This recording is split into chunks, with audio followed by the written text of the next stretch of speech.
Podmortem would like to thank Original Cinematic for sponsoring this week's episode. Original Cinematic is an independent production company that has made it their mission to create, produce, and promote films that are inclusive, honor women, promote the LGBTQIA+ community, and provide prominent positions and roles to POC actors and filmmakers, and promote the films of marginalized and underrepresented populations. These are all things that are extremely important to our podcast as well. Original Cinematic is currently accepting scripts and treatments. Both William and Xxena Rush are also available via email or Zoom to discuss writing and provide input and resources to all aspiring writers, free of charge. Their information will be made available in the show notes. Original Cinematic has multiple exciting projects on the horizon. Their next film, Immersion, is slated for release in early 2024. Upcoming films, Fetish, Sweetener, and Run, and their documentary, Drag, the Most Targeted Art Form, are anticipated for 2024 releases as well. Their new award-winning film, Group, is currently on the festival circuit, and very generously, Original Cinematic will be providing a link for our patrons to screen the film on Zoom. It is truly an honor to partner with Original Cinematic, and we can't thank them enough for their contribution to our show. And now, back to our regularly scheduled program.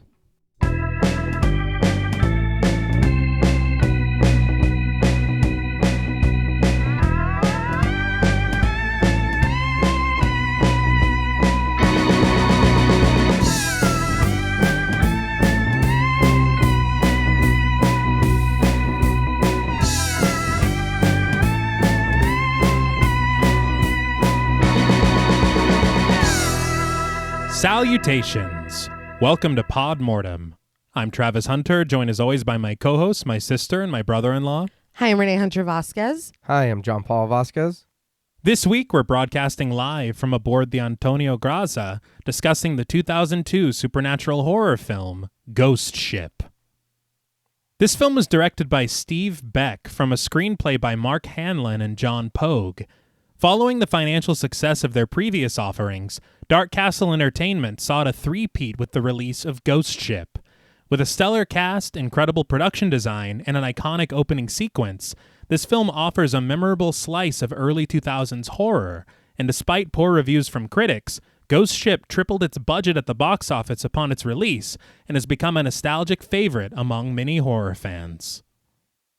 This film was suggested to us by friends of the show, Alexis Roberts, Noreen S., Megan M., Smelly Poo Poo Head, Christy Beck, Itzy M., Scott Troutman-Wise, Martin Shaw, Beth Bauer, Raspberry, Tanner Rutgers, and Pancake the Panda. We'd like to thank each and every one of them for their continued support of the show, as well as this suggestion. So, Ghost Ship, what were your first impressions on the film? I can't remember exactly when I watched this. I know I watched it not in the theaters, but I watched it when it came out on, I'm sure, one of the streaming, or, well, not streaming, but the paid channels back then. Yeah. Mm-hmm. And I know it like everybody else does, remembers the opening. Yes. And that, like, trumps everything else for the rest of the movie. Which leads me to my... that is the movie. Mm-hmm. And then we get, I guess it's what, prologue after or something? Or we're Epilogue? Yeah. Okay. It's a long epilogue. And, well, I mean, I don't understand what the movie does some things, and I will be honest, I can't even sit here and be like, man, I did not like this movie. The movie's bad. For me, but it's good. Like, it's so bad, it's good. And I realized that a little bit in, and I was like, oh, this is going to be fun. The movie does a lot, and there it moves pretty quick, but I don't even know what, like, it's hard to describe, because the three of us were talking a little bit before we sat down to record. And babe, you kind of likened this to Deep Blue Sea, House of Wax. House of Wax. Thank you. The remake. Right, the remake. And and you said that, and I was like, okay, but I like this a little better. than the House of Wax. This movie. Okay, the first time, I don't remember the first time I saw it. I mean, imagine my surprise to find out that this movie was longer than 5 minutes. I know I've seen it before. That beginning is the only thing that stuck with me. The only thing that I think kind of survived the ghost ship conversation, because that's all that you hear anybody reference from this film, and with good reason. It is iconic. It's very good. It's strange. It's something that you don't see very often. It's a great opening. But as it continues, I was, no pun intended, on board for probably the first half. There's going to be more of those. Yeah. As there should be. Yeah. Honestly, for the first half, I was like, I want to see where this is going. It's about probably a little bit after that halfway mark that I realize, oh, this is what we're doing. Yeah. I had so many laughs. The song choices, the decisions that were made in telling the story, the fact that I kind of feel like there are 3 stories being told here that none of them are fully realized. See, that's why it was a little hard for me, because I don't want to get too much into it, because I know we've got a lot to talk about. Right. But I was just a pig in shit. I was giggling. I was laughing. I had to pause it because some parts I was like, how do you know that? Like, that makes no fucking sense. It is, like you said, it is so bad it's good. This movie, to me, is not good. It is a bad movie.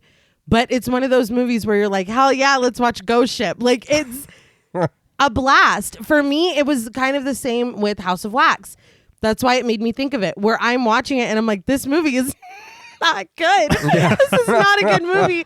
And I don't know why I'm having this much fun, because it's not good. It is a mess. Narratively, it's a mess. And you can kind of see the story that was going to be told, or at least one of the stories that they're trying to tell, but it just doesn't work. And if you apply any amount of logic, even a small amount of logic, it doesn't hold up.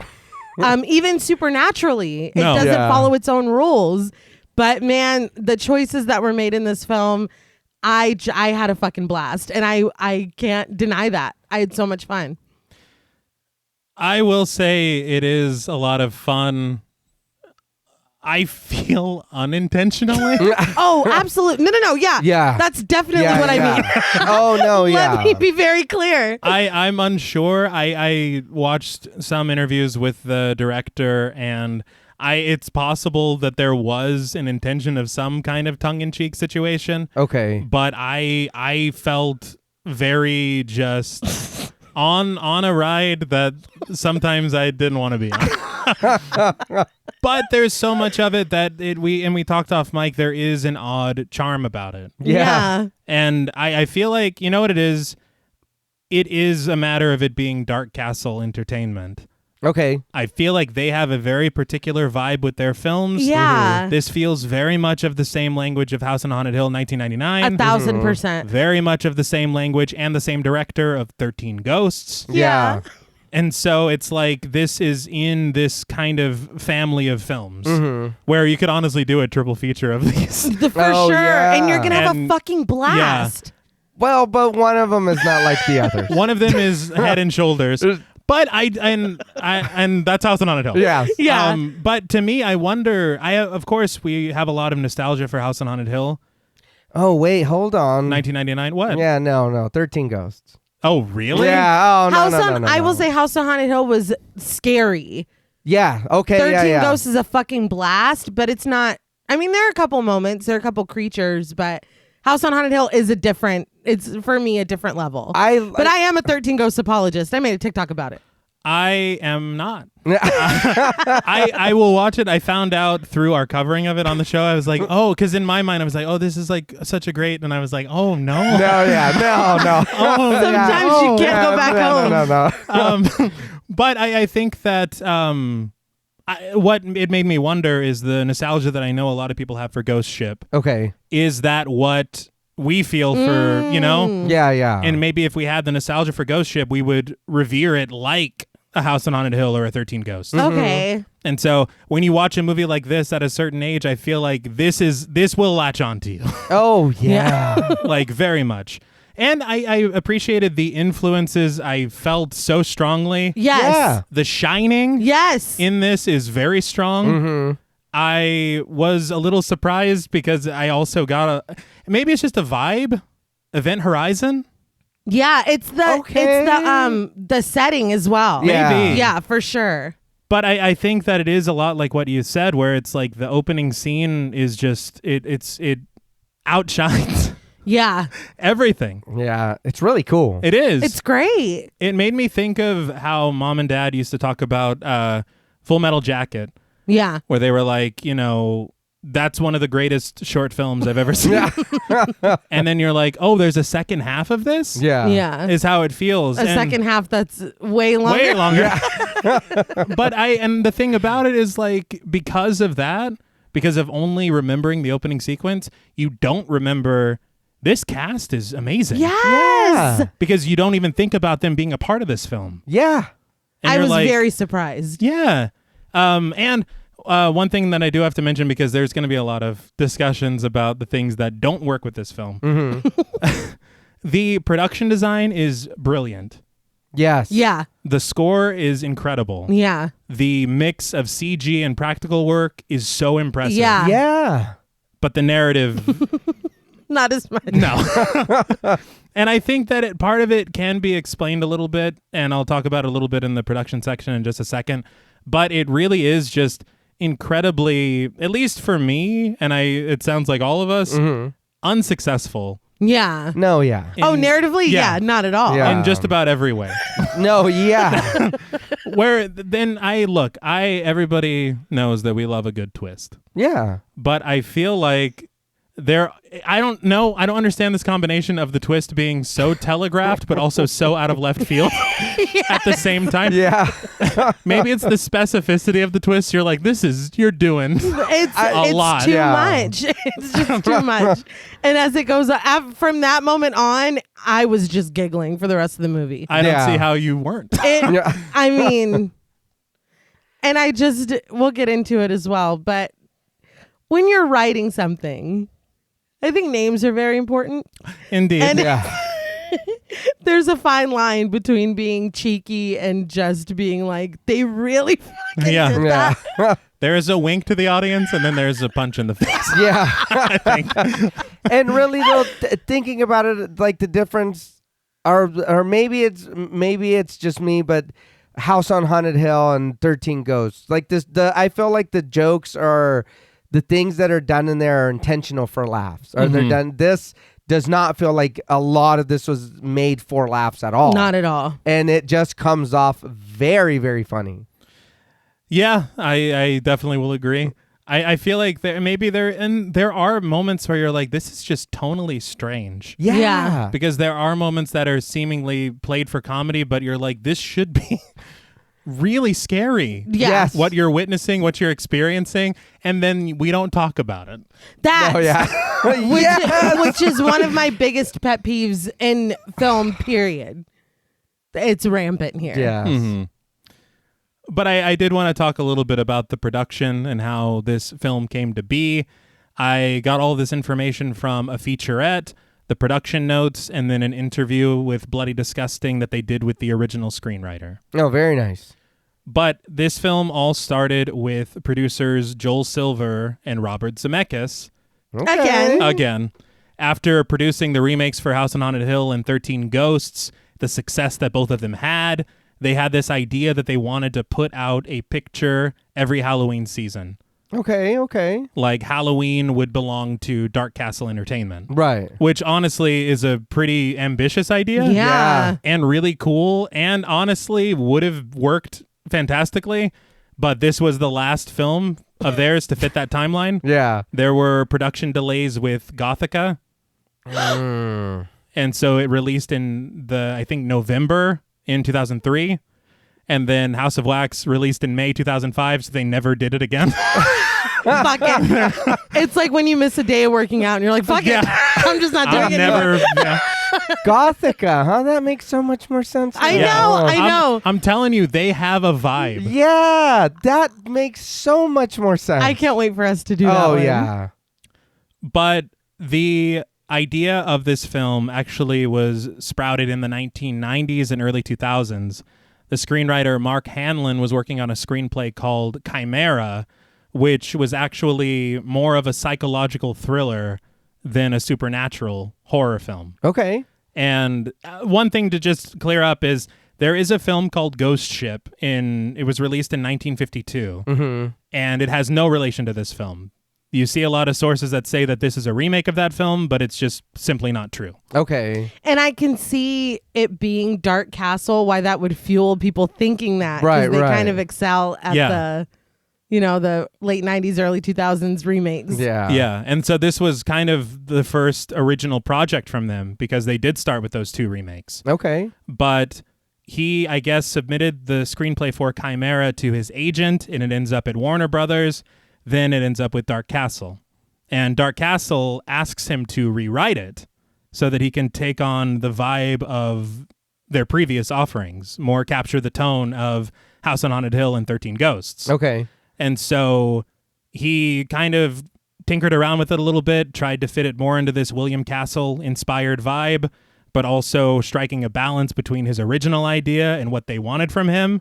And he said that the result was satisfactory, but not at all what they wanted. And so they brought in, I believe first, according to Hanlon, was Chris McQuarrie, who did The Usual Suspects, Okay. if I'm not mistaken.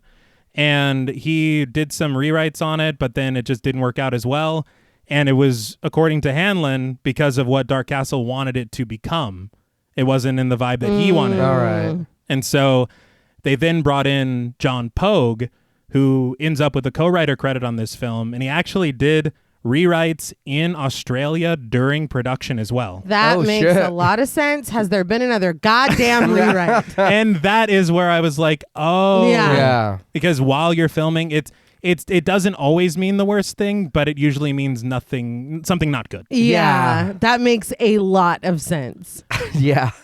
But Hanlon wasn't involved in those rewrites at all. Okay. And he was talking about something that I had also read in interviews with arguably the star of the film, Juliana Margulies, that the majority of the cast signed on because of the strength of the script of Chimera. Okay. And then they land in Australia, and suddenly it's Ghost Ship.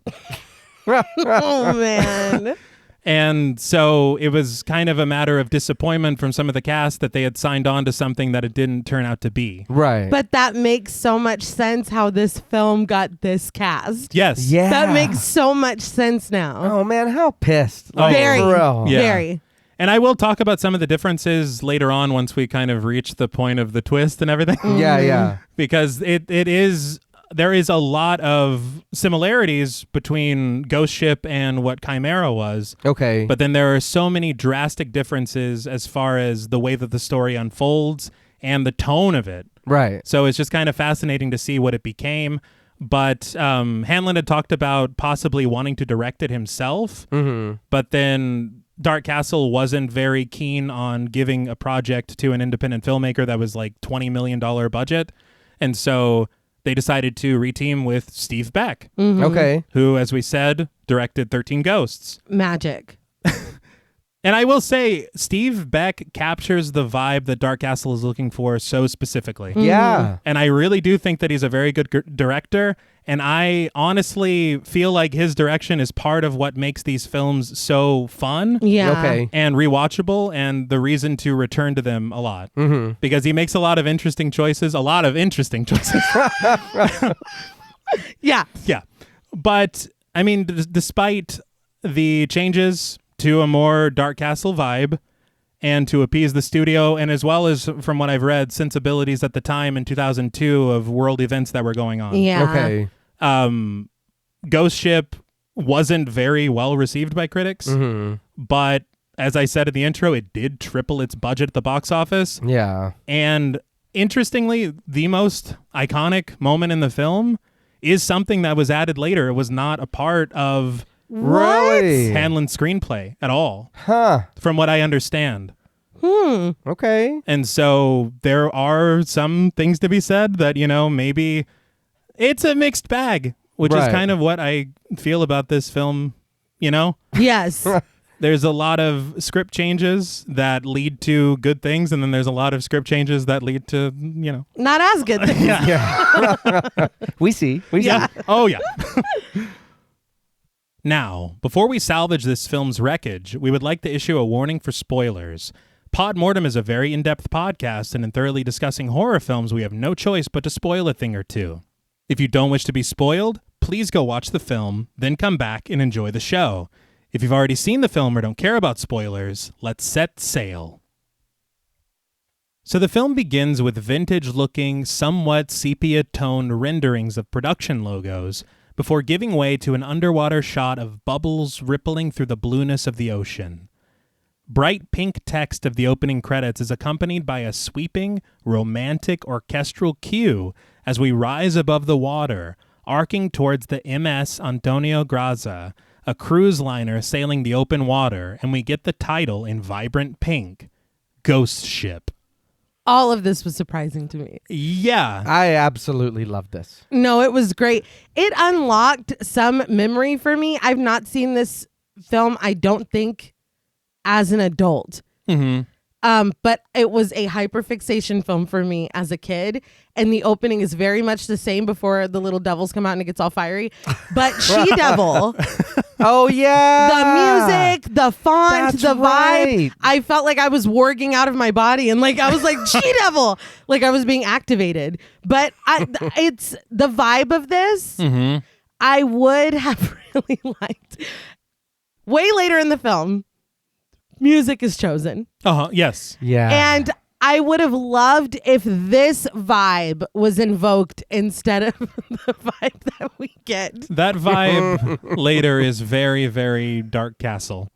Yes. Yeah. Yes. Yes. Yes. This is like the Love Boat. Yes. Yeah. And I like that. Yeah. Yeah. It's a really interesting misdirection to feel as if the tone of it until it takes a turn Yeah. feels like you're watching some like vintage romantic film that takes place on a regular ship. Right. Besides it saying ghost ship. Yes. Yeah. Besides that Yeah. one. But the font, it distracts you. Yeah. You're like, what did that say? It really does. I think it said love ship.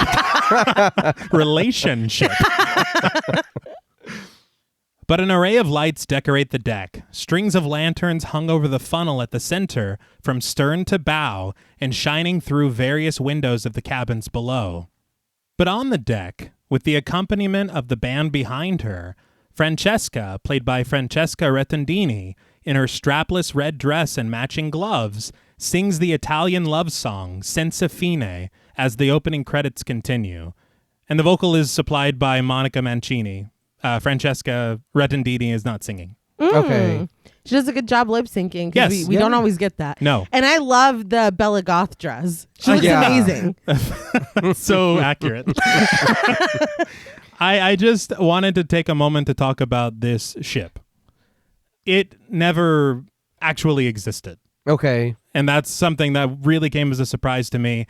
Even in the incarnations that we see it later, this ship at this size never existed for real. Wow. Okay. It is a result of the work of Photon VFX. I watched this interview with Dale Duguid, who is the visual effects supervisor. Okay. Dark Castle chose to work with them. They're out of Australia. They actually filmed in Australia, and I read in the production notes that Joel Silver said that this film would not have been possible if they didn't film in Australia. Wow. Damn, okay. So it's very important to the creation of this film. Yeah. But Photon supervised not only the construction and design of miniatures, but also shooting elements of them and creating a compilation of all these elements that they created. Okay. I love when they're able to utilize miniatures. Yes. I love that shit. The way that they did it in this film is in a way that I hadn't heard of through any of the research that we've Ooh. done through any of these films. Okay. They filmed a real ocean liner, and through what they filmed, they removed it from the footage so they could capture the sky and the water. And then what they did with this miniature that they created of the Antonio Graza, which was about, I think they said 60 feet long, and it weighed tons. So it's a miniature comparatively to the real thing, but it's not tiny. I Yeah. was gonna say. But they were able to map the movements of this real ocean liner and digitally put the miniature in its place in the footage that they made. Okay. And so it's this amazing compilation of all these elements that they created. And they said they could have very easily, well, not very easily, because there are difficulties, of course.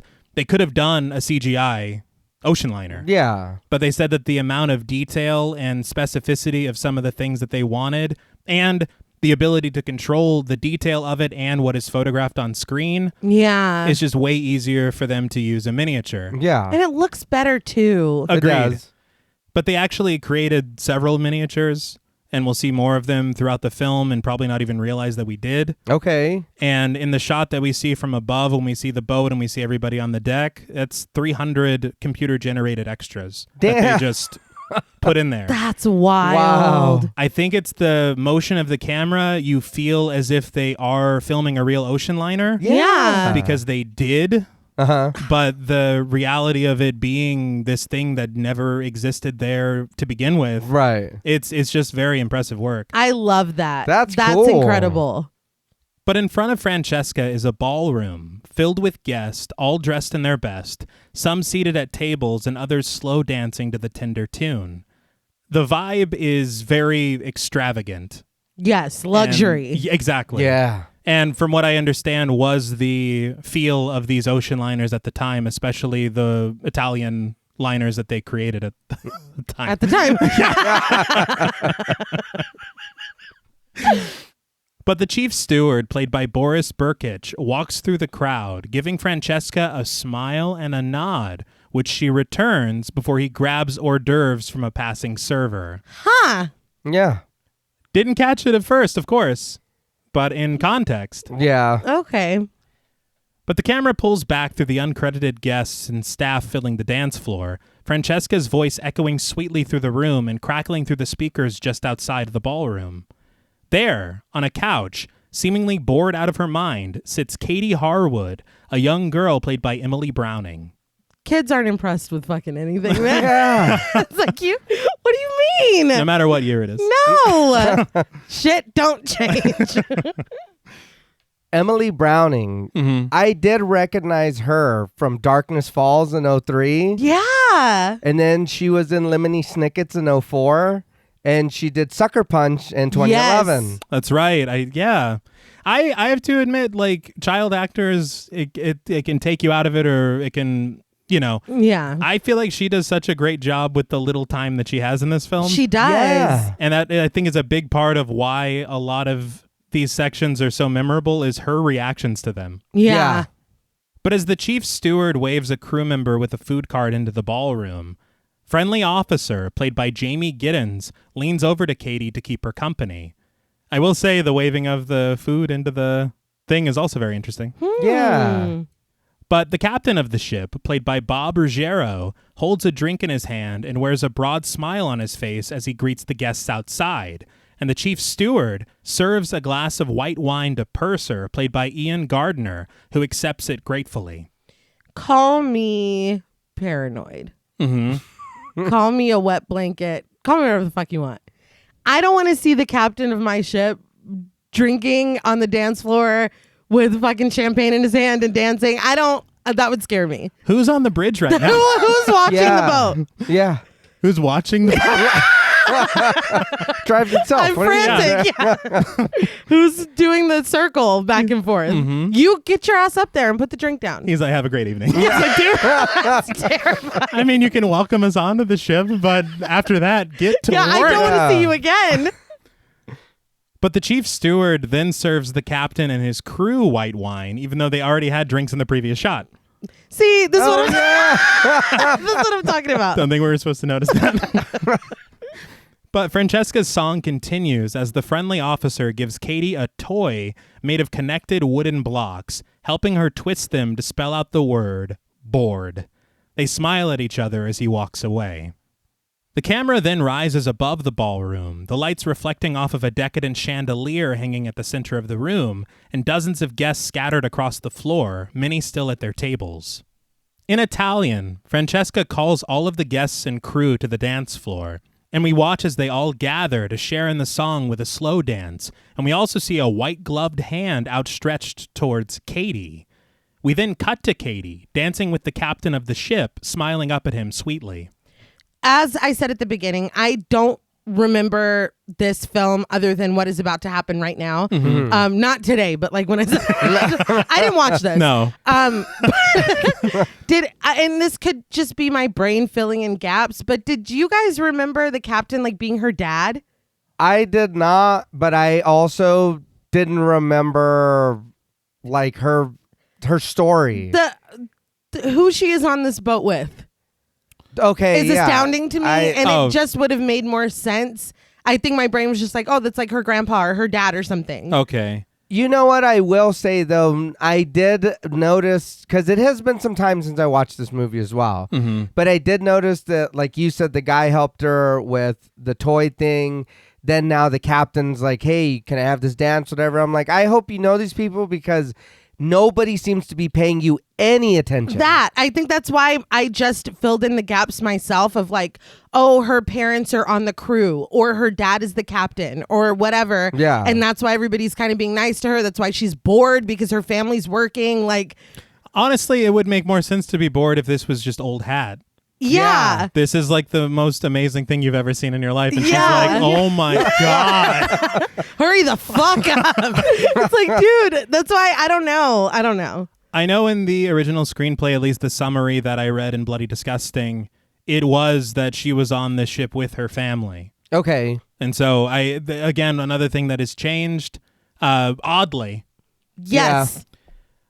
But in the control room of the ship, we see a hand reach for a lever, pushing it and activating a mechanism that unwinds a metal cable. The score grows ominous over Francesca's song as we see the cable attached tightly to harnesses all around the dance floor of the deck. Suddenly, the supports snap, the cable ripping through light fixtures, shooting sparks over the ballroom, before cutting through an arrangement of flowers, pierced petals separated from the stems in slow motion.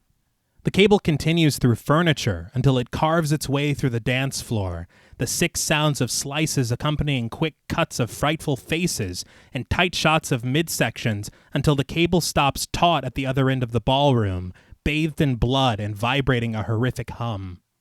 The guests and the crew stand motionless without a word as the cable screeches a high-pitched song as it settles into its coil. Katie crouches with the captain, and we see blood begin to pour from a man's pant leg, as well as a wine glass breaking apart at the stem, crashing to the floor and spilling its contents. A man holding a cigarette gurgles a moan as his arm detaches at the elbow, and the camera catches a blur of passengers bisected at the path of the cable's carnage, their torsos slipping from their waists. A man's tuxedo drops from him, half of his jacket remaining on as blood pours from the torn but still connected cloth. Another guest holds his wife's upper half, frozen forever in a dance as her waist falls bloody to the deck floor. Katie watches as the bodies pile up, cleanly cut in half, crawling torsos of confused guests reaching through the gore for their detached limbs. An arm reaches aimlessly for the sky to no avail before falling lifeless above the head of its former owner. At the center of the sea of bodies stands Katie, who looks up at the captain who rises in front of her. We see that he wears his wound from the cable like a grin at his cheeks, the blood dripping and spreading until his head is separated at the jaw, sliding off of his bottom row of teeth, his body collapsing lifelessly in front of Katie. The only survivor of the massacre, Katie lets out a shivering scream as the camera dips beneath the water and away from the terrible scene. Roll credits, right? I think so, yeah. It was an excellent display of special effects. So what did you guys think of Ghost Ship? Again, after this, it's like, oh, okay. Yeah. But this moment here, that's fucking never, ever would I have imagined that. The first time seeing that, and then even watching it now, I'm like, holy shit. And it looks great. Yeah. And it's so surprising, especially the vibe they set up in the beginning, Yeah. to just switch to this unyielding carnage. Yeah. And to watch it all just slowly register. The faces of the victims, the way that their bodies slide, like it is just, it's fantastic. Yeah, I will say though that seems like a bit of a design flaw on the boat. I don't know who did that, but At the dance floor? Like, really? Yeah. Of all places to keep this really sharp camera. yeah. I will say I did see on a featurette that this effect was accomplished with the work of Jason Baird of J&B and Howard Berger from K&B. Hey. Okay. They said that the producers wanted as much practical work as possible. And this is what I'm saying with the marriage of the VFX and the practical work. Because they created so many life casts and dummies of these actors. Okay. But then through the digital effects of Photon VFX, they scanned the victims to create bridges of digital transitions between the practical dummies, the real actor, and then putting it all together. Okay. And so you see in the making of featurette how their bodies really are falling apart with these dummies, but the way that it's put together on screen, you never see the seams of anything really. No, it looks really cool too when they're on the floor cut in half and they're trying to like pull their bottom half back towards them. It's like, God damn. And it's so gory. Again, the original script, I kept reading the word bloodless. Yeah. And so this is all added after the fact with all these rewrites. Okay. And it's very interesting because they had said that this entire scene was born out of the reaction to the lawyer's death in 13 Ghosts. They're like, they love bisection. They're like, but they said, let's do that times 100. And they did. Yeah. They're right. That's hilarious. I think they said something like 80 deaths in the first scene in less than 1 second. Good Lord. But you see the DNA from 13 Ghosts here. Yeah, that's so funny. They really got our number on that one. Oh, yeah. They know what we like. I did also see on that featurette, they said originally it was supposed to be completely nothing but decapitations. Okay. But the studio said that it was too many decapitations. I mean, it would have been cool, but I think such a big part of it is, like John Paul said, their reactions. Yeah. Once it happens and like the realization of what's happened and stuff slowly. Like if their head's cut off, their head's just cut off. Yeah, you know what I mean? Dead immediately. Yeah. And it takes away from the drama of the captain's death. Oh, yeah, that's true. But we cut to the present day, where we find the Arctic Warrior, a tugboat towing a large barge on the open ocean. The camera sweeps around the boat and the cables connecting the massive barge to it, and as the crew struggles to maintain control of it, Greer, played by Isaiah Washington, mans the controls in the wheelhouse, while Murphy, played by Gabriel Byrne, stands next to him with a radio. Gabriel Byrne. I remember him from End of Days opposite Arnold Schwarzenegger. That was in 99. But he was also in The Usual Suspects in 95. Yes. He did Stigmata in 99, which I was like, I fucking completely forgot he was in that movie. I don't remember him being there at all either. I cannot No. wait to revisit Stigmata. I will say I think it's the 25th anniversary this year. Interesting. And I don't know how I fucking forgot. He's in Hereditary for Yeah. 2018. Yeah. What language is even that? Yeah. That was him. Yeah. He also, there was more. No, yeah. He did do more than Yeah. that, but you know. That was the most memorable, I guess. But Greer doubts that they can hold the barge much longer as it's taking on too much water, leading a frustrated Murphy to call in on the radio to the crew on the main deck, asking them what the fuck is going on. Dodge, played by Ron Eldard, suggests that Murphy keep his pants on as he, Epps, and Munder, played by Juliana Margulies and Carl Urban respectively, attempt to secure the winch. I was surprised to see the lady from ER. Yeah, I know that she has a pretty prolific TV career. Yeah. Yeah, I did see that. Yeah, it was pretty shocking. But real quick, Ron Eldard, I didn't know because I thought he was somebody else. And then when I seen him, I was like, oh no, that's not the guy I was thinking about. But going and looking at his stuff, I was like, he did Super 8 in 2011. Deep Impact in 98 and Black Hawk Down in 01. Really? Damn. Yeah. Honestly, I'll be completely honest. I'm not very familiar with him. Looking at the cast, I was like, he's dead first. Like, I thought that he was a lesser name than everybody else. The way that it all unfolds is shocking. It's very shocking. One thing I will say that I did learn is that Ron Eldard and Juliana Margulies were dating at the time. Oh, okay. And I think they dated for over a decade, and I think they separated shortly after this film came out. I don't know if it's related. But I will say that it does lead to a strange plot point that maybe was put in there because of that. But that, okay, because it certainly wasn't earned in the film. Yeah. No. So that, Not at all. That is the only thing that makes sense Yeah. about that. And if I'm allowed to fanboy real quick on Carl Urban, because Yes. I mean, I feel like he doesn't get his flowers enough. I fucking love the dude. I hope he hasn't done anything bad. I love you. He was in Lord of the Rings in 02 and 03 in both the first movies. He did Doom in 05, Star Trek in 09. He was in Thor Ragnarok in 2017. He did Riddick in 2013. He was a Judge Dredd in 2012. Come on. I just have to call out that he is also Billy Butcher in The Boys. See? Come on. The guy, I mean... He really doesn't. He's not brought up in the conversation for everything that he's done. Yeah. It's a little surprising. And everything he does, he is incredibly memorable. Yes. He gives an incredible performance. I was surprised to see him here, honestly. Yeah. And knowing what he has done since, I also expected more. Yes. Yeah, me too. So again, it's just really shocking the way they use these characters and this cast. Very, very much so. It did make me laugh, though. We're talking about his casting in the production notes. And this, I wrote down the direct quote because I was like, that's all that he was supposed to. Okay. Beck said that Munder, and this is the quote, is a bit of a genius at the mechanical aspects of life, but he dresses like a slob, eats like a slob, acts like a slob. He's pretty much a slob, period. That's all? That's it. Wow. I will say the limited amount of character does make sense because from what I read about the original screenplay, it was a crew of 4 and Munder wasn't a part of it. Oh, shit. Wow. I will say, and to give credit where credit is due, I'll mention it when it's happening, but when stuff starts unfolding later, they have just enough people, just enough characters that you don't really realize that we're not checking in with somebody as much.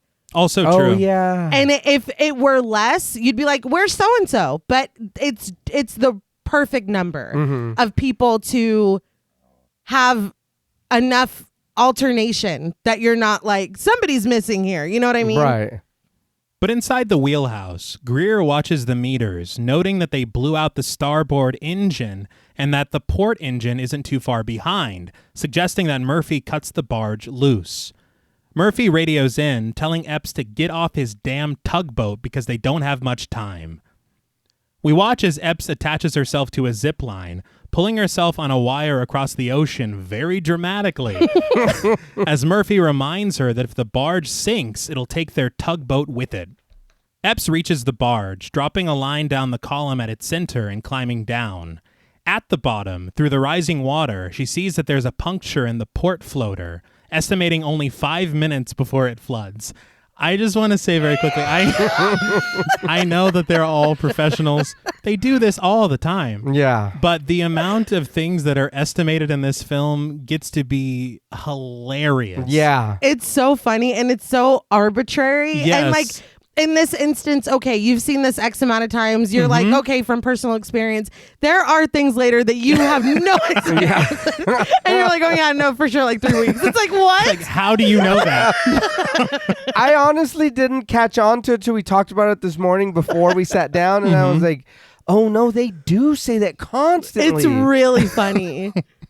But I mean, every time they do it, it's supposed to add stakes. Right. Yeah. Or to make it, I don't know, more urgent or something. But there are some that are just like, this is... But Greer shouts that she has less than 5 minutes, and Murphy orders her back to the tugboat because they're cutting the barge loose. Dodge and Munder shout down to Epps from the top of the column because they're also suddenly on the barge now somehow. And they tell her to climb up, but Epps refuses. She rips off her jacket, reminding her crew that it took them 3 months to get this barge from the bottom of the ocean, and they're not losing it now. She cuts herself loose to seal the ship's wound as Murphy calls out to her over the radio, "God damn it, Epps, you can't fix everything." That's hilarious. Yeah. I feel like, now I thought that this would kind of lead to more as far as like her, almost like you're a control freak. Yes. That was yeah. exactly what I was thinking. From Final Destination 3. Yeah. Yeah. But it doesn't really amount to much. That line is so clunky that you're like, oh, so you're setting up something. Yes. But they're really not. No. Well, even in my notes, I said, okay, so this introduction has taught us that Epps is a badass and she's going to go her own way like Fleetwood Mac said. Because it feels like we're meeting them at this moment for a very specific reason. And I do get that it shows like she knows what she's doing. This crew is capable, whatever. But her specifically, it felt like there was going to be some character arc moment where you're like, oh, well, yeah, like Epps has always been this way. You know what I Right. mean? Yeah. And no, like there is not payoff in that way. Yeah. One thing I will say that will not come off as surprising at all, because I know you had to have guessed it just from even watching this beginning sequence. Yeah. On the featurette, they said that Epps was modeled after Ellen Ripley. Absolutely. And it couldn't be clearer. I mean, That's what? so funny. What? It's literally everything about her. Later, I felt a little Laura Croft, and I was like, okay, Is It can be both. the outfit. I was Yeah. gonna say, Yeah, it was just because the of outfit. a tank top. Yes. Well, she's got a vest on. That's over true. it. That's true. But Epps dives into the water, slamming a sheet of metal over the leak, and with some sort of high-powered underwater staple gun, she fires into the corners of the metal. Dodge and Munder join her below with an underwater welding kit, securing the sheet further as Murphy continues venting his frustrations over the radio. They can't hear him because they're underwater, but he continues, "Do you want me to come down there and kick your ass? Because I'll do it." No. That's such like I'll turn this car around right Yeah. now. Sorry, Dad. And it informs their relationship, It Yes. does. Murphy and Epps, but it also is so abrupt because the scene just ends right there. Yeah. Yeah. That happens a couple times where I'm like, oh, we're doing something else now. Yeah. Later, after everything is apparently handled, the crew meets at a bar near their docked boat. At a table, Murphy drops cash from an envelope in front of the crew, celebrating the best damn salvage crew in the business. I was like, that's an interesting way to get paid because he's just dumping cash on the table and they're just grabbing at it. Yeah. They're separated in wads, and I think they were labeled, I don't know. which is even funnier because it's like, well, if you're splitting it evenly, then it doesn't. Yeah. No shit. These are for Munder. It's like, all right. Yeah. It's like everybody has two, right? Yeah. Like, yeah. I don't need my name on it. Yeah. But the crew cheers for themselves as they reach for their payment, and some heavy early 2000s rock music plays in the background. But seated at the bar and watching the crew's every move is Jack Ferryman, played by Desmond Harrington. Joey Quinn. Yeah. I said, not Detective Quinn rubbernecking back there. Yeah. He's just like, oh, they got paid? It's like, what are you doing? Again, I was so surprised to see him here. Very. There are just, I don't know, there are people that are so attached to a role in your mind. Yeah. I couldn't see him as anything but Quinn from Dexter Yeah. in this. Yeah. And your sister had told me that. I said, yeah, I do recognize him. When I went and looked at Desmond Harrington's stuff, I was like, oh, yeah, he was in The Dark Knight in 2012. That's right. He was a cop. Yeah, he was.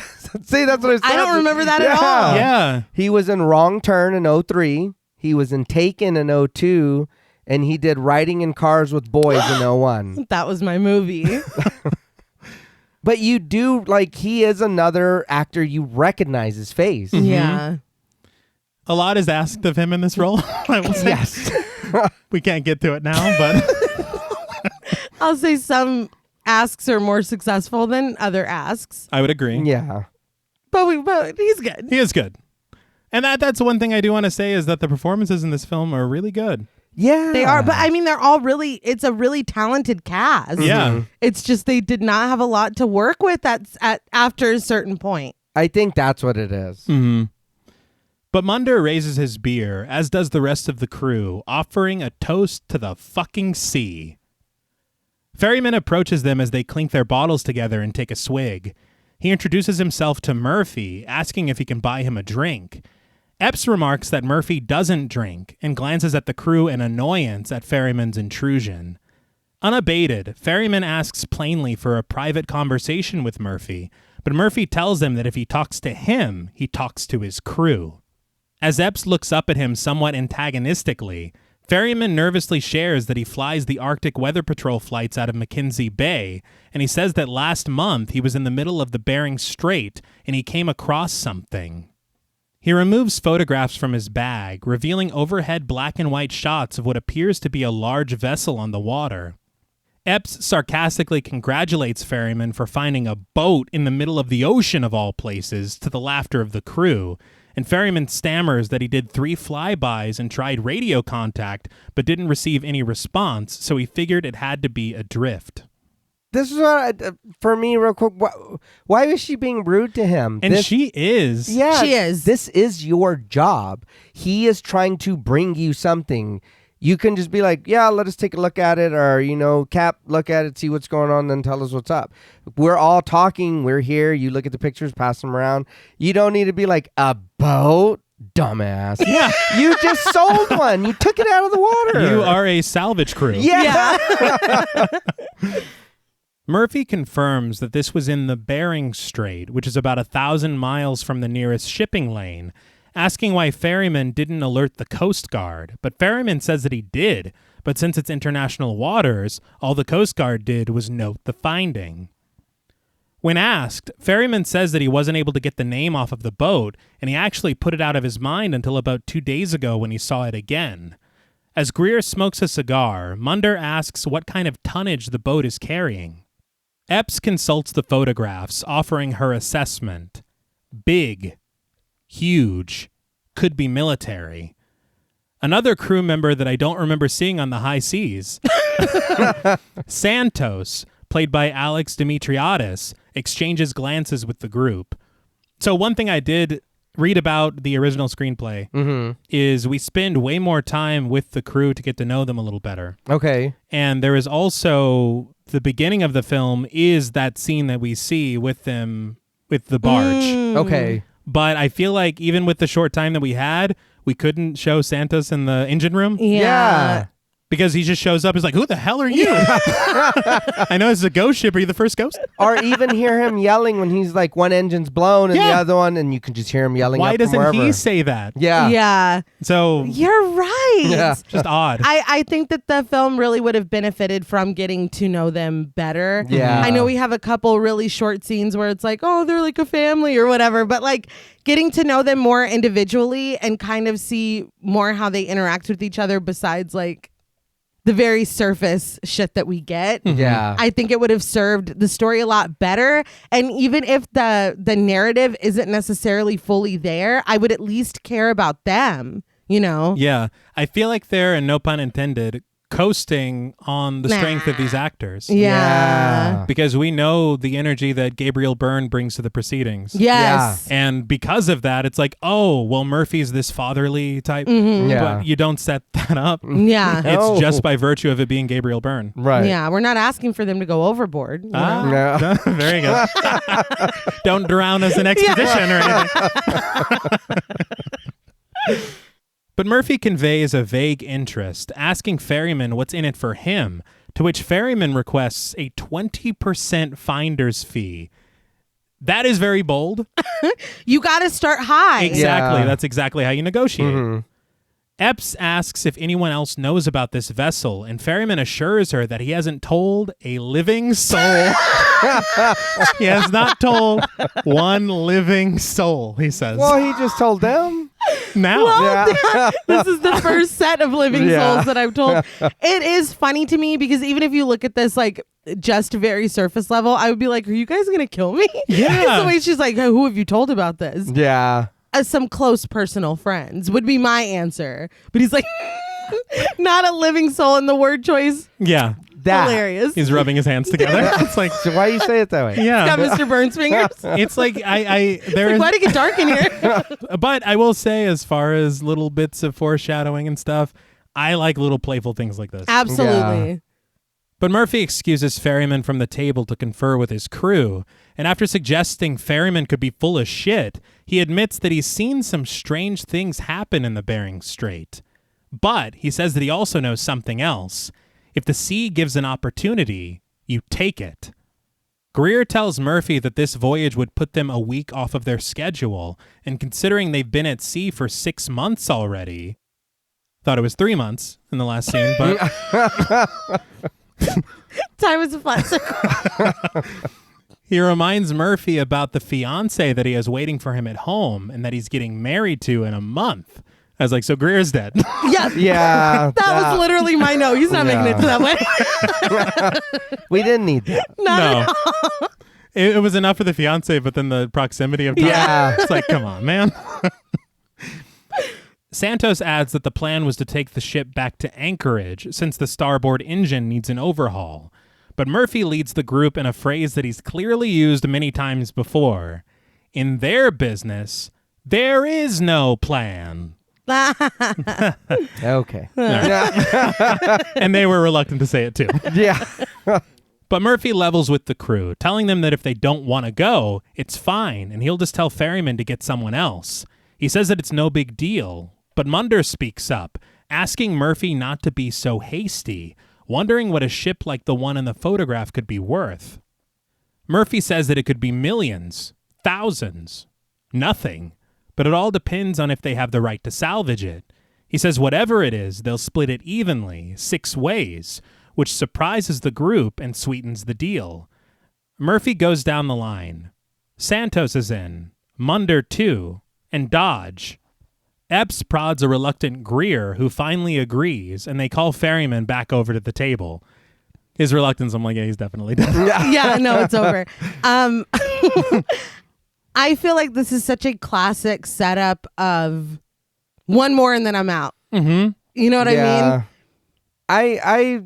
I did think it was a little weird. I understand we don't have a plan and we work how we want. So if we didn't want to take it, we don't want to take it. Mm-hmm. But the ship in the picture looks very much bigger than the ship you guys just brought. Yeah. And look at the money you guys were happy you got with that. Mm-hmm. You really want me to believe you guys aren't already thinking about, what we could get for that? Yeah. Yeah. You know what I mean? But I mean, I guess when you don't have a plan, you can just work when you want or salvage whatever ship there is. And when you see something like this, I mean, it is a gamble. Yeah, that is true. The time spent to go and salvage it if there is nothing on board. Yeah. But I mean, even if there is nothing on board, you did find this clear ocean liner. Yeah. Yeah. And I'll say, we've talked a lot about how unpredictable the sea and the ocean and how scary they can be. I feel like as professionals, you should have a plan for everything. One would hope. Instead of it being like, well, we'll just fucking, like, you can't wing it on the fucking high seas. No. That's not how that works. No, that's true. And I'm sorry, we're docked right now. Mm-hmm. He literally said one of our engines is blown. Yes. Yes. That's right. I don't know about boat engines or anything.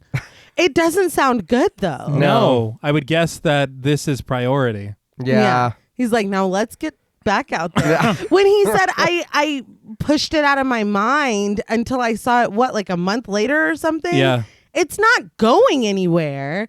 Fix your shit and then go. Let get it. This man get married and then let him die a husband. You know what I mean? But when Ferryman returns to the table, a counteroffer is made. 10% instead of his 20% finder's fee, which Ferryman initially rejects. Murphy only adds, take it or leave it, and Ferryman, terrible at negotiating, accepts the deal.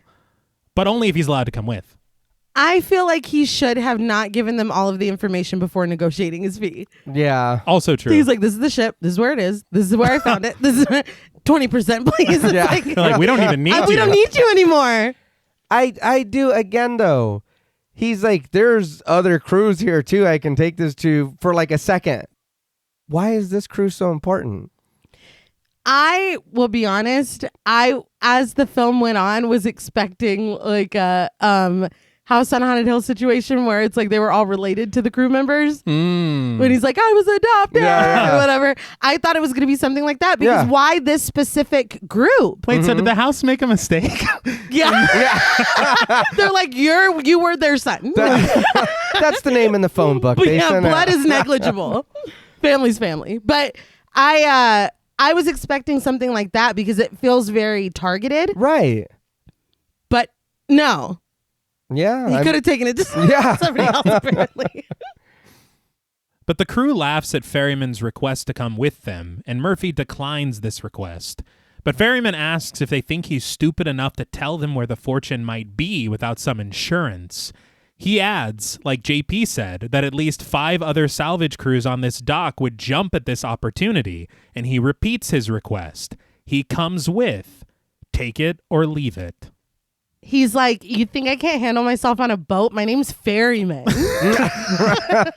It's a little on the nose. A little bit. Which we'll talk. But we cut to the Arctic Warrior, sailing the ocean as triumphant music plays in the background, taking us from the dim light of sunset to the blue stillness of dusk, the exterior lights shining through the night as the ship sails onward. In the wheelhouse, Santos switches on the radio, and Not Falling by Mudvayne screeches from the speakers. Okay, Mudvayne. This is a little better than Disturbed. Yes. But it still feels kind of misplaced here. It does, and it's very funny how much more it will feel. Yeah. One thing I will say, and I was looking it up just out of curiosity, but Mudvayne played this song at the Ghost Ship premiere. Really? Oh, wow. Yeah. Okay. So it was, and I would assume that it's probably the first song on the soundtrack. I don't know. Oh, I'm sure. But in the cabin below deck, the rest of the crew hangs out watching a kung fu film. Munder reclines in his bed as Epps shaves Greer's head with a dull electric razor, and Dodge, Murphy, and Ferryman sit at a dining booth. Epps says that Greer's fiancée will love the new cut, but after critiquing it a bit, Greer suggests that he could come up with something that she'll really love. Epps tells him to shave that himself, and Greer asks if she's sure that she doesn't want to help. What? I was going to wait to say this because there's some questionable behavior as we move forward in this film. But I think I can touch on it now. In the production notes, Isaiah Washington had just described Greer as a gentleman. That was his kind of description of the character and how he is set apart from the rest of the crew. Okay. I don't know that I would use that word to describe Greer. Yeah. Maybe for a certain point, the voice of reason. Yeah. Okay. Perhaps. Not a gentleman. And No. him being like, why don't you shave my pubes next? Like, that's definitely... It's not in the script. That's what he said. That's not what he said. My thing, of course, infidelity is no laughing matter. Right. But I feel like this could be used in a way that would fit the story that they're trying to tell way later. Mm-hmm. If we look at it as it's not infidelity, it's lust. Oh, Yeah. Okay. And maybe if the crew was 7 instead of 6, Yeah. I feel like that could be a more interesting way to take this. Okay. And it would make a lot more sense because I just have questions. And I think, and I know we're just kind of still getting to meet them and we're whatever, but I think that if this was maybe came off in a different way, because there is sometimes interactions that this crew has that it's hard for me to believe that they know each other or that they are a crew. Sometimes it's like, do you guys even really know each other? What the fuck? And I feel like if this was a, like, shut up before I make you play, or not play, but like shave my pubes or whatever. I'm trying to fit into this guy's mindset. I don't know what he's thinking. But you know what I mean? Maybe if it seemed a little more like a taunt or a tease, not a, so why don't you help me? It's like, what? Yeah. Well, I think it's because a lot of the moments don't feel very organic. Like they Yeah. feel kind of forced just to show the fact like, oh, we're all good friends. You know what I mean? It doesn't feel like a real back and forth or like a real, I don't know. Kind of like if you were to tell us you were a control freak. Kind of exactly Right. like that. Yeah. But Santos, however, dances hilariously to Mudvayne while keeping an eye on the radar, and he takes another look when something catches his attention. But back down in the cabin, Ferryman is looking worse for wear, admitting when asked that he's not taking the ride so well. Munder mimes Ferryman vomiting, which earns him a spitball from Dodge. But Epps makes small talk with Ferryman, asking him the appeal of his job, and Ferryman turns the question back to her. She asks him if he's wondering what a nice girl like her is doing in a place like this instead of raising a family. I'm like, he never asked that. Yeah. Never. He was literally just asking what you like about this job. I was like, do you just have a canned response? I Yeah. was very shocked. And it does feel like a very canned response. Yeah. Yes. Because she says that it's simple. She owns a third of Murphy's operation. She's actually not that nice. And these monkeys are her family. Dodge and Munder perform their best chimpressions. That was good. Thank you. But they're interrupted when Santos calls in on the radio to Murphy, calling him up and hitting him with the, I think you should see this. But we see the tugboat floating alone on the open water, lightning flashing overhead. After forcing Santos to turn off the music, Murphy stares intently into the radar. And speaking of the music, I was like, this is very me coded, but are you just listening to the same song on repeat? I feel like that song is like 2 minutes long, Yeah. but it's been quite a while. Santos swears that he saw a vessel there with his own eyes, but now it's suddenly disappeared. He says it must have been a glitch, but Murphy doesn't believe him.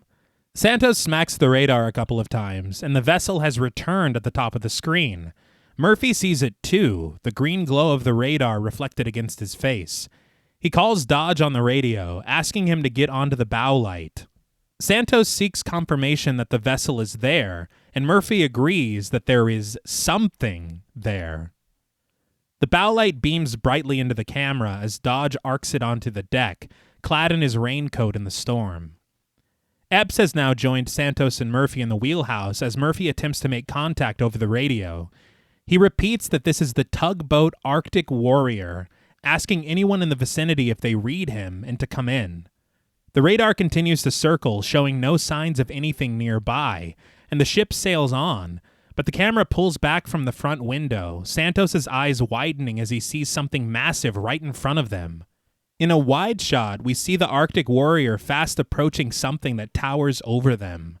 Santos feverishly flips some switches and frantically turns the wheel to make a turn, the immediacy of it jostling the ship and sending Dodge overboard, barely hanging on. The Arctic Warrior speeds closer to making contact with the vessel, Dodge barely climbing out of the way of becoming a Dodge sandwich before the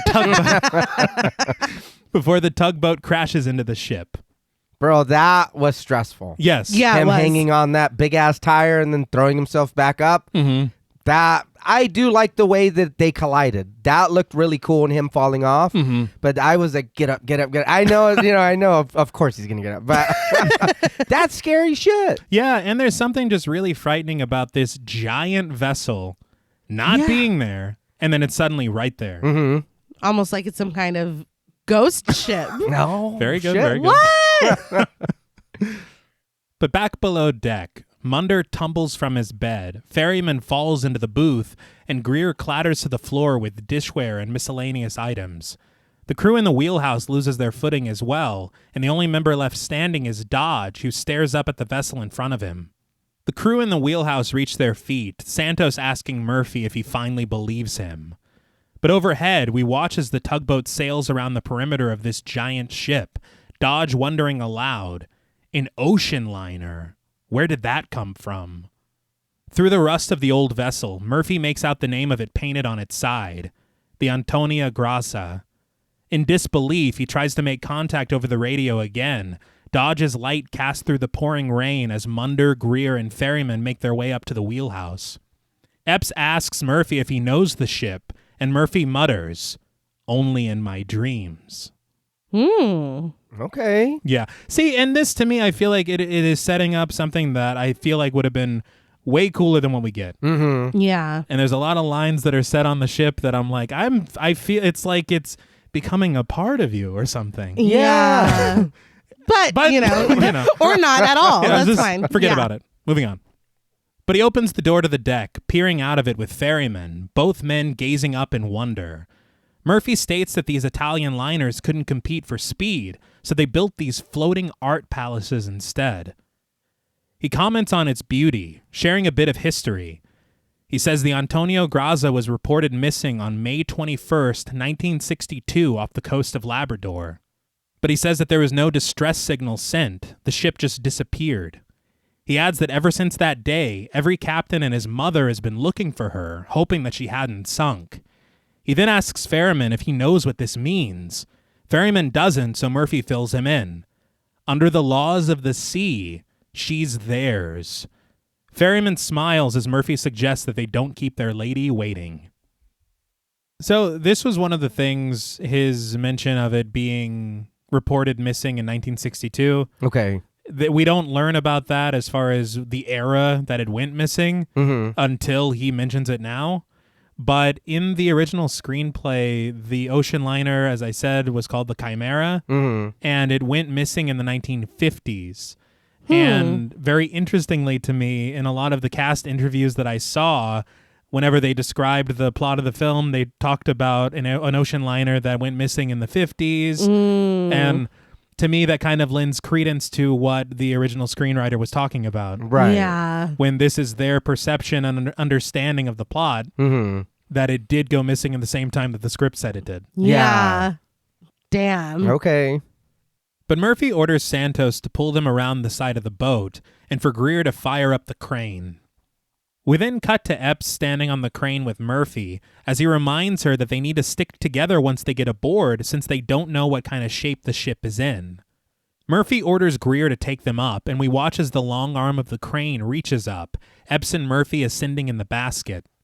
Greer instructs Murphy to keep all channels open on the radio, and Ferryman returns to the wheelhouse, annoyed that he isn't allowed to go up with them yet. I was like, he is like the little brother of this whole. It's like, no, get out of the way. Well, he is just in the way. I don't understand why he would think that he would be allowed in there first.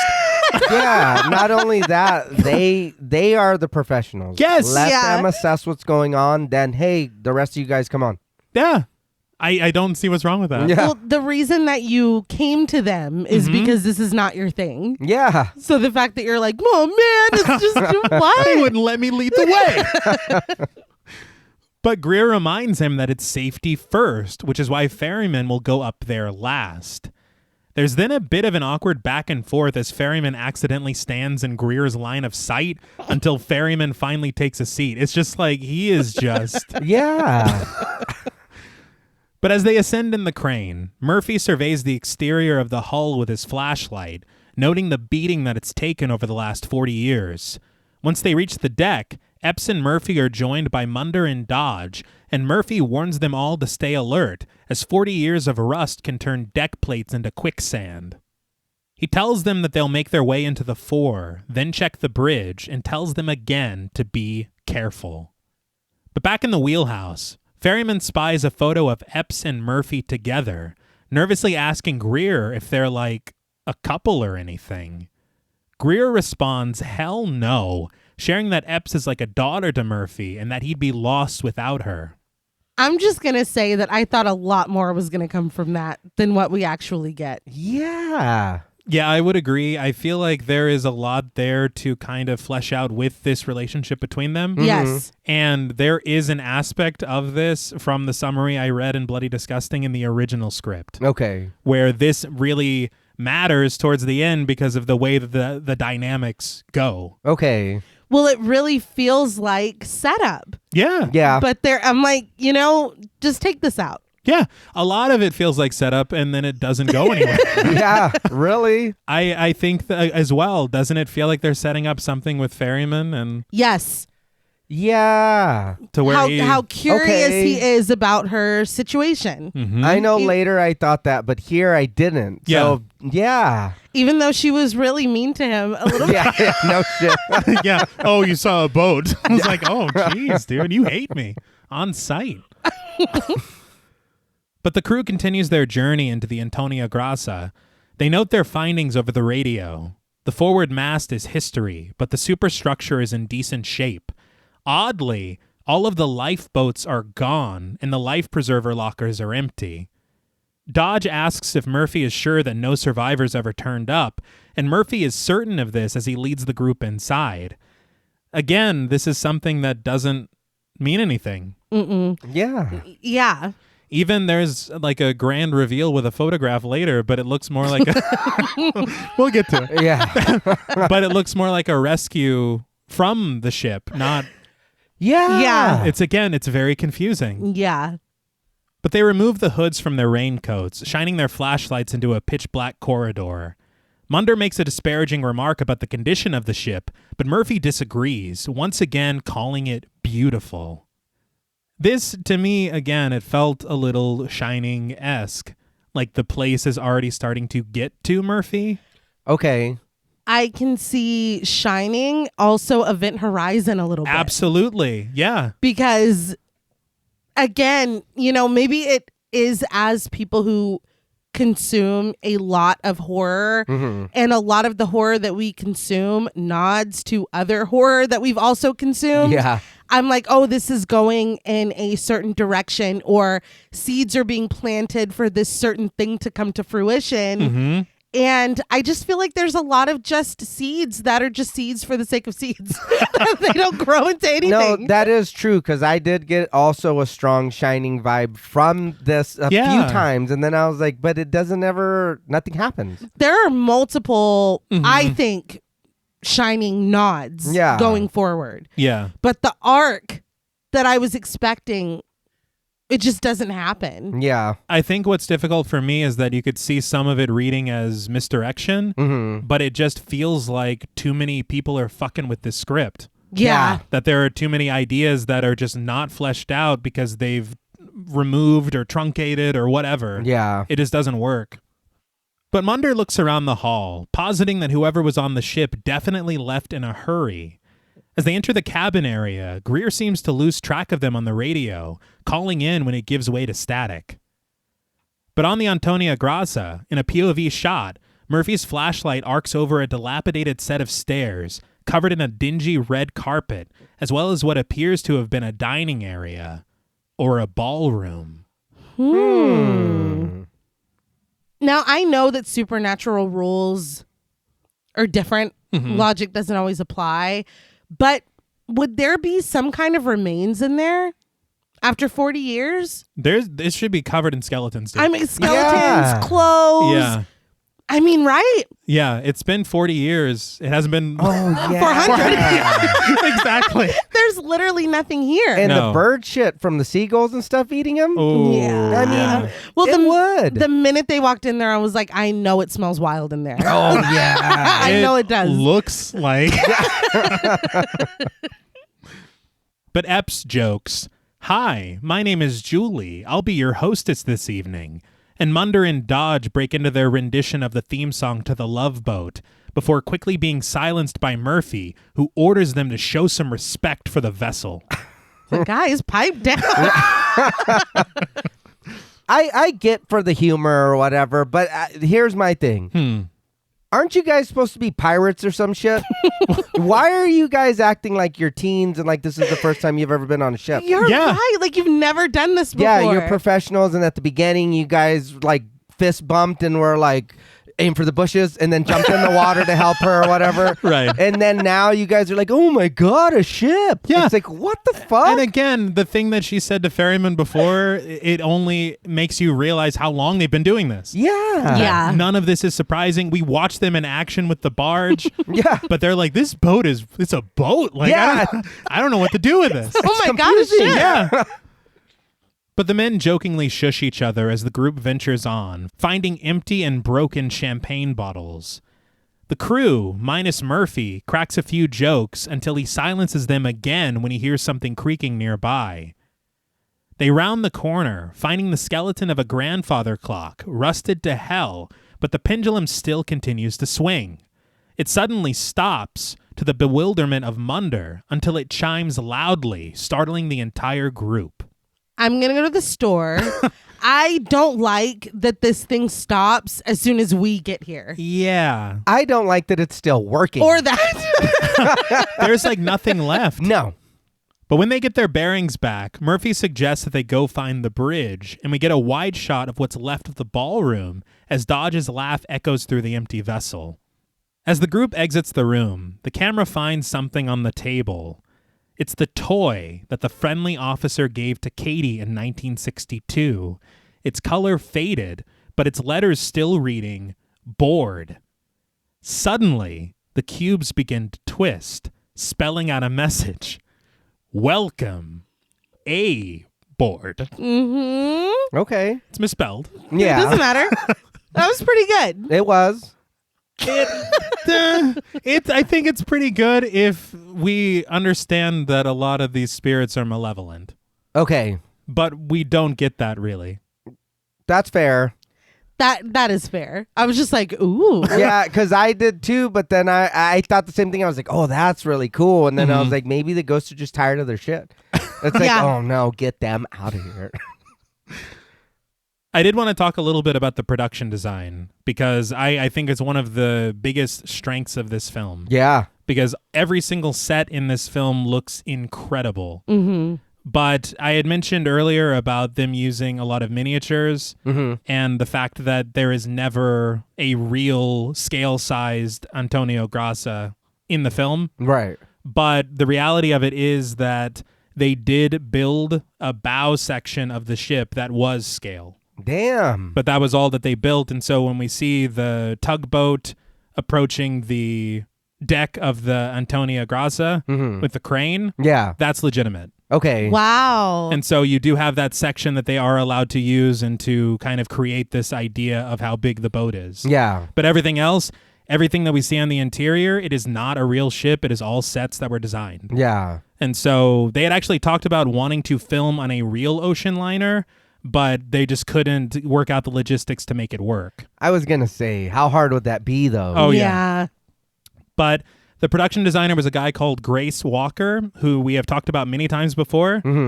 But since this, he's gone on to do a lot of really great work. I think it was 80 episodes of The Walking Dead. Damn. Oh. He also did the production design on Gothica. Yeah. And very interestingly, whenever Juliana Margulies was asked to describe this film in an interview, she said it's Dead Calm meets The Shining. And Dead Calm is a film that came out in 1989, and the production designer was Grace Walker. Well, Okay. Yeah. Yeah. But they tried to bring in a lot of ideas from 13 Ghosts, like we talked about on our episode, where the glass house never really existed, but it was given enough room to breathe with these interior sets, and it made you feel as if you were really on this place. Yeah. It's the same thing with this ocean liner. They also said that they were trying to capture the opulence of the real ocean liners of the era. And so they did a lot of studying, and they actually enlisted the help of naval architects Yeah. so that they could design something that could actually be, I guess, floatable Yeah. Okay. is the term. Yeah. But That's definitely the term. I am not an officer or an architect or anything. Or a boat. Or a boat. Or about. But they had said that they had an art department of over 250 people. Ooh. And they had 35 custom built set pieces for this film. Damn. And it's interesting because you have to consider the fact that they show these sets in their proper era, pristine Yeah. and beautiful. And then they have to also age every one of these sets Yeah. to bring it into the present day for when the crew from the Arctic Warrior finds it. Right. So it's just a lot of work. And then later we'll see some switches, Yeah. which are really fascinating and very well done. They had also said that they modeled the Antonio Grassa after the Andrea Doria, which I believe is another ghost ship. Ooh. Yeah. I actually did a little bit of research on it. If anybody finds stuff like that interesting. Yeah. just to kind of make it quick, a couple things that I found interesting, I'll say. There was already a stability issue with the ship where any kind of substantial impact would make the ship list. Mm-hmm.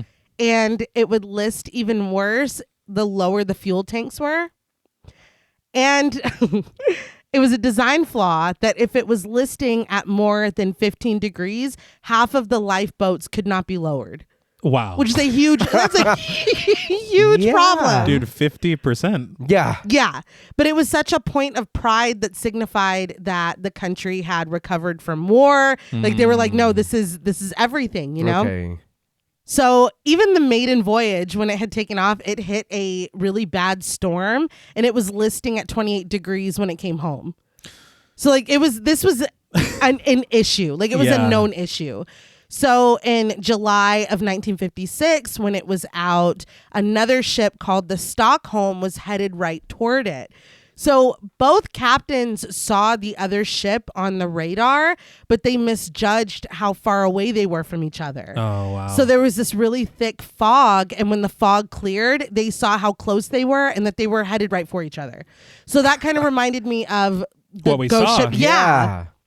But one ship tried to severely turn right.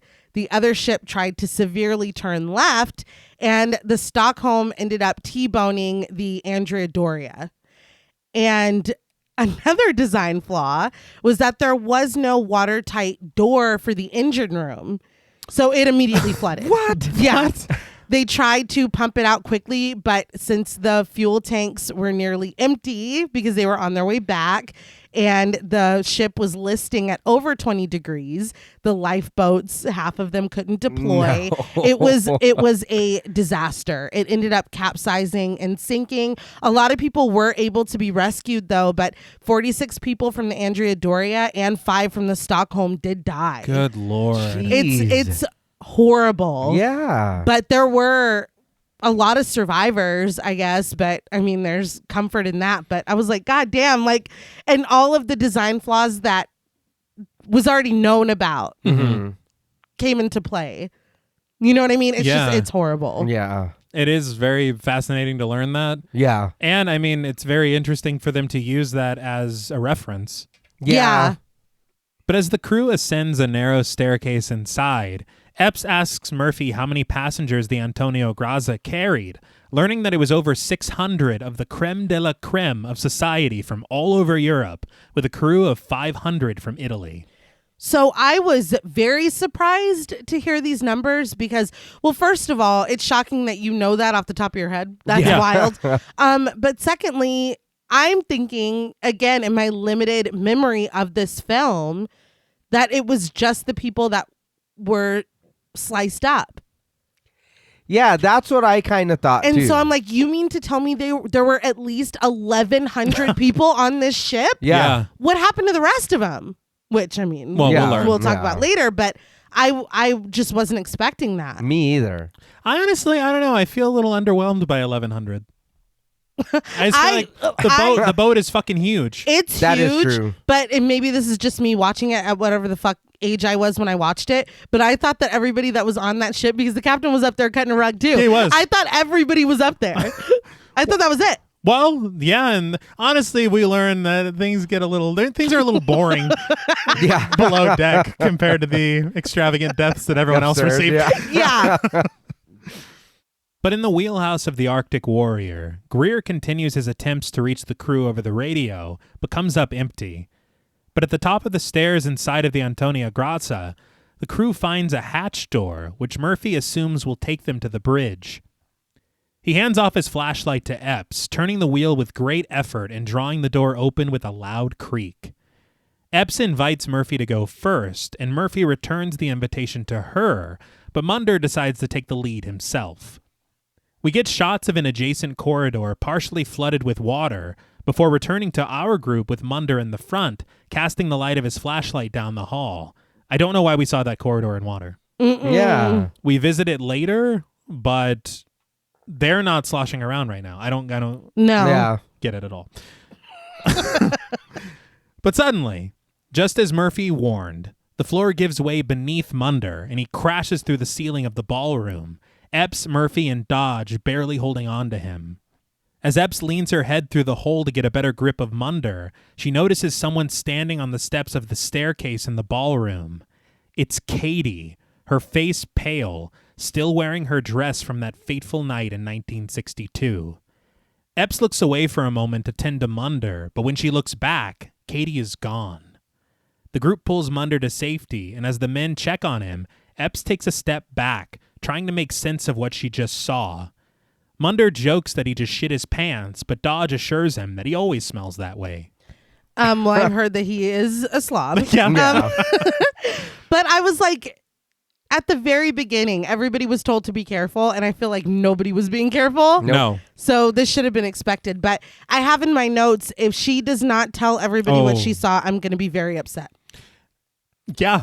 Yeah, and I'd shit my pants too if that almost happened. Are you fucking kidding me? No, it's her. It's There's no way. You got to get me back to the fucking... Let me go back to the other shit. Yeah. And that's funny because my note is, no, of course I didn't see a little girl down there. Yeah. I don't understand. Again, if we're talking about camaraderie, Yeah. if we're talking about working with this crew for years and years and years, if the three of us are together on a fucking ghost ship and I see a ghost girl, I'm telling you both. I feel like if any of us seen a ghost and then we get pulled back up or we get helped up or whatever, the first thing is going to be, I seen a ghost, I seen a girl ghost, I seen a ghost, anything. Yes. Yeah. It's like, yeah, where? Uh-huh. You know, let's, anything. No, you would not be able to shut me the fuck up. Yeah. But the group ventures on, eventually finding the bridge of the Antonio Graza, the edges of the windows covered in muck, the rain still hammering down outside. The crew passes the unmanned wheel of the vessel, Munder discovering a dead compass, and Dodge finding a framed piece of paper with the word warning written at the top in Italian. Munder then tries to take the wheel, which refuses to budge, remarking that the fuel tanks are empty as well. Dodge assumes that the ship ran on full throttle until it was bone dry. To me, this paints a very sad picture. Yeah. The fact that the fuel tanks are empty and that it was going full throttle Charlie's Angels too. That is really fucking sad. Like, you can put those pieces together in your mind. Yeah.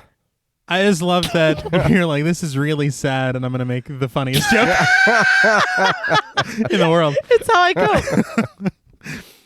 But then, I mean, the picture they're painting is very sad, but then we learn that that's not even at all. True. Right. I'm just like... That's true.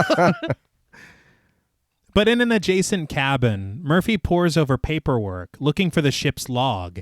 He calls Epps over, asking her to help him bring all of the documentation back with them, but he notices that Epps' demeanor has changed, and he asks her if she's okay. Epps lies that she is, unconvincing the first time, but eventually does so convincingly enough for Murphy to stop asking. Now you're really fucking pissing me off. Yeah. Because, okay, and to me, if we're not going deeper with this, whatever, no, she's like a daughter to him, whatever, that should have at least been enough to establish a trust in each other. Mm-hmm. Yeah.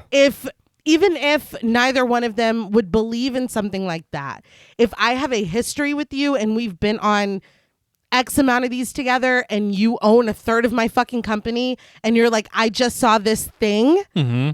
I'm sorry, that is the person to tell. He's the person to tell. I will say from the summary that I read in the original script, Murphy is the only one that Epps tells.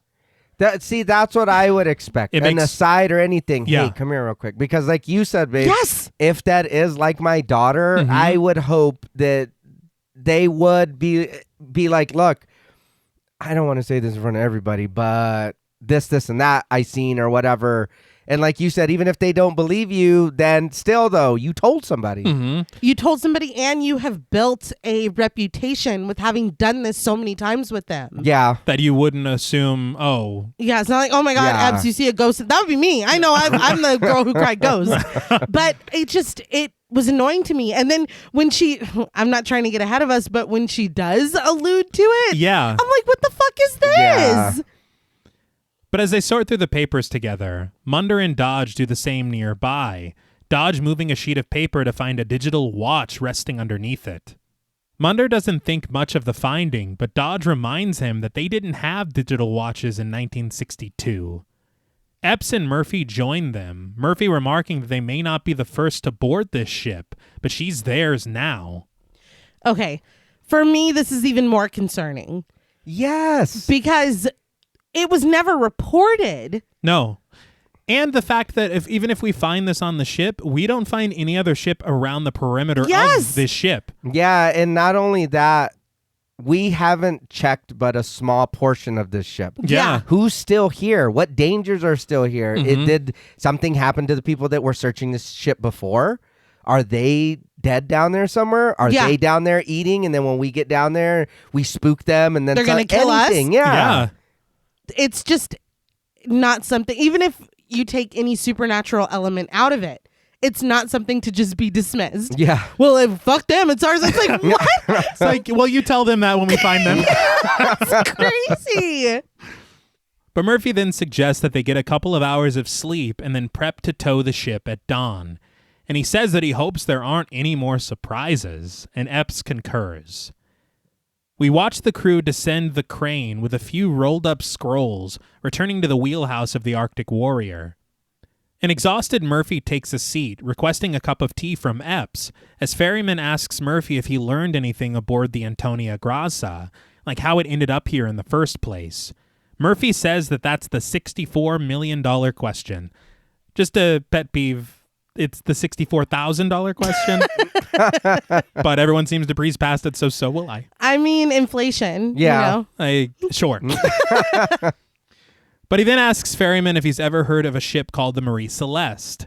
Ferryman hasn't, and Murphy explains that it was a twin-masted brigantine out of Charleston, South Carolina, during the Civil War, bound for London, with a cargo of cotton in the hull. As Epps returns with Murphy's tea, he thanks her and continues. He says a couple of months after the Marie Celeste set sail, it was spotted by a group of fishermen outside of Tripoli doing 12 knots an hour in a stiff breeze. He says something wasn't quite right, so the fishermen decided to go aboard, where they found nothing. No passengers, no crew, no captain, no signs of distress. He says 59 days after the last entry in the log, the ship had traveled 4,500 miles over the ocean, past the Rock of Gibraltar, and into the Mediterranean Sea at full sail with nobody at the helm. He asks Ferryman what he makes of that, and he only has one answer: a ghost ship. Roll credits. Again, not to beat a dead horse. If Murphy is this well-versed and this accepting of the unexplained, why the fuck would you not have opened your mouth? Yeah. And I did look up the Mary Celeste, and that's pretty much what happened. Ryan and Shane even talked about it because it's an unsolved thing and people have their theories, but it's very weird. I will say that the first captain died of pneumonia before I don't even think he had set sail yet. Mm-hmm. And then it was sold to some American dude who was so in debt that it had been damaged. And after he fixed it up, his creditors took it away from him. Like it just kept kept changing hands and getting like severely damaged and then put back together again. And then the captain of this excursion brought his wife and his small child, and it was found just like Murphy said. They boarded and nobody was there. Ship was in completely fine condition. They still had 6 months worth of food. One lifeboat was gone. Everything was completely fine. There was no damage, nothing. And the people are like, oh, well, obviously, like the captain, it was a scam and he and his family took shit. And like, no, the cargo was still there. And the whole crew did not fit on one lifeboat. Yeah. Even if the captain took his family and got the fuck out, where did everybody else go? It's very weird. It's very bizarre. And they had a log where they had to they updated every single hour. And by the time the ship was found, it had been 10 days. It's weird. Yeah. It's really weird. One of history's mysteries. Mm-hmm. Yeah. And no one was ever found. I think that goes without saying. Yeah. But no one that boarded that ship was ever seen again. Damn. Yeah. But instead of calling it a ghost ship, Dodge, however, says that it's bullshit. Ferryman laughs, but Murphy doesn't, reminding Dodge that he's been out on the sea a lot longer than him, and he's seen things that he couldn't even imagine. As he stares dramatically into his cup of tea, Murphy adds that maritime history is full of Marie Celestes. It felt like his Quint monologue a little bit. Yeah. But again, with what we were saying before, he's the perfect person to come to. Yeah. Yes. And Dodge, I'm sorry, but with Murphy's interest in all of these ghost ships, there's no way that this conversation hasn't been had before. Yeah. You're right. It seems like this is for Ferryman's benefit. Yeah. And again, I appreciate the idea of exposition through a new character in the crew. Yeah. It's a very smart way to do things like this, but the other people on the ship shouldn't be acting like it's the first time they heard it too. Yeah. Even as cliched as it is, be like, oh, here he goes again. Sure. You know what I mean? Yeah. If Murphy's always on about, these fucking ghost ships or whatever. Mm-hmm. It's... And he has an encyclopedic knowledge of all of them. Yeah, Yes. this man knows numbers, he knows dates, Yeah. he knows crew. It's just, I think that, and ever since we said that something feels kind of weird and inauthentic about this group, I've been trying to put my finger on it, and I think it is stuff like that. Yeah. Where it's like, we should feel comfortable enough to say, I saw a ghost girl Yeah. in that ship. We should know, oh, Murphy's going to think this is fucking... You know what I mean? Like, we should know these things. We should know each other. But Ferryman asks what their plan is then, and Murphy suggests that they do what they came here to do. Tie her up, tug her in. Santos expresses his doubts that they could tow an entire ocean liner with the problems that their ship has, but Murphy believes that they can. The power of belief, I guess. Yeah. I guess... So they didn't fix shit. No. I'm not gonna lie, I forgot Yeah. because all this was going on and I forgot, and then when he said that I was like, oh, you guys never fucking fixed the boat? You Can't. just came out here with hopes and dreams that y'all were gonna be fine? Yeah. And and they give a really ridiculous excuse as to why they can't go repair the ship right now and come right back. Everything that is being said here, I think is just, especially as the captain of this vessel, it's just fucking ridiculous. Yeah. Which would make a lot of sense if the ship had started to get to you. Yeah. Okay. But Greer recommends setting the Antonia Graza at anchor and then returning with 2 or 3 tugboats. But Dodge thinks that in the interim, it could get scooped up by someone else. But Murphy shares that it's all moot anyway, as the Antonia Graza doesn't even have any anchors on board. He asks Greer what he thinks, and Greer posits that if Santos gets the engines working properly, it could take them a minimum of 2 weeks to tow it. But he says that for what his share will be worth, he'd do it all by himself. And the crew laughs together. So we still gotta spend 2 weeks moving this motherfucker? At a minimum. That's crazy. He said, fuck a wedding. Yeah. Because remember? Yeah, that like is 2 true. scenes ago, that was the priority. yeah. Was he's getting married in a month, and he's like, I gotta shave my pubes or whatever. Yeah. Right? We're all remembering that Yes. scene very differently, I think. But we return to the empty halls and corridors of the Antonia Graza, peering into the ruined ballroom, reliving the moment when Munder crashed through the ceiling. Epps peers out of the hole once again, spying the figure of the young girl on the steps, who offers her a slight smile. But Epps now stands on the deck of the Arctic Warrior, wondering what it is that she actually saw. But her pondering is interrupted when Ferryman brings her a jacket for the cold and lights her cigarette. As she relishes the taste of the cigarette, Ferryman asks if she's okay, commenting that she's seemed quiet since she's returned from the ocean liner. It makes sense that he's asking her because he knows her best. Oh, yeah. You know? After a beat, Epps admits that she thinks that she saw something that she couldn't possibly have seen. Ferryman asks what she's talking about, and after a bit of hesitation, Epps says that she thinks that she saw a little girl looking right at her. So we'll tell this stranger that we were very rude to earlier. Yeah. But not our father figure who Checked in. He did check in on her. He Yeah. did. It's not as if Ferryman's the first person to ask her what's going on. Yeah. But Ferryman asks what happened after that, and Epps says that the little girl just disappeared. Ferryman shares that sometimes when he'd be flying for hours on end, he would think that he saw stuff too. there 1 second and gone the next, like a dream. Epps thinks about this possibility and thanks Ferryman for the conversation before bidding him a good night. Ferryman offers her 2 very awkward good nights, so he's obviously feeling something for her. Yeah. Yeah, he's clearly in love, I guess. But this would piss me off if I'm like, look, I saw something in there. Mm-hmm. And the other person's like, yeah, sometimes I hallucinate too. That's not fucking, like, fuck you. Like, And also, fuck you. Yeah, wait, like you fall asleep when you're flying up there?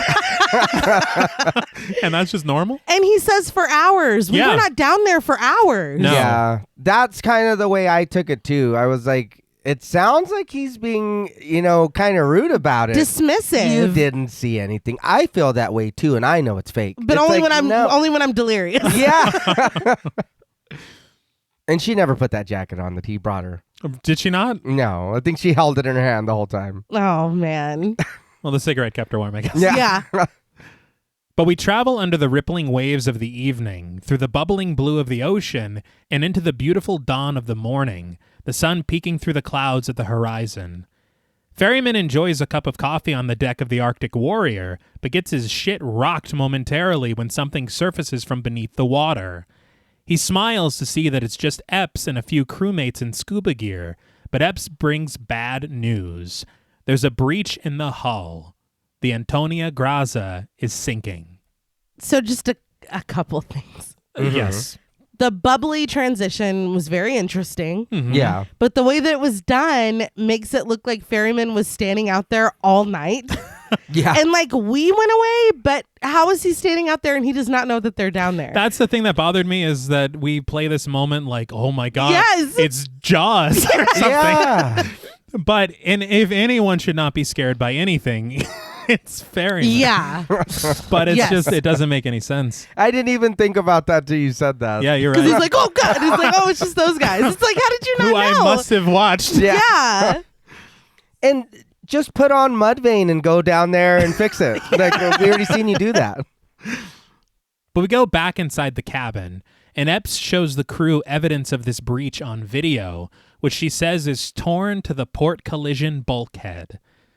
There's a lot of boat terms that I do not Yeah. quite understand. But you just accept it. Yes. It's like, okay, they know what they're Yeah. talking about. I don't. That sounds important. Yeah. I'm not a seaman.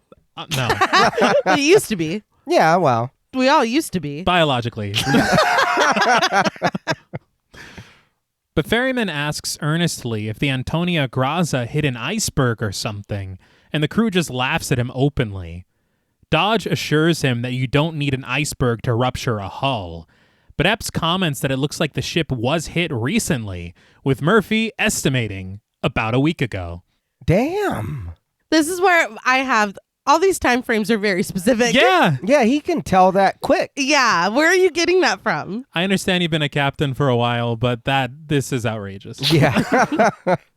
And I will say they laugh their asses off at Ferryman about this iceberg thing, but that's basically what happened. Yeah. We'll talk about it in just a second. It's very ridiculous. They're like, oh my God, you fucking idiot. But it did hit some rocks. Yeah.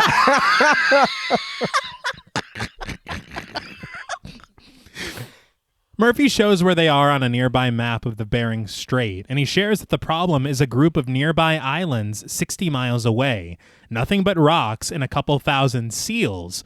But the Antonia Grazia is caught in a strong current loop, and the ocean liner is being pushed towards those rocks, and the last time it must have made contact.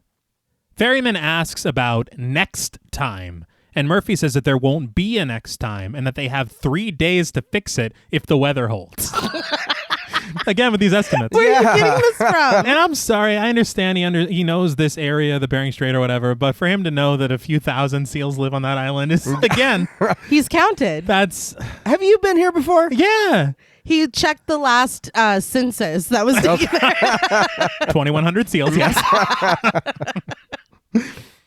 Ferryman asks why they can't just tow the ship as is, but Santos says that it would be like towing a 57 Cadillac with 4 flat tires. I was like, I don't know why the year matters, but we learn later. Yeah. He's very specific for a reason. But Murphy just calls it a bump in the road and assures the crew that they can fix it. But Munder has his issues with this assessment. He says that they can patch the breach if they can get to it on the inside and weld the flooded compartments and pump out the water from the collision bulkhead to the aft peak. But the rudder is also jammed, so they'd have to jerry-rig it and set a 38-degree current drift to clear the island chain. Ferryman asks what it all means, and Munder says that it's just a lot of work for 3 days. Epps states that with the gear that they have on board and on the ship, they could give it a shot, and Murphy is sure that they could fix it. Santos again complains that with what they currently have on board, he can't fix their engine problem. But Murphy just calmly orders him to overhaul the starboard engine, even though he just said he couldn't. I feel like this man has tried multiple times to say there's something detrimentally wrong Right. with our ship, and each time Murphy's like, shut up, science bitch. For as meticulous and as much of a leader as this character is supposed to be, it's just astonishing to me. Yeah, and for me, I know it's small, but I feel like Epps being like, hey, we can do it, guys, would have a little more punch if we were getting the relationship between her and Murphy. You didn't tell him about what you saw, but you told Ferryman. But then when this dude's like, just do what I'm telling you to do, and Santos is like, dude, I can't. And she's like, come on, guys, we can do it with what we got. If you guys are a team, I haven't seen that yet. Yeah. You're supposed to be like his daughter, but I don't get that anywhere. Yeah. And I feel like it would also make more sense for Murphy to be so singularly minded if there was a motivation for it. That too. If he knew what is in the cargo of this ship. Yeah. Or if the ship, as I keep saying, had already gotten to him a little. Right. That would, because it would be them questioning why, whatever, and then him being like, no, we have to. We have to do this. We have to do this. And then her backing him up is because we've seen this strong relationship. We haven't seen that. No. And motivations change as it goes on. It would have been interesting to see a change in this character as maybe something like greed becomes more of a motivator. You know what I mean? Okay. Because I would like to see this level-headed captain, but I mean, even at the beginning, he was like, I'll swim down there and kick your ass. Yeah. He was. So I don't know. And to what I was saying before, if we have lust with Greer and we have greed with Murphy, Yeah. let's keep going. Yeah. That would, you know what, it would give everybody a reason or something to act funny instead of them just being like, oh, dude, this is great, and then just wandering off or whatever. You know what I mean? Yeah. You have a reason to go after something in the ship. There's even something else that could be embodied Yeah. later Yeah. when two people are sitting and enjoying something. Yeah. You know? More of that. Yeah. I want that. Look, and I feel like, look, we're already doing a lot of The Shining here. Yeah. What's the harm in throwing in some 7? Well, just a little 7. Yeah. A dab of 7. As a treat. Yeah, as a treat. But Murphy repeats the order, and Santos heads off to the engine room as Greer rises from his seat to call it all in on the radio, but Murphy stops him. He says that despite what maritime law states they should do, Greer shouldn't call it in, as they don't want any unsuspecting visitors. I don't know, Cap. Something feels wrong. It feels very wrong. Yeah. And I'm like, is that true? Where's Michael Bluth where you need I when was you need just, him? yes, Jareth Cute story, I believe. Excuse me. Yes. But Greer just smiles and walks away, telling him that it's his call. And again, this conflicts with something that we see later when he's really pissed off about being the first mate and not having a say in any decisions. Yeah. And here he's just like, you got it, boss. Yeah. Like, I mean, it doesn't. It doesn't make sense. no. Yeah. But we cut to the exterior of the Arctic Warrior, raising the necessary materials up and into the Antonia Graza for the crew to get to work. Inside the ocean liner, Epps addresses the crew, telling them to do the necessary recon to make sure that there aren't any other problems before they get to work. I feel like this would be a good time to start talking about a ghost girl. Okay. You would think, yeah. But Murphy walks off with Greer, telling him to stay beside him and to not wander off. Epps then orders Dodge and Munder to get to the port collision bulkhead and to call her if they need anything while she and Ferryman work their way back to the fore. Hold on real quick. Isn't all the cabinet not supposed to be in the same room together? Why is the captain and the first mate going off? Are they not? I think that's just the president and the vice president. Well, I'm just saying, if the first mate and the captain get got, then what happens? Well, it feels like I think Ellen Ripley takes the lead. She takes control of the... That's the inevitable pull Right. of this, I think. But the crew grabs their necessary equipment and the camera glides over it all, including some C4 explosives. All right. That's what every ship needs. Yeah. And again, I don't know anything about salvage crews. Maybe this is a necessary part, No, yeah, that is true. Oh, it could be. Yeah. you know? But Santos, on the other hand, is hard at work on the starboard engine, mockingly repeating Murphy's mantra. The only plan in this business is that there is no plan. He says this doesn't even make any sense, and we see that he's talking to a photograph, not of a significant other, but of a vintage Cadillac, perhaps from 1957. Okay. Perhaps. It did make me laugh, though, not only that it's framed, it's really funny to me, but the shot of the car is of like the car ass. It's not even like the face of the car. Well, I mean, you've seen My Strange Addiction. Oh, God. Fair enough. Fair enough. A little decorum, please. Really gets his engine revving, huh? Yeah. But the engine sputters, shooting oil at Santos, and he does kind of make it a little weird and a little sexual. Yeah. So, I mean, we've discovered it. Yeah. Some people like their back scratched up by a demon. same director of the... He's trying to make these people feel seen in every film that he makes. It did make me laugh though, because we get 3 different shots of Santos after he's hit with this oil. The oil is in 3 different locations. Is it really? Like it's on his neck, and then we see him again and it's across his face, and then we see him again and it's on neither of those places. It's only on the collar of his shirt. Did we need 3 takes to do that? No. That was hilarious. Your sister pointed it out to me, and I went back to watch it, and I was like, that's fucking funny. That's absurd. It's truly egregious. Like it's completely different. But on the Antonia Graza, Murphy and Greer make their way down a corridor, setting up lights, and Greer remarking that Murphy was right. The ship is beautiful. Epps, on the other hand, pushes a door open on the other side of the ship, discovering a drained swimming pool at the center of the room. The roughness with which she opens these doors was astounding to me. When dude just fell through the floor yesterday. What's going on I was this like, side? yeah, maybe we'd be a little more gentle, but okay. No, they didn't learn anything. But as she peers down into the pool and arcs her flashlight, she finds what appears to be bullet holes in the tile of the wall. But on their way to the main engine room, sloshing through knee-deep water, Munder tries to contact Epps on the radio, but he can't seem to get anything but static on the other end. When they got back last night, don't you think that Greer should have mentioned that he was trying to radio them and that there's something wrong with the connection in the ship? If they're going back in there? Mm-hmm. Hey, man, this time keep your radio on, because I could not get a hold of you the other day. And then Murphy's like, what are you talking about? Yeah. It was on. Yeah. Anything.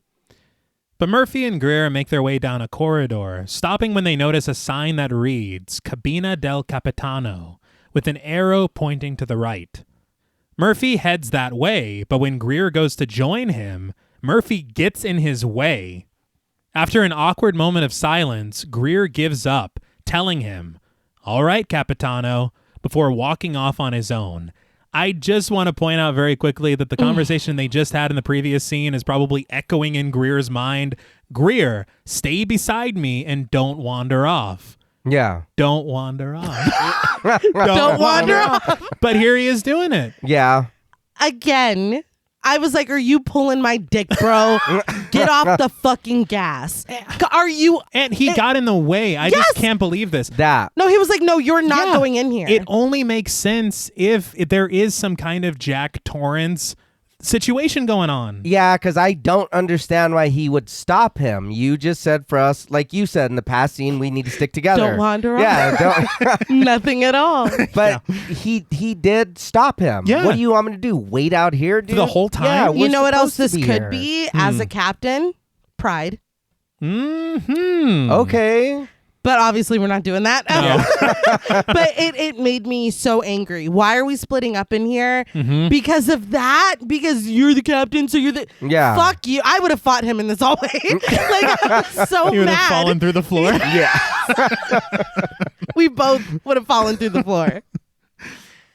But back in the pool room, Epps investigates the bullet holes in the wall and even finds a few casings on the ground. And as she looks around, she sees even more bullet holes lining the tiles. She rushes for the nearest ladder to climb up, but there, with a music cue at the pool's edge, stands Katie, inches away from Epps's face. Epps gasps, falling back into the pool in slow motion, the collected shells scattering like Sonic's rings. That was the shallow end. Calm down. She's fine. Yeah. I thought the ladder was going to break and she was going to fall back in, but I was like, No. same result, I guess. Yeah. The Sonic's rings were a nice touch. Thank you. But Greer continues off on his own, scaring himself when he accidentally kicks an errant piece of glass and singing to himself to keep his cool. Murphy, however, has made his way into the captain's cabin, tracing old photos and crusty furniture with his flashlight until he finds the captain's old and worn cap. He makes his way into the adjoining restroom, and when he reaches into the filthy sink in there, he finds a razor blade resting in a dried pool of blood. Why are you touching that? I don't know. He picks it up, scraping his finger against it as he ponders his finding. What? We already know that razors are sharp. Yeah. I don't think we need to introduce 40-year-old crusty blood into our Yeah. system. But when he saw the cap, Yeah. I was like, is this going to be a I'm your captain now moment? Okay. And again, No. no. Yeah. Again, it feels like we're heading towards a very particular story, Yeah. and we do not get that at all. No, unfortunately. Yeah. Well, and not even like in a good, subversive kind of a way. You Yes. know what I mean?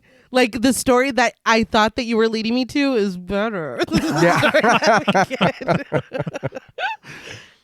Greer, though, finds what appears to be some kind of elevator shaft, shining his flashlight into it and shaking off the odd feeling it gives him to look down. Interesting. Yes. That I like. That Yeah. I agree. But Munder and Dodge finally find the engine room, standing atop a narrow set of stairs in a room filled with pipes and water. Munder notes that they'll have to dive in to get to the site of the puncture.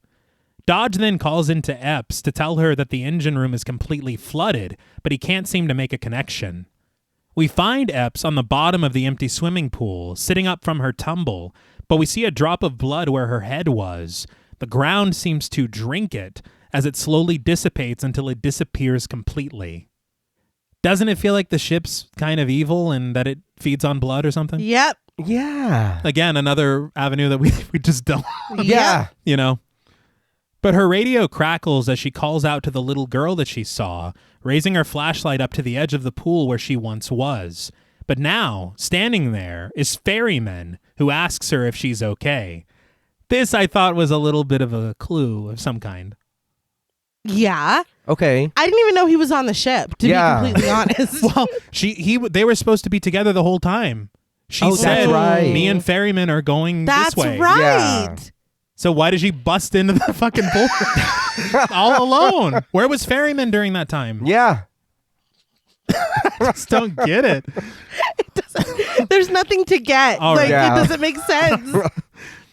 But as he helps her out of the pool, we watch as blood begins to drip from one of the bullet holes in the tile. The ship said, you can have it back. Yeah. Ew, I didn't taste that. Oh, is You, this type A? No. But Murphy continues his exploration of the captain's cabin, and on the shelf finds what appears to be a freshly poured glass of whiskey. I loved this. Yeah. Yeah. This very much was giving The Shining take a shot. Take a shot. I really, really did like this too. Mm-hmm. But I feel like everyone is very chill for what's going on around them.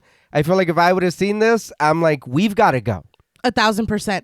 But if he's under some kind of glamour, Yes. and another thing that I really did appreciate, and I do want to give this film its flowers for it, because I know that this is something I complain about the inverse a lot in a lot of films, his sobriety was alluded to way back at the beginning of the film. Oh, yeah. We have never talked about it again. We did not beat a dead horse. We did not, you're a control freak over and over and over again. Oh, none for me. Thanks, God. Like, it was mentioned one time. Yeah. So if you're paying attention, you're rewarded with the, honestly, heaviness and the temptation of this moment. Yeah.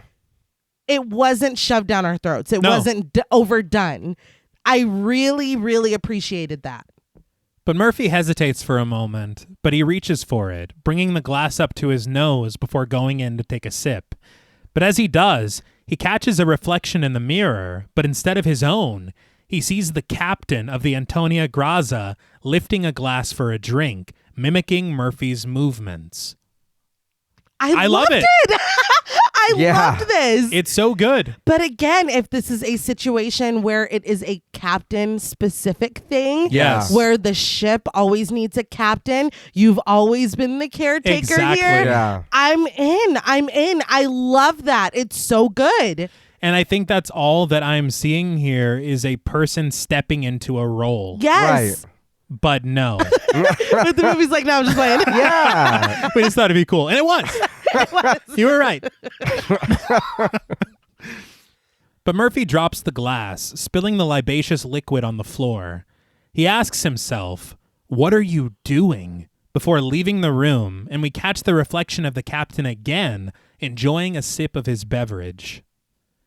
But back at the swimming pool, Epps explains her findings to ferrymen, who suggest that they might have just been using the pool for target practice. Really, Ferryman? Really? And then when they hit that iceberg, it just... Stop talking. You stop. But even that, listen to what you're saying. Mm-hmm. What do you mean they were using it for target practice? On this ocean liner? Why? Yeah. Why the fuck are you shooting an empty pool for target practice when we're here for fun and relaxation? Yeah. I was going to say on this fucking luxury ass. You've Come on, ruined man. our vacation. I think we're not having fun anymore if this is what's going on. Literally. We'll get off at the next port. Yeah. But Ebb says that this would be the happy version, but the not so happy version would be that there were people in there. She shares that she saw the little girl again and fears that she must be losing her mind. Meanwhile, in the pool, blood begins to pour from more and more of the bullet holes in the walls, the red murky liquid beginning to form a pool at the bottom. Kind of like the elevator in The Shining. Yep. Yeah. Take a shot. Take a shot. But Ferryman asks if the girl said anything to her, but Epps just tells him to forget it. He's like, she say anything about me? Yeah. Specifically, She like show you anything? yeah, photograph. But we watch as the pool fills even higher and quite loudly gurgles blood from the array of holes until the camera dips into it, our view overtaken by the crimson tide. The music rises eerily as within it, we see the floating bodies of guests of the Antonia Grazza dressed dapper for the evening ball. I really like that. Going into the water and then the bodies being in there like that. Yeah. I'm so torn because I love the visual. Yeah. But I'm like, who sees this and who's it for? Okay. That's fair. Well, No, you know? there's no way they couldn't have seen it when they were walking out. Yeah. It was filling up. It was halfway when they were turning around. And loudly. Yeah. Dude, it's loud as hell. I'm just, I don't know. I feel like, I don't know. There are moments, and I'm very contradictory. Right. Because I do like some moments that are just for the audience, but then there are some moments that are just for the audience that just piss me off. And I'm just like, what is this? I will agree with that. I'm confused at what's going on here, like what we're experiencing here. And I know maybe later it's kind of a little bit explained, but again, I do like the visual when we dip into the water, Yes. but everything, it's like, what? Yeah, exactly. But Greer, however, continues alone until he stops dead in his tracks when he hears something peculiar. A woman's singing voice. It crackles over the radio in the engine room, where Dodge and Munder look at each other confused. They assume it's Epps fucking with them for some reason. Come on. Yeah. Greer attempts to call in to anyone who will listen, but gets no response on the radio. As he travels up the staircase and into the ballroom, the song becomes clearer as it echoes against the empty walls. Francesca's song of Senza Fine stops abruptly as Greer steps cautiously across what used to be the dance floor. I love it. Yeah, Yeah. I was going to say I really loved that, actually. Like, Yeah. I think that's why this movie is so frustrating, is for every moment where it's like, okay, yes. It's like, nah, it's like I'm just playing. And I just want to comment on this visual of seeing the light reflected against the water and the walls. It is a beautiful atmosphere. Yeah. I really enjoyed that. I was like, man, did they just have glass ceilings with water filled up on top of it? Yeah. I was like, because this looks fucking badass. Yeah. I tried so hard to discover how they did this. I couldn't find anything. Damn. Whatever they did, it's brilliant. Yeah.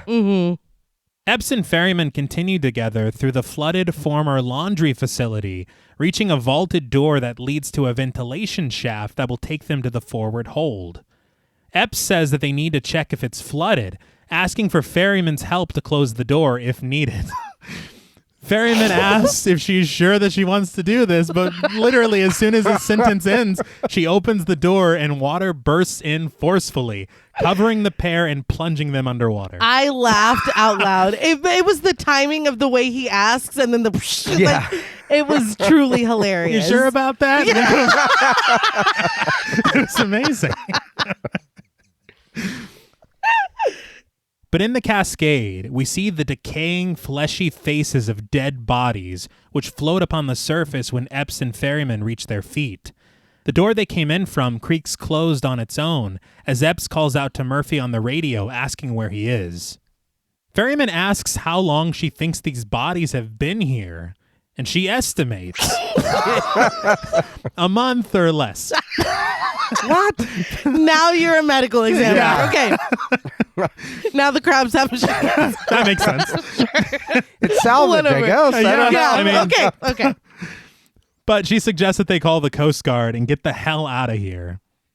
Ferryman expresses concern about the ship, but Epps tells him if it sinks, and urges him to leave with her. I did appreciate that. Yes. Yeah. Because I feel like even Murphy at this point would be like, well, hold on. You know what I mean? Yeah. You see this? Yeah. If your first priority is not, we got to get the fuck off this boat. I don't give a shit what happens at this point. Yeah. Then I'm side-eyeing you. I appreciated it. Yeah. Oh, no. You stay and look after the bodies. I'll go get help. Yeah. Yeah. Yeah. You stay here. They try to leave from where they came in, but upon finding the door closed and locked, they make their way through the opened shaft as another door at the other end creaks open on its own through the stagnant water. I want more explanation of what the motivation of the ghosts on this ship is. Okay. Because who is doing this? Yeah. Yeah. Who is closing Yeah. their exit Yes. and then leading them to... Again, not knowing the story in these moments, Yeah. they're easy to accept. Yeah. Looking back, knowing the end of this, you're right. It makes... Who Yeah. and why? And I'm telling you again, if there is a story here where, and we'll get to it with the original screenplay, where it's more just about the ship, Yeah. that works better. Yeah, does? It does. You're right, because I did like that a little bit. The one door, they're not able to get out, and then the other one just opening like, oh, look, come this way. Yeah. Kind of like, I guess, leading, like you said, leading them somewhere. But yeah, thinking about it, you are right. Who's doing that? Why? Yeah. But Greer has made his way onto the stage of the ballroom. After admiring a vintage microphone and playing a few discordant keys on the piano, he notices something. A smoldering cigarette resting in a nearby ashtray with fresh lipstick on the filter. Now wearing a yellow cap that I don't remember seeing him in before. Does anybody remember that? No. Okay.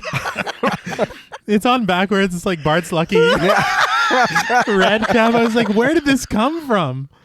But I will say, if we're talking Bill Rush, color theory, Oh, yeah. Yes. It makes perfect sense. Yeah. I did just want to say before you finish this because this also pissed me off. Mm-hmm. But when he was playing the piano, I was like, this is me in every video game where there's a piano. Yeah, I can play this piano. All right. It's like I'm supposed to be doing something else, but Well, But he asks, when did you start wearing lipstick, Epps? As he picks up the cigarette and calls out to her. you know goddamn well. Yeah. And I know she smokes. We've established that. well, hold on though. When Ferryman took her the cigarette and the jacket, Mm-hmm. she made a comment saying it's been so long since I've had one of these. She So, did. She didn't if mean the jacket. Well, either one. She's from Texas. Yeah. But if you guys are together, you know she doesn't smoke. When did you start smoking again, Epps? And why is there lipstick on here? You know she's not wearing lipstick. Yeah. You came here with her. I don't know. I don't get it. I don't know. I know it's something small, but it is like you said about the drinking. He said it the once. Mm-hmm. And then that did pay off in the captain's cabin. Yeah. But she said that to Ferryman when they were outside. It's been so long since I've did. had one of these. If you know your crew, you know that Epps doesn't smoke anymore. Why are you assuming it's hers? It's just irritating. Yeah. And it makes you think less of Greer. Yeah. Yes. And you're about to think even less of Greer. Yeah. Yes. Because the beam of his flashlight finds a poster advertising Francesca's performance, complete with a photo of her in her red dress. Greer admires the poster, and he says, excuse me, Francesca, nice titties. The woman is dead. Yeah. She's Well, dead. yeah. Yeah. But it also just, he tries to clean it up. He does. He tries. He does a poor job. Yeah. He then remembers that he'll be married in a month and amends his statement that Francesca couldn't possibly hold a candle to the future Mrs. Greer. Shut the fuck up. You said what you said. Yeah. I think The spirits heard you. yes. No, we all heard you. Mhm. I think that I would see that and be like, oh my God. Again, Murphy's story. Mm-hmm. Nobody was seen off the ship again. Hey, you know something else? You know who was wearing lipstick is Francesca in the poster. True. Yeah. But I mean, even if you don't believe in that, even if you don't put that together, I would be like, that is so sad she was performing here. Oh, yeah. Even look how beautiful she is. I bet she was talented. Huh, she was singing. I heard fucking singing. Yeah. Yeah. I've traveled with Epps all this time. I didn't know that bitch could sing in Italian. And it's Anything. great. Yeah. You know what I mean? Epps, you're brilliant. Yeah. You shouldn't be salvaging. You should be salvaging that singing career. Even even if I didn't put together anything supernatural, I think my reaction would be, how sad is it that she came here to perform? And that was it. Yeah. All these people came here to watch her perform. They're gone. They're all gone. She's dead. Not wow, she has great tits. Yeah. Especially for how much of a gentleman Greer is, Yeah, a right? total gentleman for sure. Yes. Yeah. Yeah. Mhm. And I feel like if this is any kind of play on him being nervous and talking to himself or whatever, you could have done this so many other ways. Oh, yeah. You know what I Yes. mean? Like you said, he could have at least been like, damn, that, all these people here or whatever, and then been like, looked at the cigarette and been like, huh, are you still here? Somebody still, like talking to Anything. himself, Yeah. trying to like keep himself calm. And they already showed him doing that earlier. yeah. I don't know, man.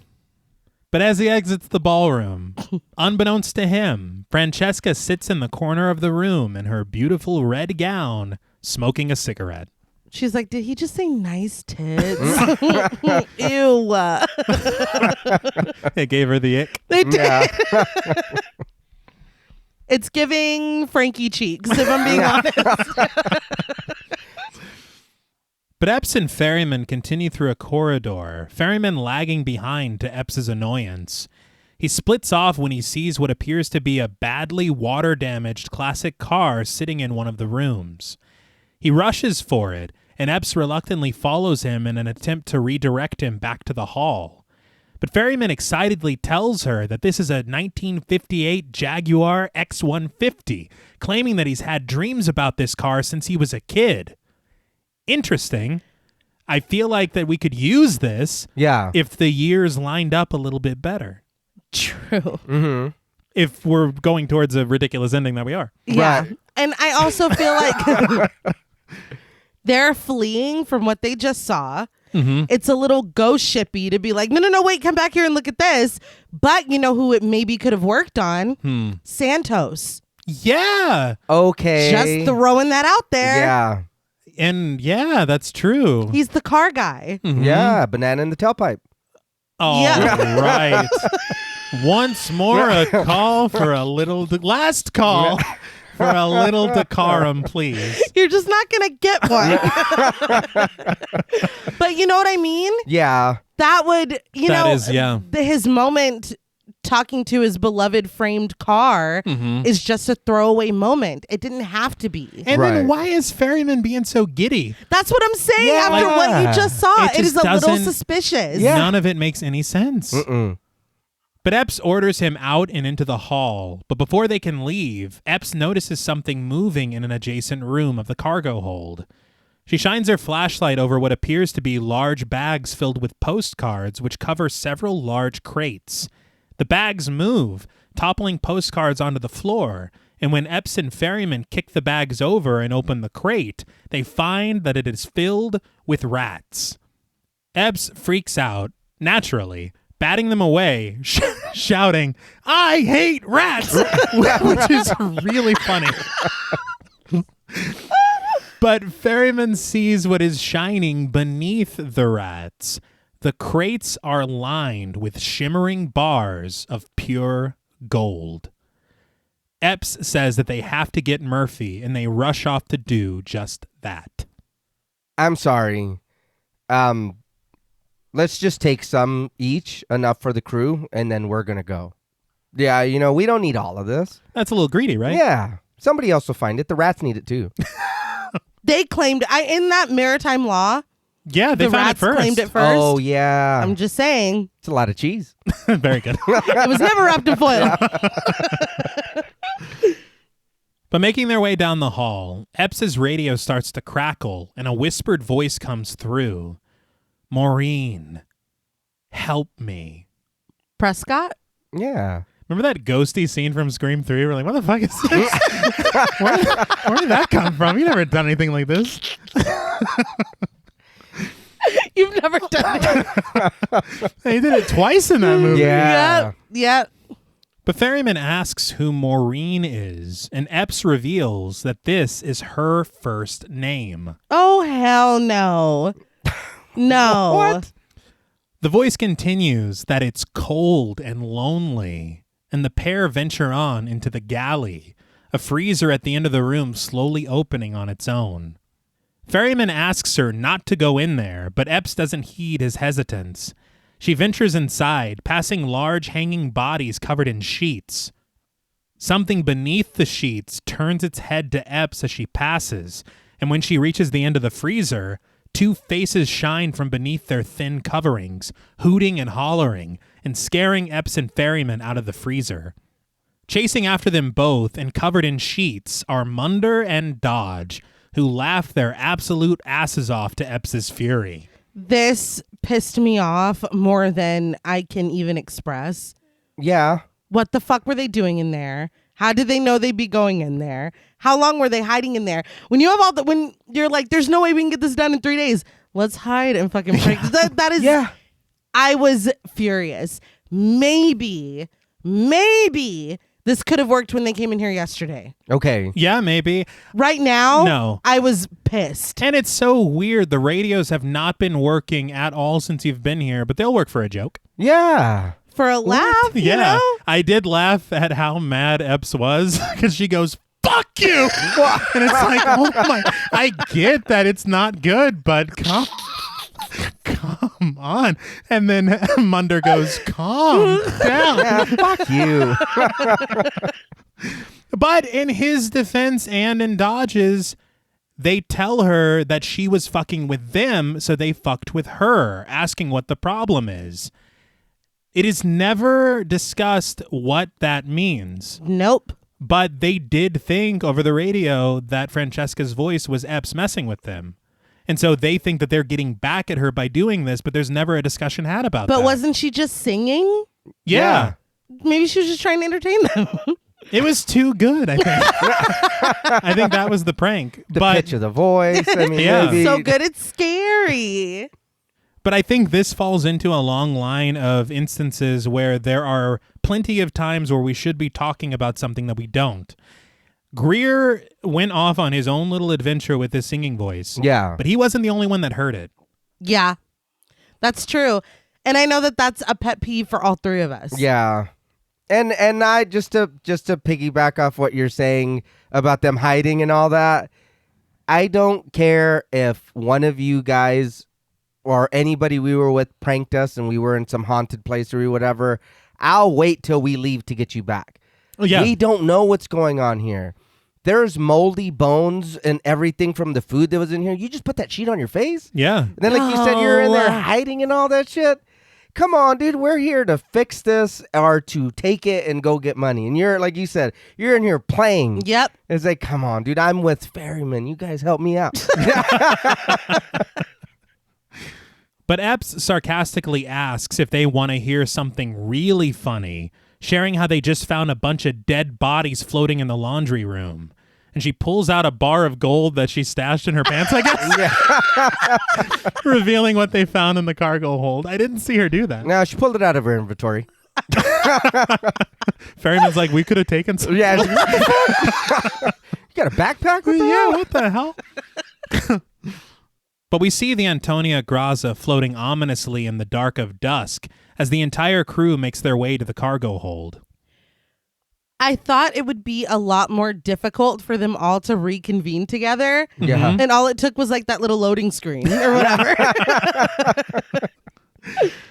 But they shine their flashlights over Murphy, who opens the rest of the crates with a crowbar, as Ferryman giggles feverishly like an old prospector.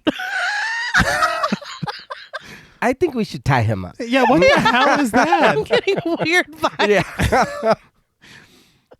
But when Murphy opens the crates, the gold shines brightly, lined neatly inside the wood.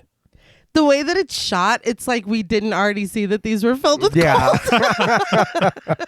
Maybe they could have kept it from us. Maybe that would have been better. Well, yeah, because Okay. I was like, didn't this reveal already happen? Do it like Marcellus Wallace's briefcase. Yeah. Okay. But the crew celebrates their riches, Murphy running his fingers over the gold and grabbing a bar to kiss it. The crew can't believe their fortune, and they all gather next to the Jaguar.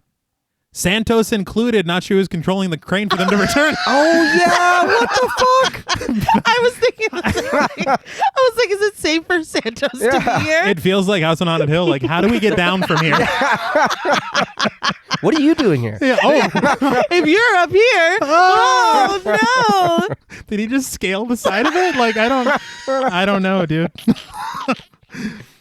And, you know, more to your point that you said earlier, they are in the room with this classic car now. Why doesn't Santos say anything? Yeah, that's Yep. true. But he does ask Murphy how much he thinks the gold is worth. And Murphy estimates 200 to 300 million. Really? Sure. Why not? He also runs a pawn shop in his spare time. Yeah, he's got the, you want, or you got gold? I'll buy it. Yeah. Greer is concerned that the gold could be insured, doubtful that someone would let this amount of gold just float away. But Dodge discovers that the markings on the gold have been filed down, which makes it untraceable. Greer amends that. It's stolen. Murphy explains that this might be the reason the ship disappeared when it did, and Munder asks, if the gold has something to do with 1962, what does any of it have to do with the bodies that Epps found in the laundry, which he estimates can't be more than 3 weeks old? It's like, what the hell is this? Yeah, what the fuck? Who wrote this? Who wrote it? They had to fill in some stuff. But Greer cuts through the silence that this question inspires, saying what everyone is thinking. This ship is fucked up. He shares that when he was alone doing his recon earlier, he could swear that he heard a woman singing to him, like she was coming on to him. The crew bursts into laughter and laughs even harder when Greer admits that it's the sexiest voice he's ever heard. Listen. What the fuck? Listen, some of that could have been an inside thought. He's Yeah. like, I was harder than I've ever been. Oh, right. Jesus Christ. He was doing He too was. much. He was like, check it out. Just thinking about it. Is the weird thing. Yeah, it is. All right, guys, let's get back on track. You know what else, though? You can think of like maritime legends and stuff. It's like a siren song. Okay. Okay. Okay, yeah. It's a little cleaner than what you guys are doing. How is it not? You'll still get a chub from that. All right. They leave that part out of the story Yeah, for a good reason. Well, because Stephen King didn't write it. That's so. true. Yeah. God, he can't stop himself. Santos asks if the woman had any backup singers or cars. No, he didn't. But Munda requests that Greer give him some of whatever he's on. He's a man with specific taste. Yeah. Are you guys done in that room back there? All right. But I did think it was weird because they're all laughing at Greer, but it's like, dude, you all know weird shit is going on. Why are y'all constantly thinking this is funny? And we have two other people. That heard the singing. Yeah. Not only that, when I was alone doing my recon, play that first word back again. Alone? Yeah. Why were you alone? Because Cap? Murphy fucking got weird around the captain's cabin. Yeah. Yep. He's like, are you hard? Go over there. Oh, I'm not walking with you. guys, this is... But Murphy just smiles, and Dodge suggests that maybe Greer isn't quite ready to get married. Epps, instead of sharing anything that she has experienced, changes the subject, asking what they're to do about the Coast Guard. Murphy shares that under international maritime law, anything that's found in international waters belongs to the finder. Literally, finders, keepers. Greer suggests that whatever they're planning to do, they need to do it now. Grab the gold and get the hell out of here. Murphy pulls the crew, and everyone agrees to the plan that involves taking the gold, except Epps, who states plainly that she just wants to get off the boat. But the crew loads up the gold as Greer and Santos return to the Arctic Warrior. Santos stashes his tools away in the engine room, loudly celebrating his riches, as Murphy calls into Greer on the radio, telling him to get the engines running. Greer calls down to Santos in the engine room to hurry finishing his work, and he does, wiping the tanks down. And he clearly wipes them feet to head because...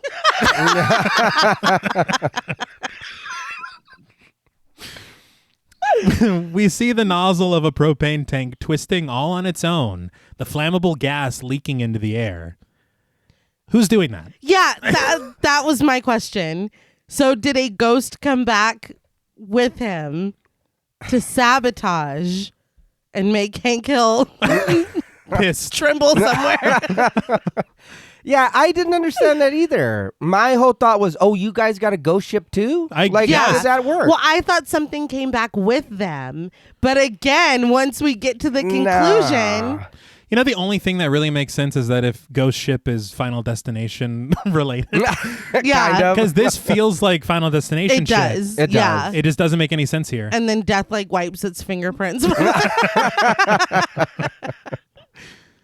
But Santos calls up to Greer to start the engine, bragging about their future riches. Oddly, as Epps and Murphy get ready to load the gold into the Arctic Warrior, Katie watches from above, fearfully shaking her head at what's about to happen. She screams for Epps, telling her to stop because she doesn't know what she's doing. As Epps looks up at her in disbelief, Katie tells her not to start the boat. But Katie is promptly tackled by some other spirit that we never learn who it is. I was so confused. Yeah. Who tackled this little girl? The only other spirit, well, no, we see a couple more, but It I was would like, was make- it the captain? But Was it Francesca? what? It just doesn't make any sense. Yeah. Even if it's the captain, I know he tried to protect her earlier, but we're dead, dude. We're, Yeah, on the It's floor. over. we're already, yeah, you're fine. But just as Santos smells the gas nearby, he calls out to Greer to stop, but it's too late. Greer presses a big red button on the console, and the engine room explodes, engulfing Santos in flames and sending him flying backward, tasting the heat, not the meat.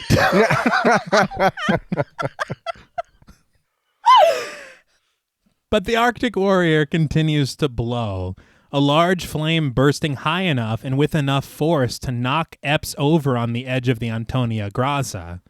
When she reaches her feet, she leaps from the edge and into the water, calling out to Greer, Santos, and Munder. When she hits the water, she swims for Greer, who floats near the wreckage. And, very interestingly, Ferryman is already in the water, having rescued Munder and swimming him to safety. What?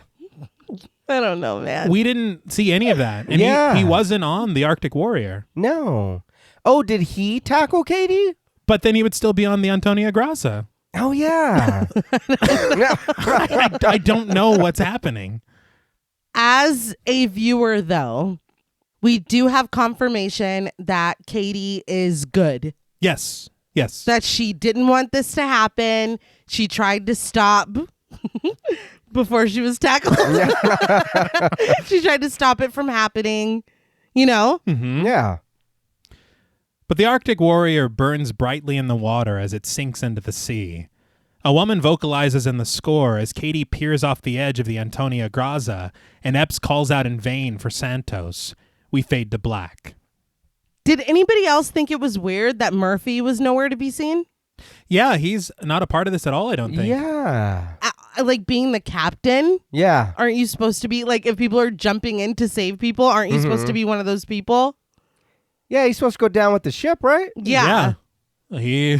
He's hanging out with the other captain, I guess. Maybe he tackled Katie. Dude, I don't know. But we get the same shot of rippling waves under the light of the moon that we've seen at least twice now, before crossfading to Greer getting medical attention from Epps aboard the Antonia Graza. Greer explains that he doesn't know what happened. The engine room just blew, and he wonders if Santos rushed the repair or didn't set up the gaskets right or something. The crew surrounds them, Dodge calling out to Ferryman, asking him if he found anything out about the ship before he sent them out here. Ferryman says that he doesn't know, but attempts to look on the bright side. They have the gold, and they're still alive.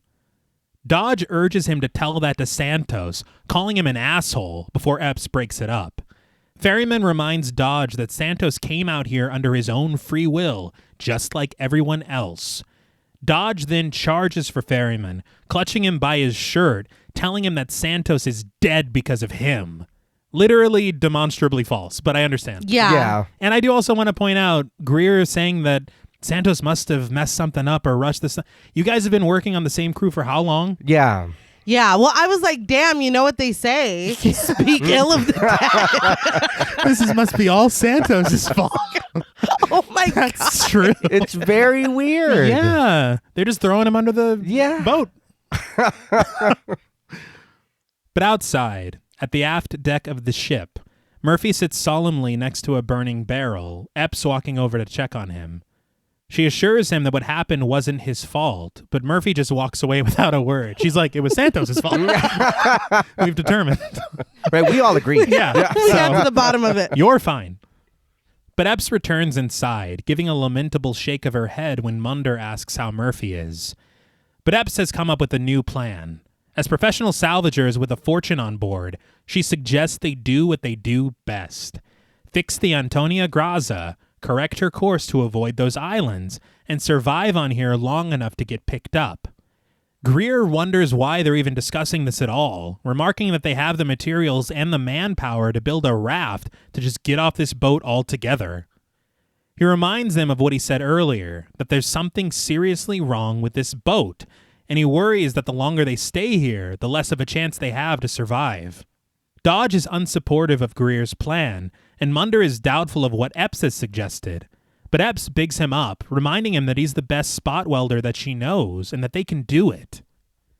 Munder softens, but he and Dodge express their need for the light of morning in order to do their job effectively. Epps understands this, suggesting that they hang out for the night and get to work in the morning. She then asks Greer his opinion, and annoyed, he asks that now she wants to know what the first mate thinks. He agreed Yeah. along with everybody else. Yeah. But it is a bit strange that if he's next in command, nobody gives a shit what he's saying. No. Well, only one of us was walking around the ship hard as a rock. And I don't know. Right. I don't know if that's who I want to take instruction from. He's setting sail, man. He's pointing us in the right direction, I guess. No, he's not. Let's go. All right. No, he's not. But he tells her to go to hell, seething that she isn't qualified to get them off of this ship, adding that if Murphy would have done things his way from the start, they wouldn't even be in this situation right now. In all fairness, he is right about that. Yeah, That he is true. Munder retorts that it's everybody's fault but Greer's, right? But Greer just continues that if they called the Coast Guard, they could already be on their way home as millionaires. Greer storms off, but when Munder snarks, "Grow up, asshole," Greer returns with a vengeance, punching Munder right in the face. He exits furious as Epps checks on Munder, and we crossfade in a kind of hilarious way. And grow up what? Because I wanted to call the Coast Guard to come and save us? Yeah, I don't know. What the fuck? I just laughed at how poorly he took that punch. He did. Yeah. He's like, oh my God. Like, he was really upset. And he didn't fight back at all. Not at all. But we pan over a mural of naked bodies in the style of the Renaissance period, painted against the back wall of the room which housed the swimming pool. I did want to say there's also a mural painted in the ballroom that was behind Francesca as she was singing. I saw in a featurette that the art department actually painted these murals themselves. Ooh. Really? Yeah, and they had said that they are actually hints at a plot point regarding two opposing forces, and we know the characters later who these forces are supposed to represent. Yeah. It's just not very clearly or well done. Yeah. But the idea is pretty cool Yeah. Yeah. to have these sly kind of clues. Mm-hmm. But Katie twirls in front of the mural, a ghostly ballet, as we crossfade to that shot of the rippling water that we've seen 4 times now. Did it look like a sonogram to anybody else? The water? Yeah. Okay. I can see that. Yeah. Right? Yeah. I was like, it looks like a sonogram every time. Well, it's probably It's the same fucking The shot. same one. yeah. shot every time. And I also wanted to say the pool is not filled with blood. Oh, yeah. So again, I don't know who that was for. But Murphy has returned to the captain's cabin, furiously knocking over furniture. He then makes his way over to the bottle of liquor that he found earlier, retrieving the glass from the floor and pouring himself a drink. But elsewhere, Epps stands at a desk, flipping through the guest log of the Antonia Grazia, finding the entry for Katie Harwood, reading a column next to the name, which states that Katie boarded the ship alone.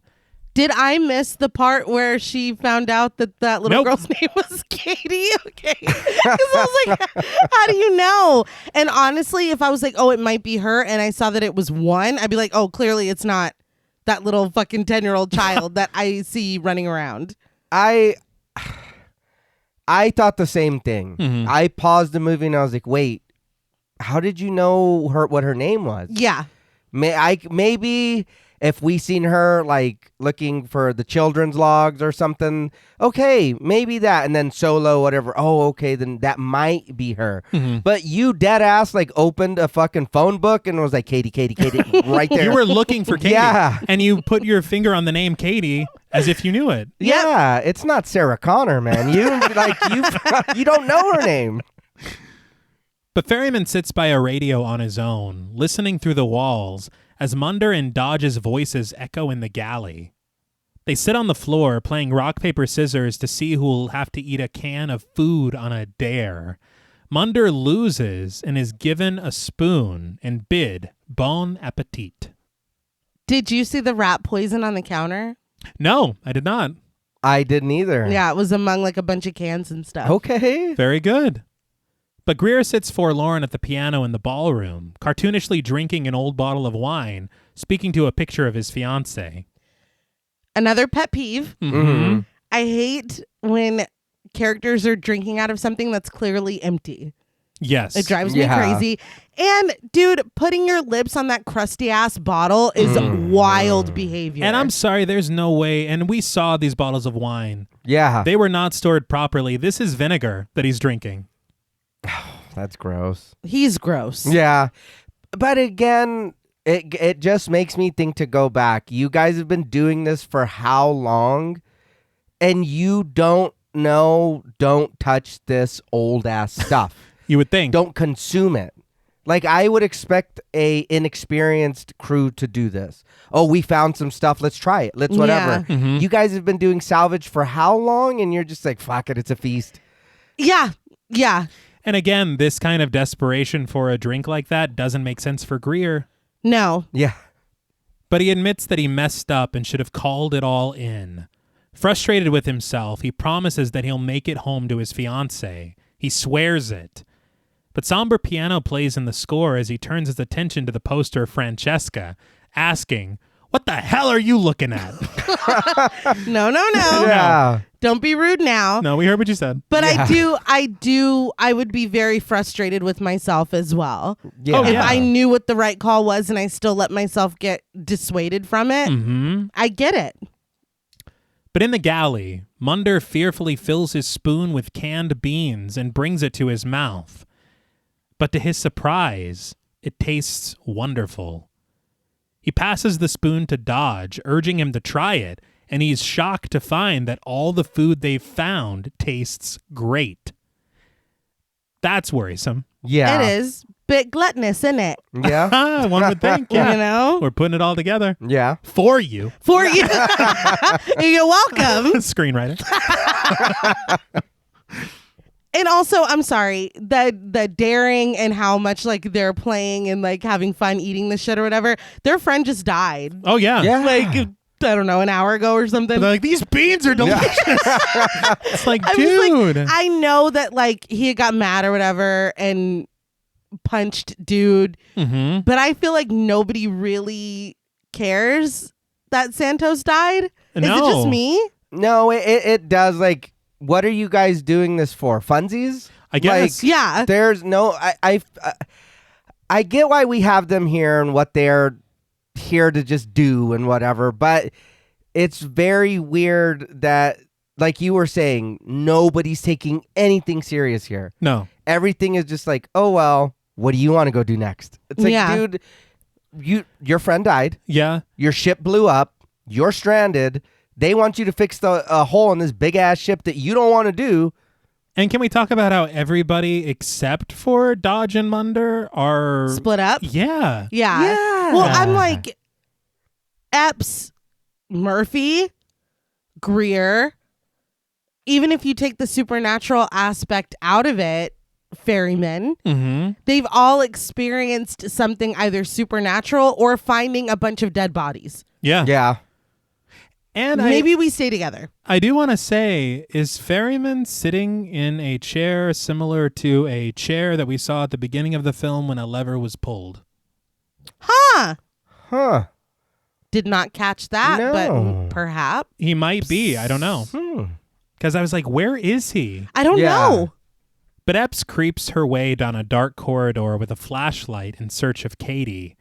Cabin doors are open on either side of her as she continues down the hall, and when she mutters the name of the girl, all the doors around her suddenly close, frightening her. But a door in front of her creaks open, and the sound of a little girl humming emanates from inside the room. But continuing their feast in the galley, Munder and Dodge joke about all the things that they'll buy for each other with their riches. A bathtub for Munder because he stinks apparently, and an endless supply of nudie mags and toilet paper for Dodge because I guess he's lonely or horny or whatever. But as they continue to eat heaping spoonfuls, which is a dead giveaway, Yes. Yeah. Munder notices something on the side of Dodge's mouth. Something wriggling. They look down into the can of beans to find that it is infested with maggots, and somehow Munder's mouth is also filled with maggots. I guess he took another spoonful after they discovered it was maggots.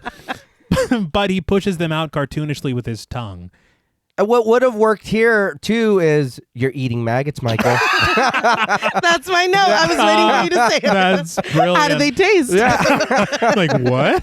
That was because that's the only thing I thought when I seen this. Yeah. Because again, they're here, a comedy duo. Uh-huh. Yes. What the fuck are y'all doing? And you knew that it was not going to be that easy. Oh, No. yeah. It was just like, oh no, all this food is not only preserved, it's fucking delicious. Yeah. Mm-hmm. But again, if this were executed better, Yeah. and I know that we've somehow started rewriting this in the context of the 7 deadly sins, Yeah. this would be a really great gluttony moment for at least one of them. You know what I mean? But that's not the story that they're telling. No. And they never tell anyone about this. I feel like this is something to talk about. Yeah. I got a belly full of fucking maggots. I don't know if anybody needs to know about this. Right, I'm ready to source this out to an adult.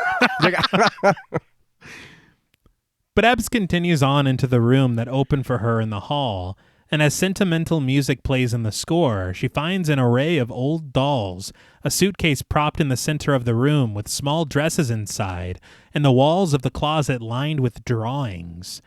But when she opens the closet, a decayed skeletal corpse in a dingy dress hangs in front of her, and a scream shatters the formerly serene scene. I was very surprised to see this. Yeah. Me too. But in the ballroom, Greer walks across the dance floor to exit, but a light suddenly switches on overhead. The wine bottle in his hand defensively, Greer watches as the once toppled furniture, disarray and decay, transform before his very eyes. The shattered chandelier ascends back in one piece to the ceiling. The splintered floor becomes smooth once again. The weathered decorations become vibrant, and the light grows brighter until the room reverts back to how it all appeared on that fateful night in 1962. This is escalation. Yeah. Yeah. And once again, it's giving The Shining. Absolutely. Shot. This is the gold room. Yes. I did see an interview with the visual effects supervisor about how they did this scene, and it's honestly kind of wild. Mm-hmm. It was an interview in the Sydney Morning Herald, but he said that, firstly, this was the most difficult shot he said he had ever worked on up to this point. Really? Damn. Yeah, he said that they were filming, they have both the dingy derelict set and the new looking vibrant 1962 set. Okay. And what they're doing is they're shooting on a circular motion track. Okay. And they're just circling around Isaiah Washington. He said they shot 80 layers of that scene. Whoa. Damn. And he said each time there were different things going on. So sometimes they shot it forward, sometimes they shot it backwards, sometimes fast, sometimes slow. And you see it in one of the featurettes. You see him on that little circle. Yeah. And it is the floor of the completed ballroom. But there's like a green screen behind him. Yeah. And so as they're circling him around, they're just, they can just pop in Yeah. whatever is necessary for that point in time. That's really cool. Yeah. But it's really good work. Hell yeah. That looks cool shit. Mm-hmm. But Greer is suddenly surrounded by guests of the Antonia Grassa, dressed in their best and giving him a round of applause. The camera circles around him as he stands at the center of the room, and when he glances over at the stage, he catches the eye of Francesca, who stands at her microphone in front of her band, smiling at him. Again, so far, all of that, fantastic. Yeah. But we return to Murphy in the captain's cabin, who sits alone, face down at a desk. The bottle of liquor slowly slides on its own to the opposite side of the desk, which gets Murphy's attention. When he raises his head, however, the captain sits across from him in his formal whites, bidding him welcome and good evening in Italian as he pours Murphy a drink. More Shining. Oh, yeah. Yeah. This is, yes. But Greer stands fearful in the middle of the well-lit ballroom as Francesca seductively saunters her way over to him. She lowers his arm, which clutches the wine bottle, and gives him a few sweet kisses on his cheek, speaking to him in Italian, even though the subtitles claim that it's Spanish. The whole fucking point was that this was an Italian cruise liner. Yeah. Pay attention. Yeah. You want to give him a call again? Whatever? Yeah. Call me. I'm serious. Right. My wife's really good at captioning. I'm not too bad at it. I'd at least get the language right. Yeah. Yeah. They begin to slow dance with each other, and Greer admits to Francesca that he knows that none of this is real, but he's just going to go with it. He asks her, "You can't cheat on your fiancé with a dead girl, right?" Yes, you absolutely can. What kind of a fucking question is that? I think that's necrophilia, right? Yeah. I mean, we're not. This is the worst question I've ever heard. It's disgusting. He's gross. And Couldn't you have just again, said a ghost? Like, it's Yeah. really, really bad. again, I Weird. know that we keep shining, but I was like, this is the bathroom moment. Absolutely. Like, Yeah. you know what I mean? And it only gets more and more. yes. But the band begins to play a sultry song as Francesca agrees that you can't. And they share a kiss. That's what she... I'm sorry. Yeah. That's what you're going to co-sign? She just said no, I think. Like, it's fine. Yeah. Well, she needs his yeah. desire to Desire's a word for it. lead to this He's moment. like, I'm lightheaded. All right. But back in Katie's former cabin, we're breezing right past that. Epps removes the locket from the dead girl's neck, opening it to find old photographs of Katie's parents. She closes the locket, and behind her, Katie's ghost appears, asking her not to close it, as she hasn't seen her parents in years. As they circle around the room together, Katie explains that her parents lived in New York, and she was on her way to join them, but they're dead now. I didn't know that you could use cruise ships as transportation, but apparently you can. I thought it was more just the vacation aspect. Yeah, I didn't either. And I Yeah. felt like this was a really weird way to send her off. I don't know what it is about the way that if it's Katie herself, I don't know what it is, but it keeps tricking me into thinking that this is like old. Yeah, if you Yeah. said that the events of that night were like the 1920s, Yeah. Yeah. I feel like that would make more sense to me. I'm like, put this girl on a plane. She could listen to "I Want to Hold Your Hand." Yeah. Like, really? Look at that child. yeah. She's never heard of the fucking Beatles. Not in her life. It's weird. It's weird. Maybe the Bug. And how are you able to keep your clothes when you passed on, but not your locket? Why didn't that go with you? It's too heavy. Thank you. It's metal. It's metal. Yeah, don't. Read the ghost rolls, please. No, all right. And I know "I Want to Hold Your Hand" came out in 1963. I was just trying to make a point. Point made. But Katie sits down across from Epps, who asks Katie how she knows that her parents are dead. It's like, how do I know? Yeah. Nick, really? Why are you questioning me? Like, it's such a weird question. It is. But Katie reveals that when you're like this, you know things. Small? She stands up again, which causes Epps to step back a bit, but Katie just wants to show Epps her dress. Twirling with the skirt of it in her hands, Katie says that her mother made it for her and asks if Epps likes it because it reminds her of her mother. Epps says, "I don't think so." Why did she say that? Why would she say that? Yeah. I don't get it. No. But holding Katie's locket, Epps realizes that she should give it back to her. She's like, "This I like." But Katie holds out her hand, and when Epps places the locket into it, it passes through Katie's palm, hanging through it as if there's nothing there at all. Epps remarks, "Oh my God, you really are a fucking ghost." Really? Yes. It took that. The palm? Yeah. That. Not that you saw her ghoulish visage in the closet and then you're speaking to her now. Yep. Or when dude fell through the hole and she was there. You know what I mean? What? Top of the pool. Yeah. When she got tackled. Yeah.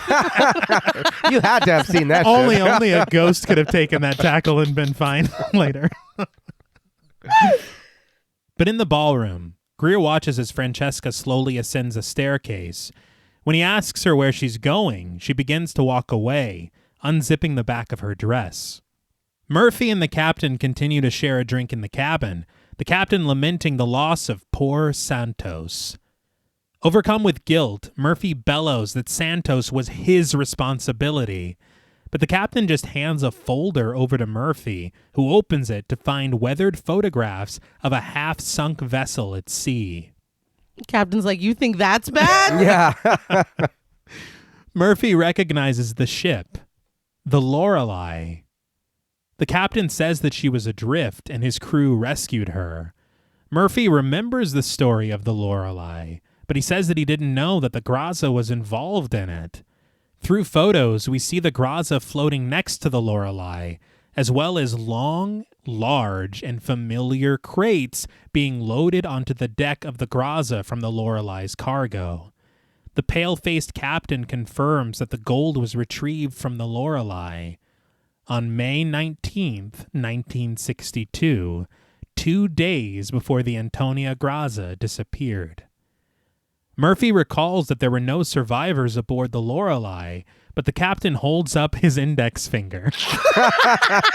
It's like, hold on.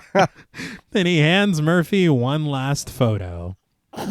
Murphy looks at it and is overcome with disbelief, remarking, "Jesus Christ," as the captain smiles warmly. Why is he smiling? He's like, It's just a headshot of the captain. He's like, what do you think, man? yeah, I'm trying to get You know acting work. anybody here? Yeah. I'm not a good captain.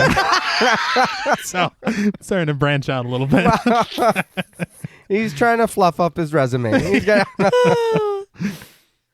But Greer follows a topless Francesca into the bowels of the ship, seducing him further and further as the lounge piano clashes with a foreboding score. This man really said, I'm fitting to fuck this ghost. He's all in. Yeah, I was very surprised at that. I was like, dude, what are you doing? You know, you've said there's weird shit going on. Something's not right here. You know this is a setup, but you're still doing it. His poor fiance is like, I hope Greer is Yeah. is eating well. And When will my man come home? And he's like, No. no, I'm about to get it Yeah. all right. vapored. Huh. What would Not that wet. be? I don't know. No, You saw because the ghost couldn't even hold onto the locket. But it's if just they gonna were go in through. the water, She'd be like mist. All right. Are we ectoplasm? I don't know. Slimer. Let's keep it Yeah. funny. Regardless, Let's calm down. he is trying to get it in. Yes. Oh, get it in, dude. Where this woman suffered a terrible fate. Yeah. A little decorum. But I must continue, I guess. It's not me. It's Greer. Yeah. I did not ask him to. I would not ask him to do He this. came on his own. He Yes. knew what was going on. He came to come on his own. Yes. I'm quitting the show. We're gonna get emails. You've already gotten them. But in her former cabin, Katie shares with Epps that most spirits are free to be with their families, but she isn't with hers because all of the spirits from that night are trapped here, even the ones that aren't marked. Listen, Doing you a gotta lot. stop. Yeah. Exposition, but not really. Yeah. Please stop using ghost specific terminology. But I don't know what's going on. Epps asks her what this means, and Katie hesitates fearfully, but finally explains that when the ship is full and he has what he needs, when he's fulfilled his quota, they'll all be ferried. But Katie stops talking when she sees red veins like coral beginning to overtake the room through the ceiling and the light fixtures. Epps isn't able to see this, so she attempts to calm Katie to get her to continue. So we are seeing Epps's imagination, basically, but also through Katie's eyes to see this thing that's scaring the hell out of her, too. Yeah. Just getting that clear. Yep. But Katie is consumed with her fear, shouting that she's not like the others, and that Epps must go at once and leave this ship while she still can. So is Katie saying that all the other ghosts here are evil? Because the captain seems to be helping out a lot. I Thank don't you. know. I don't know. Yeah.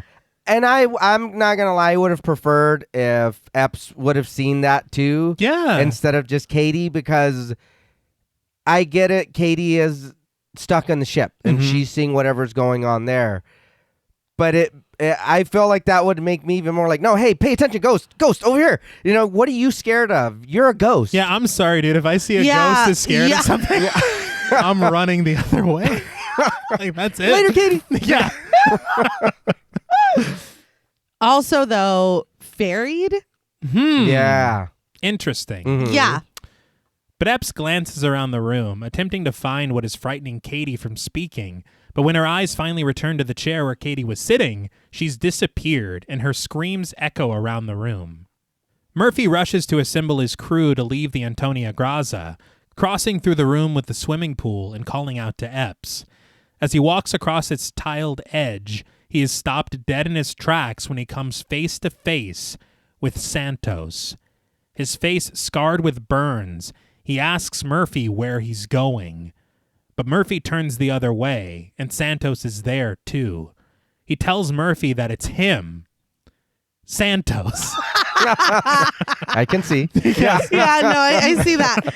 I was glad that Santos got his moment. Yeah. Because nobody really cried for him. Like, I know that Murphy was upset, but I feel like Murphy was upset for himself Yeah. more than for Santos. I will ask both of you for something that we see later that is very absurd. Is this really Santos' spirit? Mm. I didn't even think about that. I don't know. But I will say that whenever we do see that thing later, Yeah. he's still operating under the laws of being a human being. Santos is fucking moving.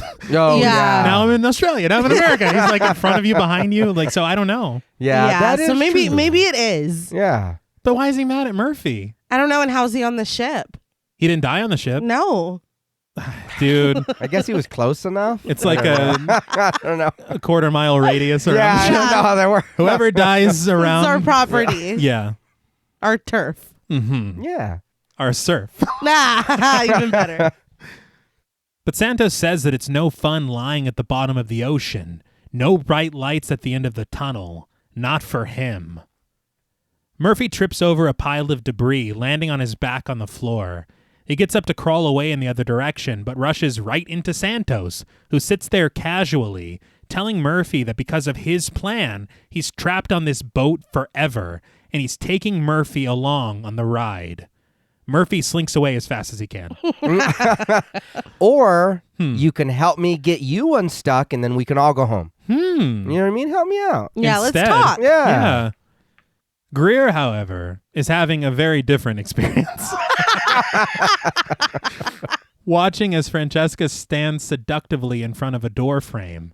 She removes her skirt, standing completely naked in front of him as he tears off his jacket and begins to undo his belt. He reaches for her, but reaches through her, losing his balance and tumbling through the door frame, down to the bottom of the ventilation shaft to his death. I do like the location, Yes. but I'm sorry. This is exactly what the fuck you get. This is exactly what the fuck you get. Yeah, he fell for the old over here, big boy. Yeah. And then he He's just like, whoa. You fucking idiot. Yeah. But Francesca bids him a greeting in Italian, and when she turns around, her face appears gray and grim, wearing the age and decay of years, her eyes a milky white as she walks away. Again, The Shining. No lady Yeah. in the bathtub. Yeah. Yeah. And again, I know we were talking off mic. I don't understand this shift. Yeah, I feel like, again, we see Katie as how she was when she passed. She didn't age. At all. But why are we seeing Francesca old? Because The Shining, I guess. That's really it. Period. Yeah. But Epps continues her search for Murphy, but when she finds him, he imagines her to be Santos, his face slowly overtaking hers and her flashlight turning into a knife. Murphy attacks her, throwing her against the wall as she tries to tell him that it's her, but all Murphy sees is Santos urging him to kill him. A struggle ensues, Epps clocking Murphy with an errant piece of debris, but Murphy returns with a harpoon gun, attempting to hit and impale her with it. Epps stabs him through the shoe with a knife, and before he can get the upper hand again, Ferryman returns, smashing Murphy in the face and knocking him out. This could have been a cool moment to reinforce that bond that that father-daughter bond Okay. that we were told about but never shown. Also, as we move forward, why did he stop this? Why did Ferryman stop this? That's a great question. Yeah. It But, seems like whatever. pretty cool for him, right? Yeah. It was weird though. You bringing that up, I did think that too. I was like, I don't understand. You're not even saying anything.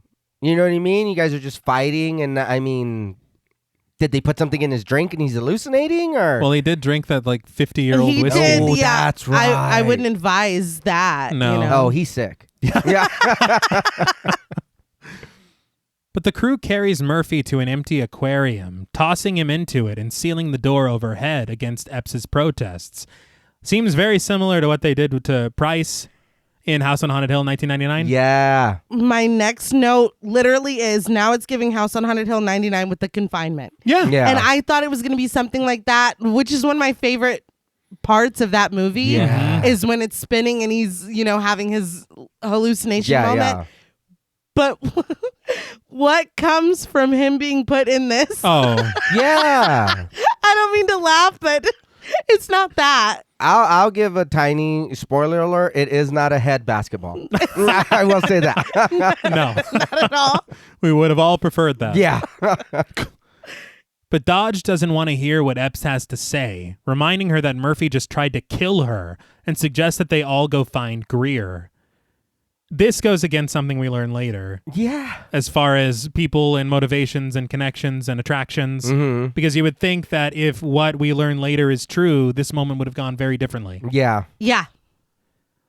I also, again, found it strange how easily this group was able to come back together. Oh, yeah. Yeah. I don't know, like, once they're all split up, in my mind, it's going to be like, oh, we have to find each other. No. Yeah. It's like, no, just like a small loading screen.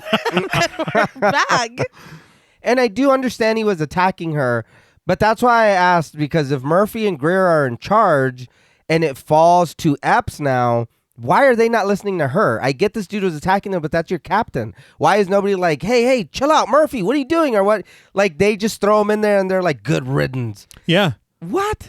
Like, this ought to hold him for a while. It's like what him. the fuck? And again, there was no conversation, as you're saying, even during the attack. He wasn't saying anything about anything. No. I don't know. He definitely wasn't saying, hey, look at this picture that I've, whatever. It was given by the Ghost Scout Whatever, Fellowship. yeah. See, but he would have been more receptive to, or no, Epps would have been very receptive to that if they had a conversation earlier about spirits. Yes. But here we are. Yeah. But we see the dawn of day rising at the horizon before returning to the crew, who came up empty on their search for Greer. As Epps watches Murphy stir awake in the aquarium, Munder recounts how pissed off Greer was, commenting that seems to happen to everyone who gets on this boat. He has no basis for this argument at all. What? Is he still mad about the way that Epps screamed at him in the galley? No, Yeah, probably. he's like, it's no excuse for ocean rudeness. But Ferryman asks if he and Dodge think that someone poisoned the passengers to get to the gold. This is something that was overheard by Ferryman earlier when he was sitting by the radio. Yeah. So it does seem a little weird that he's using their conversation against them Yeah. by trying to suggest this. It's just, I don't understand. I understand, but I don't understand. No, yeah. He's like, if we think the same, we're like all best friends, right? And nobody should be suspicious of their friend. Especially the new guy. Yeah. Dodge says if the shoe fits, and he fears that the next thing they know, they'll all be trying to kill each other. But Dodge notices that Epps is wearing a heart-shaped locket. Epps explains that it belonged to this girl and that she told her to get off this boat. Ferryman is surprised to learn that the ghost girl is talking to Epps now, and all of this is new information to Dodge and Munder, who just breeze past it and say that they should stick to their plan and Munder's specs to try to fix the ship. He's like, I don't know anything about a ghost girl, but probably whatever she said is a fucking lie. And I wouldn't listen to anything that she said at all. Munder is doubtful that 5 people and the gold could fit on a raft. Here's the thing.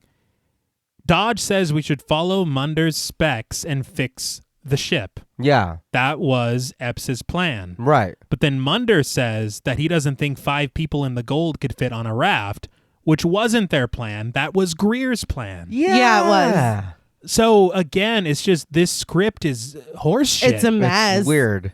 I'm sorry for being God, so... no. It's just bad. It is. It's all over the place, and you do notice it. Yes. You really do. But Epps says that Murphy isn't going anywhere right now, and they're not leaving him here either. She suggests that they fix the boat, which was always the plan. Yep. Yeah. But we watch as Munder and Dodge dive beneath the water in scuba gear to reach the collision bulkhead hatch, and when they can't open it, they arm C4 to burst it from its hinges. They find the hole in the hull, which appears to be larger than they thought. They go to seal it, and I swear to God, the insert shot is the same from when they used the same torch to seal the barge at the beginning of the film. I swear to God, it has to be. Where did they get that equipment from? The exploded Arctic Warrior. Yeah, duh. But with the hull sealed and the rudder fixed off camera by Epps, I suppose, she literally swims over to them and goes, "The rudder's fixed." Don't know anything. Awesome. Very cool. But we see Epps in one of the cabins, smashing out a window and forcing a large hose through it to pump the excess water out. She radios into the men to start with the pumps, and we follow the hoses into the water of the engine room. Munder estimating that it'll be about 12 hours before the ship is bone dry. Well, they're really good with their estimations. Yeah. Mm-hmm. We watch as they switch the pumps on and the water pours from the hose outside of the window. Epps returns to the bridge, turning the wheel with ease and consulting a compass, which is now in working order. Yeah, I was like, wasn't it broken? Yeah. Didn't they make a big deal about it being broken? They did. But she looks through a pair of binoculars to see the island of rocks that Murphy warned them about. Next to the pumps in the flooded engine room, Epps meets with Dodge and Munder, telling them that if they're able to stay on course with the rudder and control the drift, they can avoid the islands and hopefully keep the ship afloat long enough to be rescued. She puts Dodge and Munder on rudder duty as she heads off alone to find Greer. Why is she heading off alone? Yeah. For me, it's the fact that y'all still think he's gone because he got mad. Yeah. I don't know. But in her search, at the end of a dark corridor, Epps finds Katie. She stands solemnly next to the bottom of the ventilation hatch, where Epps discovers Greer's body, impaled on rebar atop a mess of cables, the photograph of his fiancée resting almost antagonistically in front of him. Oh, it's antagonistically, because if you would have kept your eyes on the prize, you wouldn't have fallen dick first down a fucking shaft. Yeah. Shaft. Come on. Yeah, that's funny. It was good. That's too much. But no, that was all your fault. It was. Do you think that Francesca put that photo there? I hope she did. Yeah.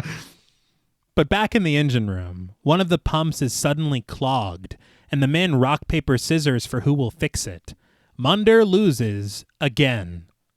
I don't know if this is the right situation for that. It's not. And I was going to tell him to just stop picking rock, but I have the exact same problem. Good old rock. Nothing beats that. But back in the ventilation shaft, Epps stands mournful over the body of Greer, but Katie reaches out for Epps' shoulder, telling her, "Come here. I want to show you something." Katie's fingers sink into Epps and through her, and through quick cuts and flashes of light, Epps is taken aboard the Antonia Grazia on the night of the tragedy in 1962. To the tune of music way funkier than it needs to be. Thank you. Katie takes Epps into the galley. I just want to talk about the score really quick. Yeah. The composer of this film was John Frizzell. He actually scored 13 Ghosts as well. Okay. He also scored Stay Alive, I Still Know What You Did Last Summer, and a ton of Mike Judge projects. Okay. Oh my God. Yeah. But this song is called My Little Box, and it's also John Frizzell. I thought that this song was something that was not made for the film, but just an existing song. Right. Because it takes on a lot of like Nine Inch Nails. Yes. I had to Yeah. look it up because I was like, is this a Nine Inch Nails song? I don't know. Yeah, that's what I thought. And I couldn't find any interviews of him explaining the song or anybody saying what they were going for with the inclusion of this song in this moment. Right. It feels very, There is something Dark Castle Entertainment about it. Okay. Absolutely. It's entirely misplaced. Absolutely. Oh, I yeah. laughed out loud. It is so inappropriate for what we're being shown. Yes. And the vibe that you had at the very beginning, again, I know that it's 62, Mm-hmm. but you're invoking this very vintage vibe. Throw some fucking ink spots. Do anything, that same vibe that you had at the beginning, because you're taking us back there. And then you hear Francesca's voice echoing Senza Fine. Yeah. She's actively performing right now. Or just use that. Just to say. I was so tickled because it is It's so out of place. It's so out of place. It's unfucking believable how many hands this had to go through and then be like, oh no, yeah, that's it. That's it. And I will say, I guarantee if you listen to this song on its own, it's fantastic. No, it's a fucking bop. Yeah. But That's not the problem. It does not fit here 1%. No. It's very misplaced. I thought the same thing. I watched it, and I know you're fixing to get into this little montage here or whatever's going on. Yeah. But yeah, I totally agree. If we would have just got something like from the beginning of the film, or even just Francesca singing over what's going on, Yep. that's fine. I just don't know what's going on here. Not at all.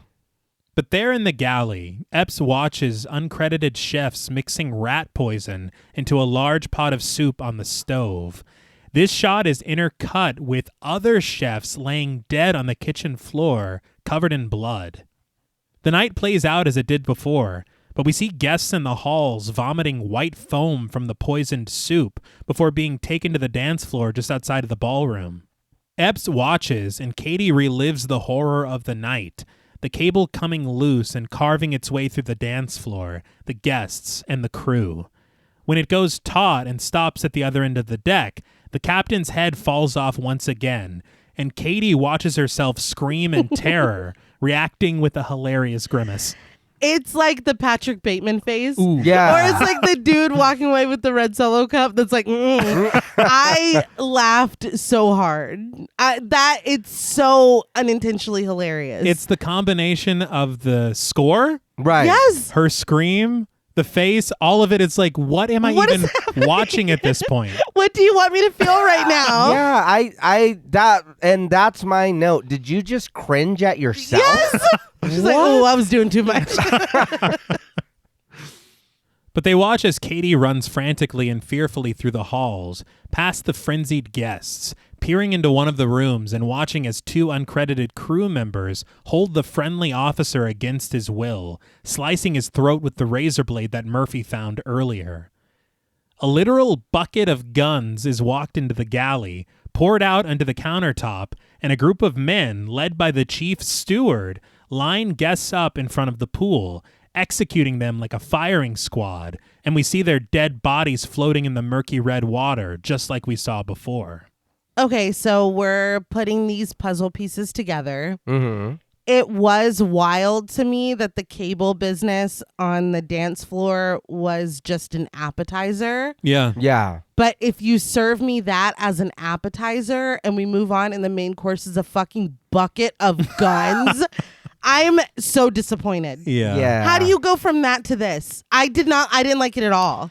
You need a good cold open, but it really does just ruin. That was it. Yeah. Like Yeah. you put all your eggs in that basket. Mm-hmm. And it felt like, okay, oh wait, there's 1,100 people on this ship. We got to figure something else out. Mm-hmm. But Purser, who you probably vaguely remember being served a drink at the beginning of the film, stabs the chief steward in the spine, even though they were all on the same traitorous side. But the two crew members who killed the friendly officer drag Katie to her cabin room, slamming the door behind them, and through quick cuts and flashes, we see her decayed body hanging by her neck in her closet. Why did she get such a brutal fucking death? Yeah. I do not know. Her parents are not here. Nope. Her parents are not affiliated with this. Nope. The captain is not her father. Nope. She's not affiliated with anyone on this boat. I think more along the lines of what you had said earlier about thinking that everybody was on the dance floor and was killed. Yeah. I thought what happened was something terribly tragic. Yes. Of Katie just wandering the ship alone until she died. Yeah. Yeah. I thought the same thing. Instead, it's just this weird ass mutiny. Yeah. To the fucking closer. Yeah. Not the closer. So it's just closer. I know. But no, and I just don't understand the motivation of grabbing this random little girl and giving such a brutal death when you're just shooting everybody else. Yeah. And we talked off mic more about the possible vengeance that Katie would have. Right. Instead of turning into this sweet ghost who's just trying to help people. There's so many different ways that you could take this. I can't remember what I had seen, if I saw an interview or read one, but they were like, the story of Katie is a story of revenge. And I was like, I don't. Yeah, I don't think that doesn't think so. come through for me. No. It's not that she's trying to pay something back. It's that she's trying to warn them away. Yeah. So I don't know. But the crew then burst their way through the cargo hold, the Jag next to the door still shiny and brand new, as Purser and the men discover the gold. As his men go through the crates, Purser notices someone waiting for him by the car. It's Francesca. He stands by her side, racking his gun and laying waste to the men in the gold room. This would work a lot better. There is a moment at the beginning of the film where the chief steward and Francesca share a look. Yeah. Yeah. It would work way better if it's the chief steward and not Purser. You're right. Because that moment means nothing now. Yeah. And it could have been turned into something pretty cool. But turning with a smile to face the femme fatale Francesca, Purser meets the end of a pistol, which is pointed directly at his forehead. Francesca pulls the trigger, blowing his brains out, and Epps gasps as she looks on. But a man stands in the shadows, creeping his way over to Francesca in a slick black tuxedo. They share a kiss, and he turns her around, pulling away from her. She stands confused for a moment, but we watch as a hook is dislodged overhead, swinging its way toward her, catching her in the throat and lifting her off of her feet. Francesca sways bleeding, the hook sunk just beneath her chin, and the man tears off her glove, seizing her hand in his, squeezing it tightly with a sizzle. When he removes his hand, we see that a hook has been branded into her palm. He spins her around, and to Epps's shock, the camera pans over, and we discover that the man is Jack Ferryman. What? Wow. Yeah. Yeah. Why? I don't know. I just want to say that the hook bit looked great. Yeah. It was cool in a different context, I think. I don't know why it was Yeah. happening, but it looked really good. Can I, for just 1 second? So this was all, I don't know. I watched it and I was like, man, that should have been a lot cooler than what it was. No to the music. Sorry. I'm sure, again, in a different movie or on its own, it's great. Mm-hmm. Here, not so much. No to the back-to-back double crossing. I don't know why. I was just like, dude, that's a lot. Yeah. After dude shot his men, it was like, okay, you're going to die too, obviously. It's just 3 of them? Yeah. It's like, come on, dude. But yes to the hook in the neck. Yes. I did like that on its own. And to it being Ferryman, fuck off. What? That's the way you show us that it's him? Yeah. We knew this whole time. Yeah. We were waiting. Yeah, I mean, it's just, it's very, I don't know. There's just something so incredibly underwhelming about it. Yeah. After I get through this, I'll tell you a little bit more about the original screenplay. Okay. But it's just, again, we keep saying it. There are so many ways this could have gone, and I feel like they took, for me, the worst way. Yeah. But Ferryman seems to make eye contact with Epps, and for some reason, we're then shown flashbacks of Ferryman meeting the group, riding on the Arctic Warrior with them to the Antonia Graza. The turmoil, the explosions, the deaths. We know who he is. Yeah. He hasn't been hiding. You don't need to show us this. But this is when Epps remembers Murphy being held prisoner at the bottom of the aquarium. She runs through the ballroom and down a flight of stairs to find Murphy, floating lifelessly in the fish tank, which is now overflowing with water.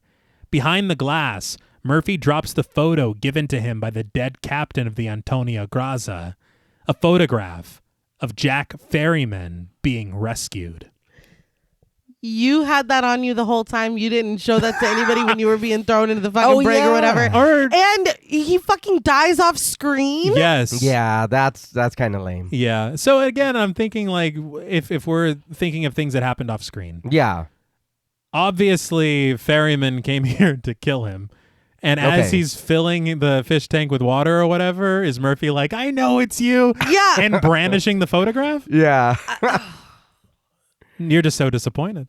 I am. Well, we didn't see that. We didn't see Epps figure out who Katie was. We didn't there's just so many. There's just so much I feel like would be important things to see. Oh, yeah. Yeah. That are just we're not seeing. But Epps tries to no avail to break the glass, crumbling to the floor in tears as Katie looks on somberly. But just to kind of give you an idea of the original story and the screenplay. Okay. According to the summary that I read on Bloody Disgusting, ferrymen did not exist at all in the original screenplay. Huh. Period. Okay. It was a crew of 4. It was Epps, Murphy, Dodge, and Greer. And the film begins with basically what we saw of the first time we see the crew. Yeah. Them working together. They go to the bar. You see them as characters, how they interact, their dynamics. You get to know them. Yeah. And then on another voyage, they suddenly stumble upon the Chimera. Okay. And they just find it. It's not a matter of being led to it, but they are kind of lured to it and being kept on in a certain way. Yeah. Because as they get on, they kind of go through the whole thing. They're salvage crew. They do their business, but they do find the gold. Okay. And when they find the gold, it's Epps that notices there's like a figure that's kind of moving around the ship and watching them. So this starts to feed their paranoia. Okay. And they think whoever this person is, they might stake a claim to the gold that we found. And so some of them are like, let's find them and kill them. Damn. Okay. Because they're like, we're going to split this 4 ways. We don't need anybody weaseling in on this. All right. And so, I mean, it's reasonable. Right. But there are some supernatural elements like that because that's not a person. Right.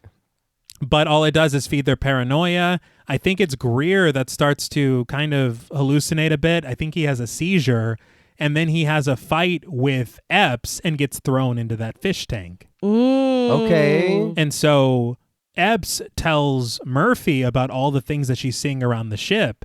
A lot of things continue as they do. The Arctic Warrior does explode and they get stranded on this ship. But things just get worse and worse with these feelings of cabin fever, this paranoia.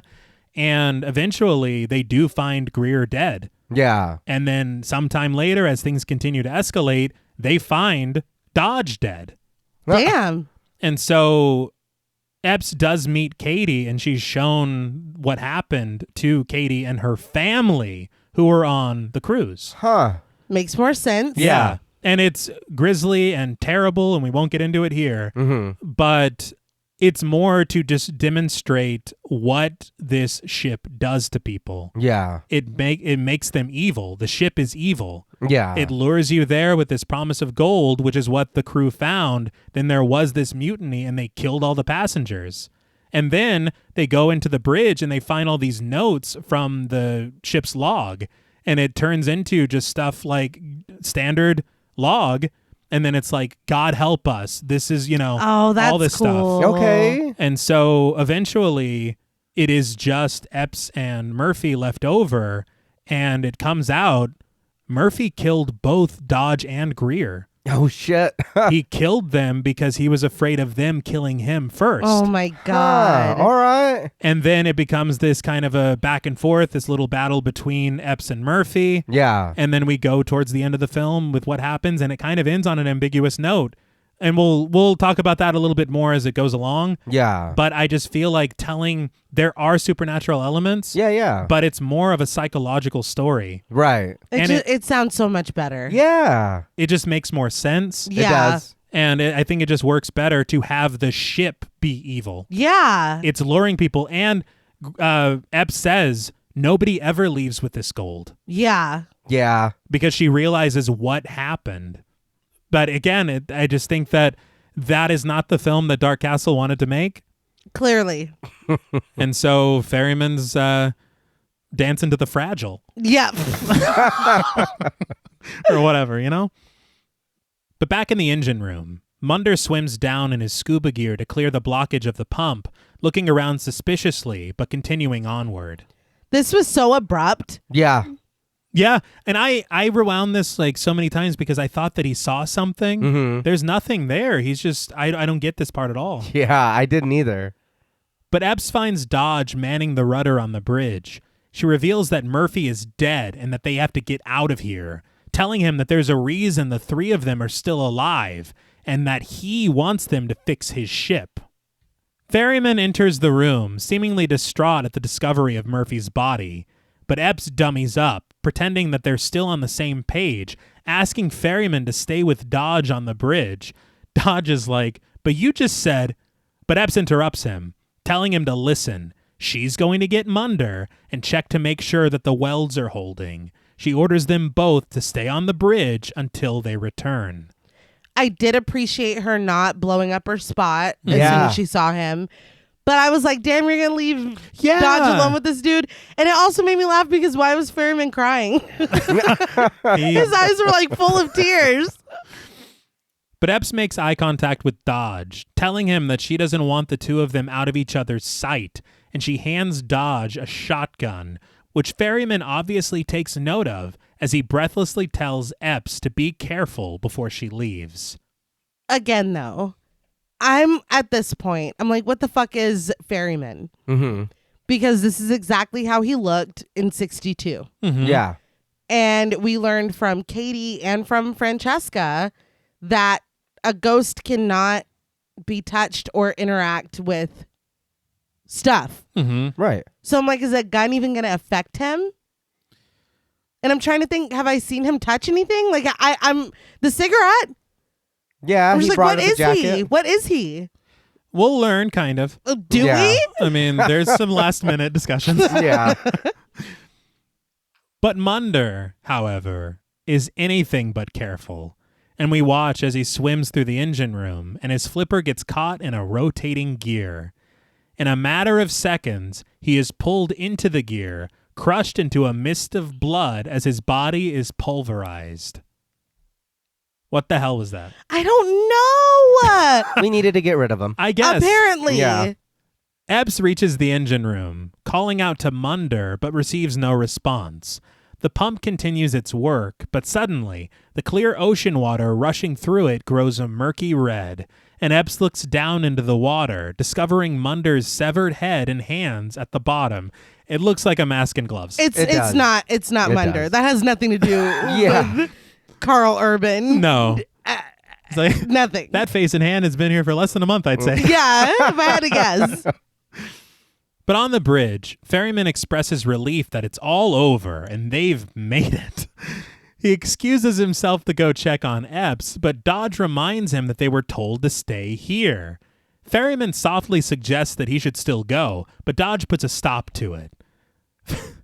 Ferryman turns his back, his posture changing to a much more confident one as he removes his jacket. His voice somewhat deeper now. Ferryman tells Dodge, "You disgust me." Dodge is confused, but Ferryman continues, saying that when Epps says jump, Dodge jumps. He turns to face Dodge, telling him that he's disgusting and that he doesn't have time for this. As Ferryman heads to the door, Dodge pushes him back, aiming the shotgun at him. He asks Ferryman who he is, but Ferryman tells him not to worry about that, turning the question back to Dodge, asking who he is.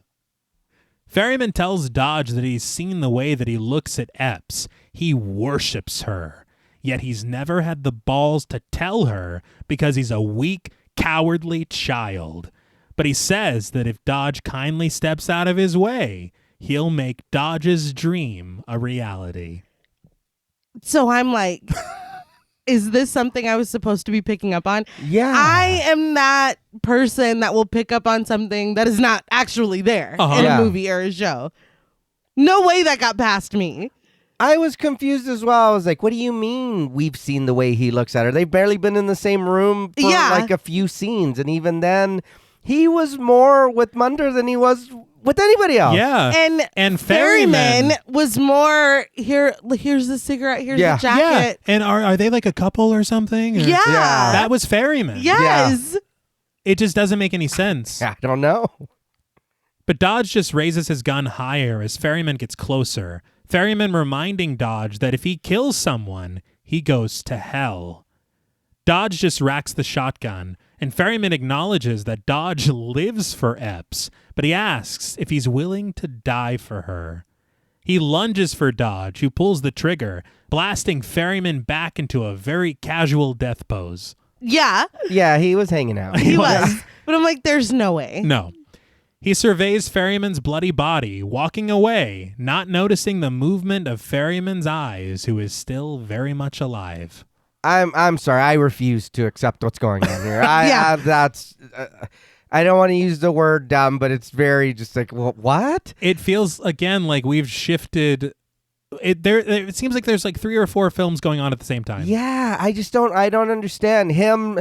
I get him turning around and being like, you suck or whatever, and like I'm the captain now or whatever. Yeah. But for him to try to make us think that was going on, Dodge looking at Epps the whole time, that never happened, dude. No. Not once. Like you said, babe, it was him out there giving her a cigarette and a jacket and this and that.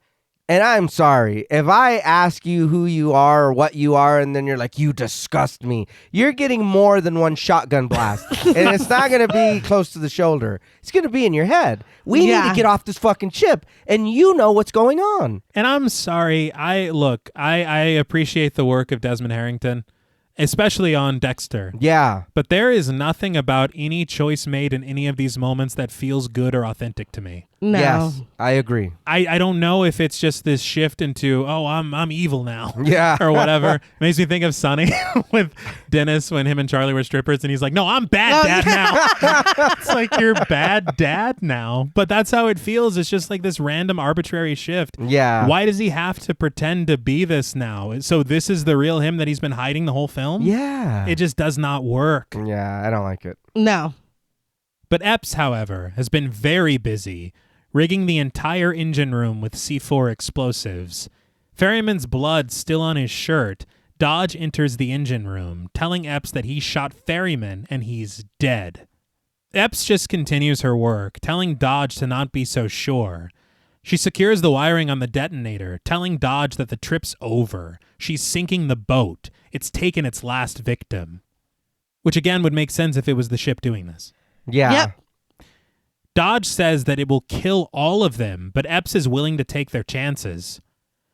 Dodge asks about the gold, but Epps realizes that they'd never be able to leave with the gold. Nobody ever does. Dodge stops her, dreaming aloud that the gold can give them everything they've always wanted, a boat all their own, just the two of them, a life together. Epps is like, what the hell are you talking about? She's like, you don't even have a crush on me. Yeah. I never picked up on that. That wasn't in the script. No, Well, what? But she repeats that they need to get out of here now. Dodge scowls that he can't let her do that and lunges for her, but Epps pulls away, properly readying the detonator. Dodge is furious, relenting that she's won, cursing her and throwing the shotgun into the water, raging for her to blow it all up and to kill them all. He turns away from Epps, and she asks him why he hasn't asked her where Munder is. Dodge begins to laugh, admitting that it's because, and we watch, as he slowly transforms into Ferryman, outfit and all, Outfit! yeah. finishing his sentence very sternly. I already know. Get the fuck out of here. When that shirt appeared, Yeah. I was like, do you remember the later seasons of Roseanne when she was like morphing into all her different versions? That's it. I was, oh my God, I couldn't stop laughing. That is ridiculous. Yeah. That's ridiculous. This is a completely different film from the film Yes! that we started. But he tells her, "You're not going to pull that trigger, Maureen." Epps urges him to try her, but he reveals that Dodge made the same mistake, and now he's dead. So that's 2 of the crew who died off screen.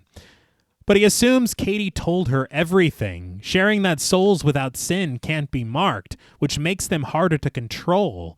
But he assures her that as long as he keeps the boat afloat, they'll all go down together.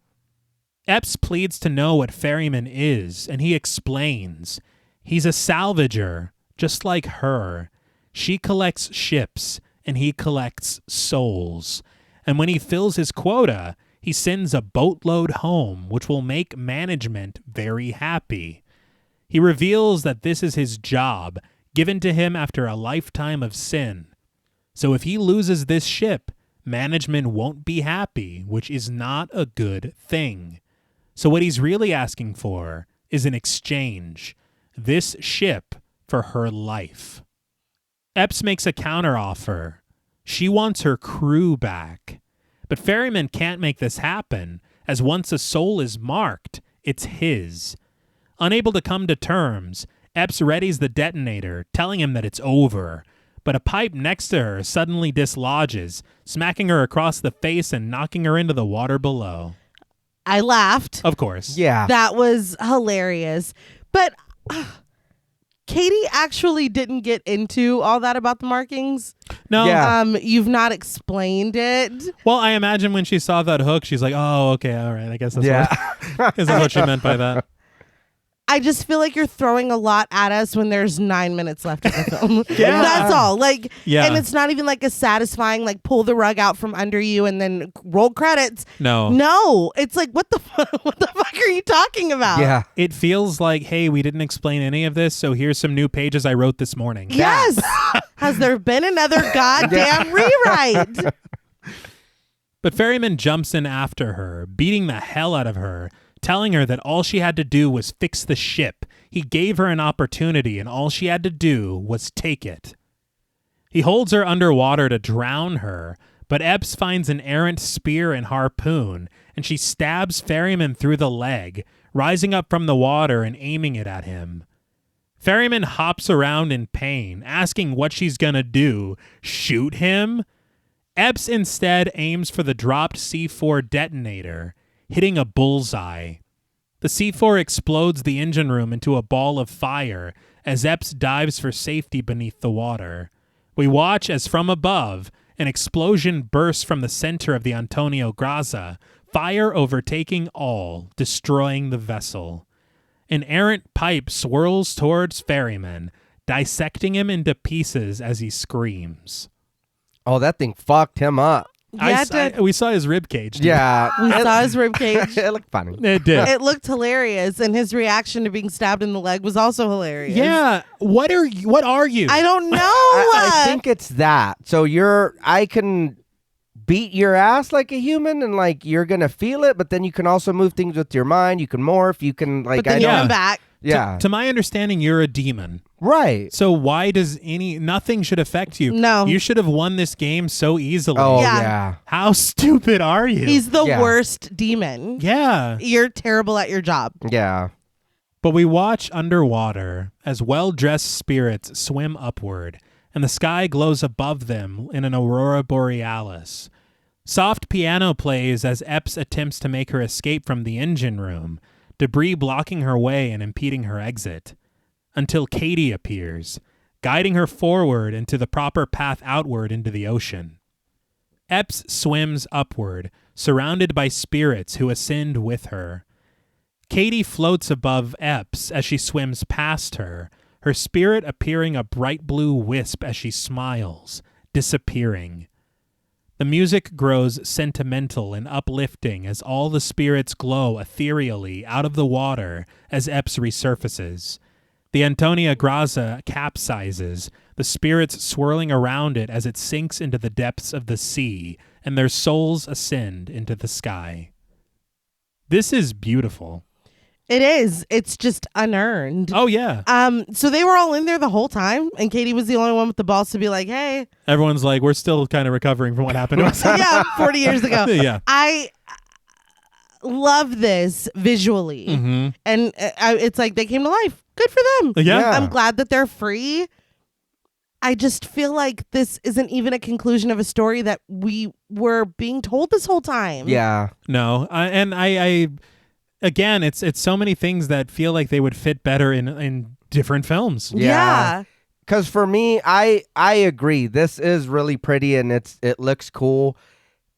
I don't think it fits in this movie. It doesn't need to be here. This is not the ending for this, whatever's going on here. Mm-hmm. Well, don't you worry. Hold on. We have an ending very Because there fitting. is a more appropriate ending. But I will say in the original script, it seems that a very similar thing happens. Okay. Only it's kind of a tussle between Epps and Murphy. Oh. The Chimera is ruined and it does sink. But the very interesting thing about it is it does end ambiguously because Epps looks into the water where the ship has sunk and there's nothing there. Ooh. That to me is really interesting. Okay. Yeah. Yeah, and I would get why all these names would sign on. Yeah. That probably would have been better. Mm-hmm. Yeah, I would agree with that. Yeah. Yeah. I do want to point out that the music that we hear in this section is a grander version of what we heard whenever Epps first investigates Katie's cabin. Really? Yeah. Oh, I like that. So it's like her Okay, theme. yeah. Yeah. I thought it was really, really neat. Yeah. Yeah. But Epps clings to a floating trunk, debris from the ship's explosion. The dawn of day finds her still floating in the ocean, the camera passing over her rapidly to convey the distance of her journey. But suddenly, the horn of a cruise ship blares over the horizon, Epps raising her sunburned face to see it, massive and sailing towards her. We cut to a pier, lined with passengers, the cruise ship tied for docking. Uncredited emergency personnel wheel Epps from the ship on a gurney with an IV bag toward an ambulance. As the paramedics lift her up, telling her to hang in there, Epps spies the crew of the cruise ship that rescued her, carrying several weathered crates aboard the ocean liner. As the last of the crates of gold make their way up the ramp, the crew members are followed in slow motion by ferrymen. He turns to face Epps, who gasps, screaming a very unconvincing "No!" Yeah. as the ambulance doors close and ferryman continues to stare at her through the back windows. Not falling by Mudvayne screeches to life, and we fade to black as the credits roll. Is this his theme song now? Absolutely. I guess. And I do want the records to show before you bring us home. Mm-hmm. He's wearing the exact same outfit. Yes, he is. He is. But I have to ask, what did you guys think of Ghost Ship? What the fuck was that? It was a lot. Yeah. I don't like that ending only because it means everything we just seen meant dick. Because he's just going to go do it again. Mm-hmm. So you didn't defeat anything. Yeah, you might have saved the souls on that ship, but he's just going to go collect some more. And he said that management was going to be mad at him. It looks like you got an upgrade, dude. What the fuck? Yeah. They gave him another shot? Yeah. You've been real good to us, Ferryman. Yeah. I mean, I don't know. Yeah, I don't know. It was weird. I don't I don't want to like the movie's bad. Yes. But I think it's so bad it comes out on the other side. And it's I don't know if good's the word for it, but maybe it's so bad it's fun. Okay. So bad it's That. a party movie to watch and kind of dissect with your friends or whatever. The script, I don't know what the fuck was going on. The characters too, a lot of it I didn't feel like they were genuine, but it is a fun movie. It is a fun movie to sit there and like, what the fuck or whatever. And I'm sure watching it without having to stop and look at everything, it's like, it is a fun little time. Mm-hmm. But oh my God, the inconsistencies and what's going on, the characters not being believable about what they're talking about or whatever. It was just, I'm like, what the fuck is going on here? But then you watch it and then it's like, oh shit, what the fuck? And then you're laughing and then you're like, oh shit, what's going to happen now? The movie, I'm not going to lie, I'm a little torn. Mm-hmm. Because it is so bad it's good. But then too, I mean, I know that if we watch it, we're just going to be like, what the fuck was that? But we're going to have a fun time doing it. No, I totally agree. It's a goddamn mess. Yeah. It is a mess, but I had a great time. Mm-hmm. I've watched this 3 times now in preparation for this episode. And one thing I will say is they nail the pacing. They do. Yeah. That is true. Nobody can take that away from it. Nope. This movie flies by, and the escalation, I mean, that's, a point in its favor. Yeah. 1 point. 1 point in its favor. I will say I did have a lot of laughs and I had a lot of fun, but I can't help but wonder how much of that fun how much flowers can I give the film for that fun when the fun that I had was not intended by the film. Okay. Do you know what I mean? Yeah. Mm-hmm. But nonetheless, I had a lot of laughs. I had a lot of moments where I was scratching my head as well, and those aren't as fun. Yeah. Character motivations are very confusing. The dynamic between these people that are supposed to know each other, the revisionist history of, oh no, you've been in love with her the whole movie. What? When? Yeah. Okay. Did he see them canoodling off screen because they were a couple? Or Well, I mean, if this many core characters can die off screen, I guess they can also fall in love and pine off screen too. Sure. Okay. It's truly a mess. I will say that opening scene is absolutely iconic. Yeah. And as far downhill as this movie goes after that, you can't take that away from it. Yeah. That is a what do they say, like, evergreen moment. Like, it does not get old. It still looks really good. Mm-hmm. And no matter how much it has been hyped, it's still like, okay, they did that. Yeah. Like, it's still good. The performances, for the most part, are really good. I just feel like you have this really talented cast in the palm of your hand, and you're not utilizing them in a way that they deserve. Right. That we deserve. Shit. Mm-hmm. You know what I mean? We eat first. Yeah. Yes. And not maggots either. The original script sounded great.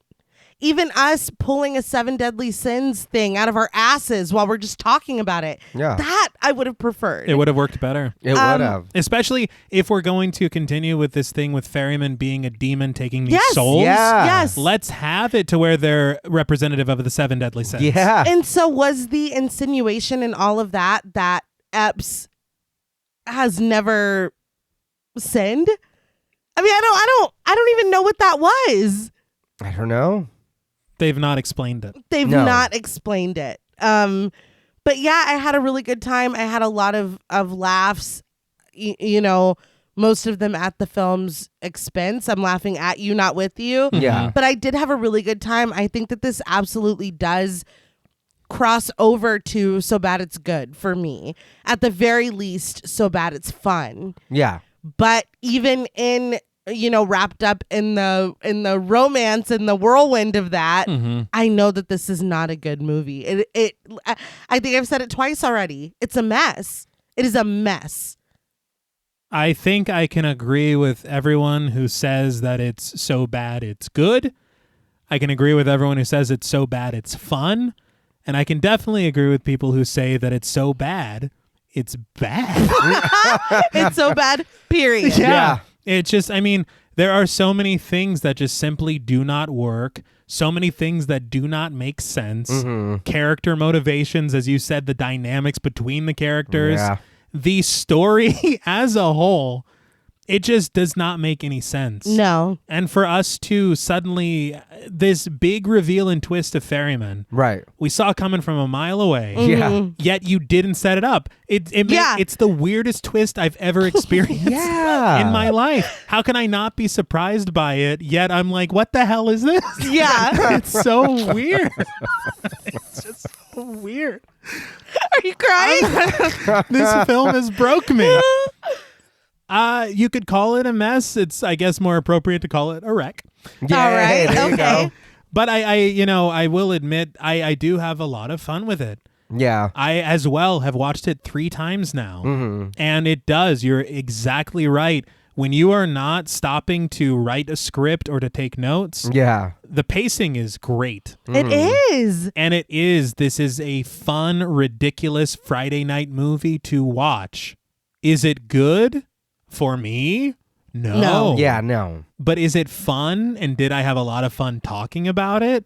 Yeah. Yeah. So, I mean, there are, and I understand as well, the power of nostalgia. Yeah. The people who saw this at a certain age, that it stuck with you. Oh, yeah. This is, like we said at the top, I can see how this is somebody's House on Haunted Hill 1999. Absolutely. Yeah. How this is someone's 13 Ghosts. Mm-hmm. This fits that mold, and it has that vibe that it feels so much of the same language. It does. It just does not, for me, work in the ways that those other 2 films do. Yeah. And maybe if you did grow up with it, you forgive it of its faults more, Yeah. like we do those other 2 films. Mm-hmm. That's true.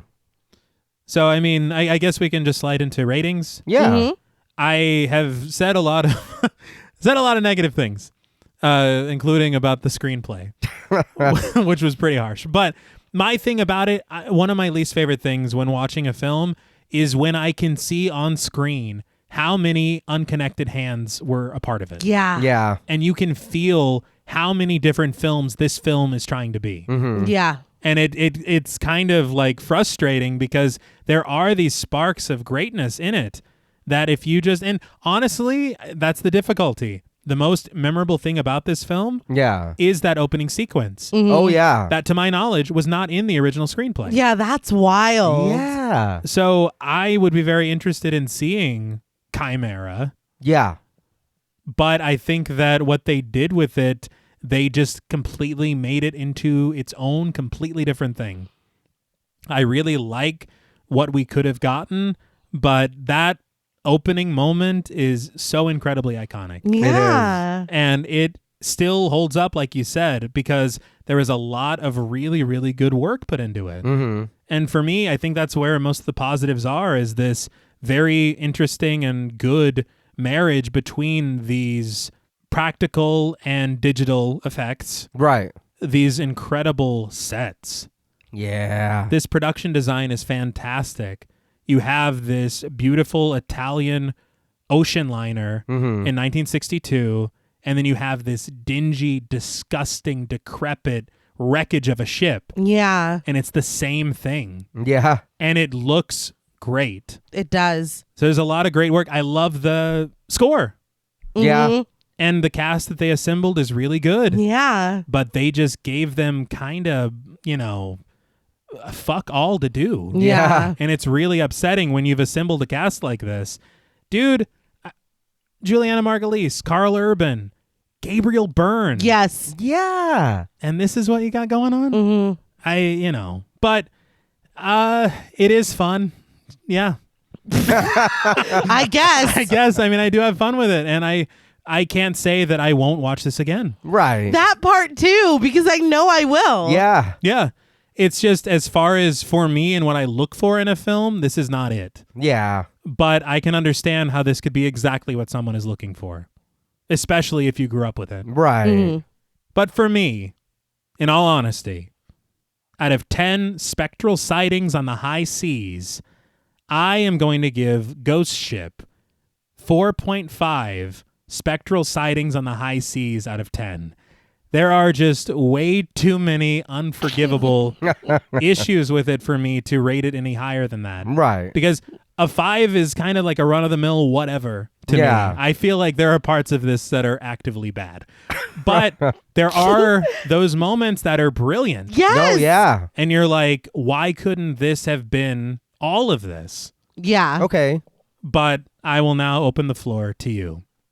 So no, I agree with you, T. The movie, I do think that there's like tons and tons of problems with it, and it is shown. I mean, we are watching it, and you can just tell. It's like you always say about the rewrites, and then you tell us, and then it's like, oh, of course. Mm-hmm. But I do I do want to admit that it is a lot more fun than I don't want to say thought, but thought.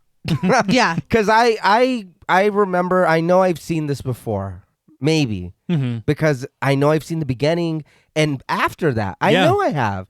Do I remember any of that shit? Not at all, because the opening is too good. Yeah. Like you said, the cast is great. Like, you could have went so many ways with this, but you chose not to. And for me, I'm going to be honest. Everybody knows I'm with the silly shit, so I can forgive a little bit of what they're doing here. Do I forgive it in a way like, oh, no, that just whatever, and try to make an excuse for it? Fuck, no. They're dumb, and their choices, what they did was stupid. But it's so fun. Like you said, babe, you do just laugh at what's going on. Yeah. And it's like, what the fuck? Why? Okay, what are you going to do next? You know what I mean? Mm-hmm. And you guys are both right. I would watch this again and not even bitch about it because of the amount of fun the movie is. And it's a pretty quick watch. Yeah. So it's not, you know what I mean? It's not like we're going to have to spend an entire afternoon or whatever, like let's sit down, whatever. It's like you could put the shit on and get ready, or you can put it on and do whatever, or like I said earlier, on Friday or Saturday, have some friends over, you guys watch it and just like, what the fuck was that? I know, right? And but that is gonna be fun too. But man, the problems. Yeah. It's like, holy shit, dude, you guys, like, what the fuck? That does suck, hearing about Chimera and then getting this. But I mean, again, for as much as we complain, if we're going to come back and watch the movie, it can't be that bad. Yeah. You know what I mean? Or not. I mean, it can, but it's in a fun way. So, you know, for me, I'm going to go just a little bit more. Not much, but just a little bit more, because I feel like for me, if I can comfortably say, oh, no, I'll watch that shit again. You know what I mean? Then I've got to show it a little love. You know what I mean? So for me, on a scale of 1 to 10, spectral sightings on the high seas, I am going to give Ghost Ship a 5.5. I know 5 we usually like, oh, that was okay, you know, and that's kind of middle of the road. You want to straddle the fence or whatever. I'm going to give it that extra 5.5 because I did have a lot of fun with it. And I know a lot of people do like this movie, and that's cool too, you know? But yeah, I feel like the problems, they're too apparent. They're too much there to go any higher than that. Because again, this is getting the points for the fun, for the actors, for what, you know, all the work that went into it. But if you really like to follow the story into whatever, there's just so much shit to be like, what? You never introduced that, or you never told us that. Oh, you're telling this now, and like you said, at 9 minutes left of the movie, why the fuck didn't you say that earlier? Or why didn't you give us a scene of that? Or why didn't you whatever? I don't understand, you know? It is a fun movie. Yeah, no, I totally agree. And I'm going to keep this short. I'm a little under the weather and my voice is like, wrap it up. Yeah, it is. It's such a weird fucking movie because, like you said, T, it's those moments of brilliance where it's like, fuck, we could have had that. Yeah. You know, that moment where the ballroom transforms, and even this dynamic between Murphy and the captain, where honestly, I feel like we were gaslit a little bit into thinking that something else was happening. Yeah. There's a level of disappointment And then more than that, it's like, damn, y'all really, like, you really did this with your whole chest, and I can't believe you did that. There's that to it too. Yeah. Moments of just when fucking Katie is at her own. I mean, the music choice for that scene alone. I'm like, you have to have known what you were doing. Oh yeah. There's no way that you were earnestly like, yeah, like you had to know what you were doing. T doesn't look so sure.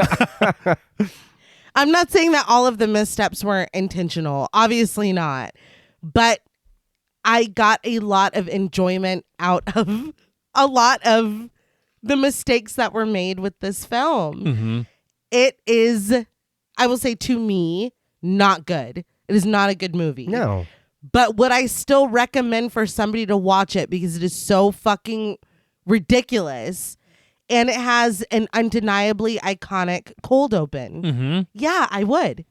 Would I rewatch it myself for those same exact reasons? Yeah, I would, and I will.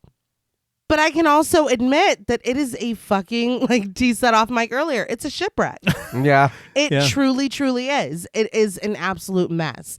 And it had the foundation to be something really fucking dark and cool. And they were like, nah, let's go the other way with it. So on a scale from 1 to 10, spectral sightings on the high seas, I'm going to agree with you, John Paul. I'm going to give Ghost Ship a 5.5. I'm giving that extra edge out of 10.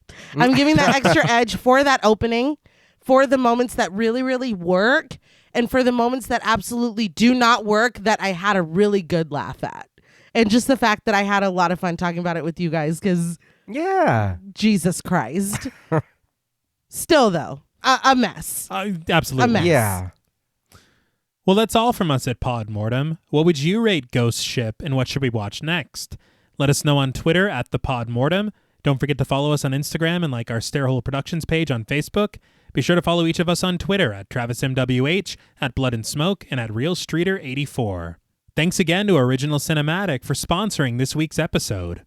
Please consider pledging to our Patreon, where you'll gain access to bonus content, our monthly schedule, our Discord server, and the opportunity to help us decide which films to cover. Stay tuned until after the music for a special thank you to our Wendigo Getter patrons. And remember, not every opportunity is what it seems to be. Do your due diligence, or you just might find yourself in troubled waters. Until next time.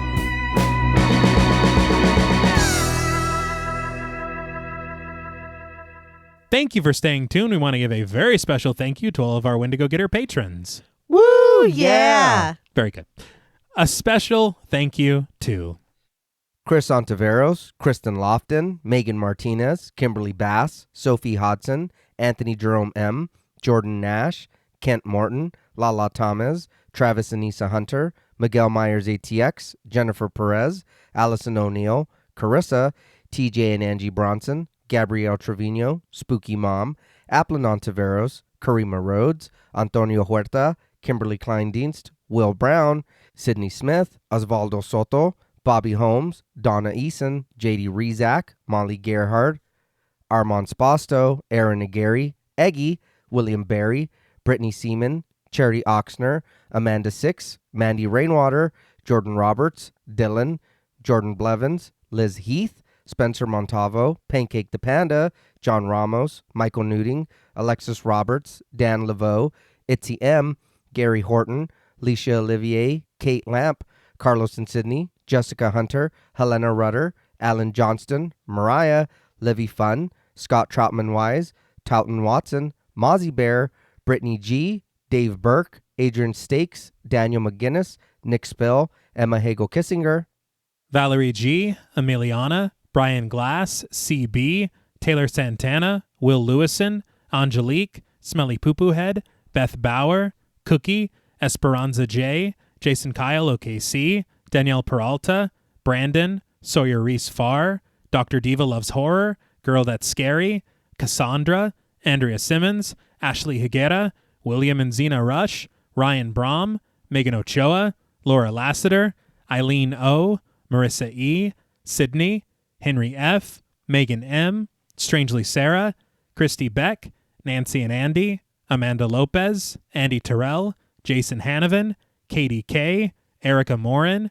Cameron S, Nicole Stewart, Triss Wynn, K.87, Mariah Jensen, Carrie A, Lonnie Lono, Powell, Kayla E, Maggie H, Murder Stina, No Thanks Tom Hanks, Kevin McGonigal, Kristen Marcy, Ori81 Bariqua, Look Like That One Girl, Bog Boy, Felnez63, Alita Pui, Probably My Jugs, Kate Thackeray, Wade Pack, A Lizard, Bay J, Jay Rich, Jen Lassiter, Topher Williams, Elena Metler, Jean Jacket, Valerie K, Christy Lee Kruger, Professor of Humanities Laura McCarricker, Naomi, Josh Smith, Abby Kopp, Crystal 831, Skank Sinatra, Morgan Alexander, Tony Osteen, Julie Fredborg, Rihanna S, Daniel Taylor, Anna Kate, Heather Ortiz, Jen T, Kim H, August, Vengeance Spirit, Sam J. Green, Kelly Glazyface Mack,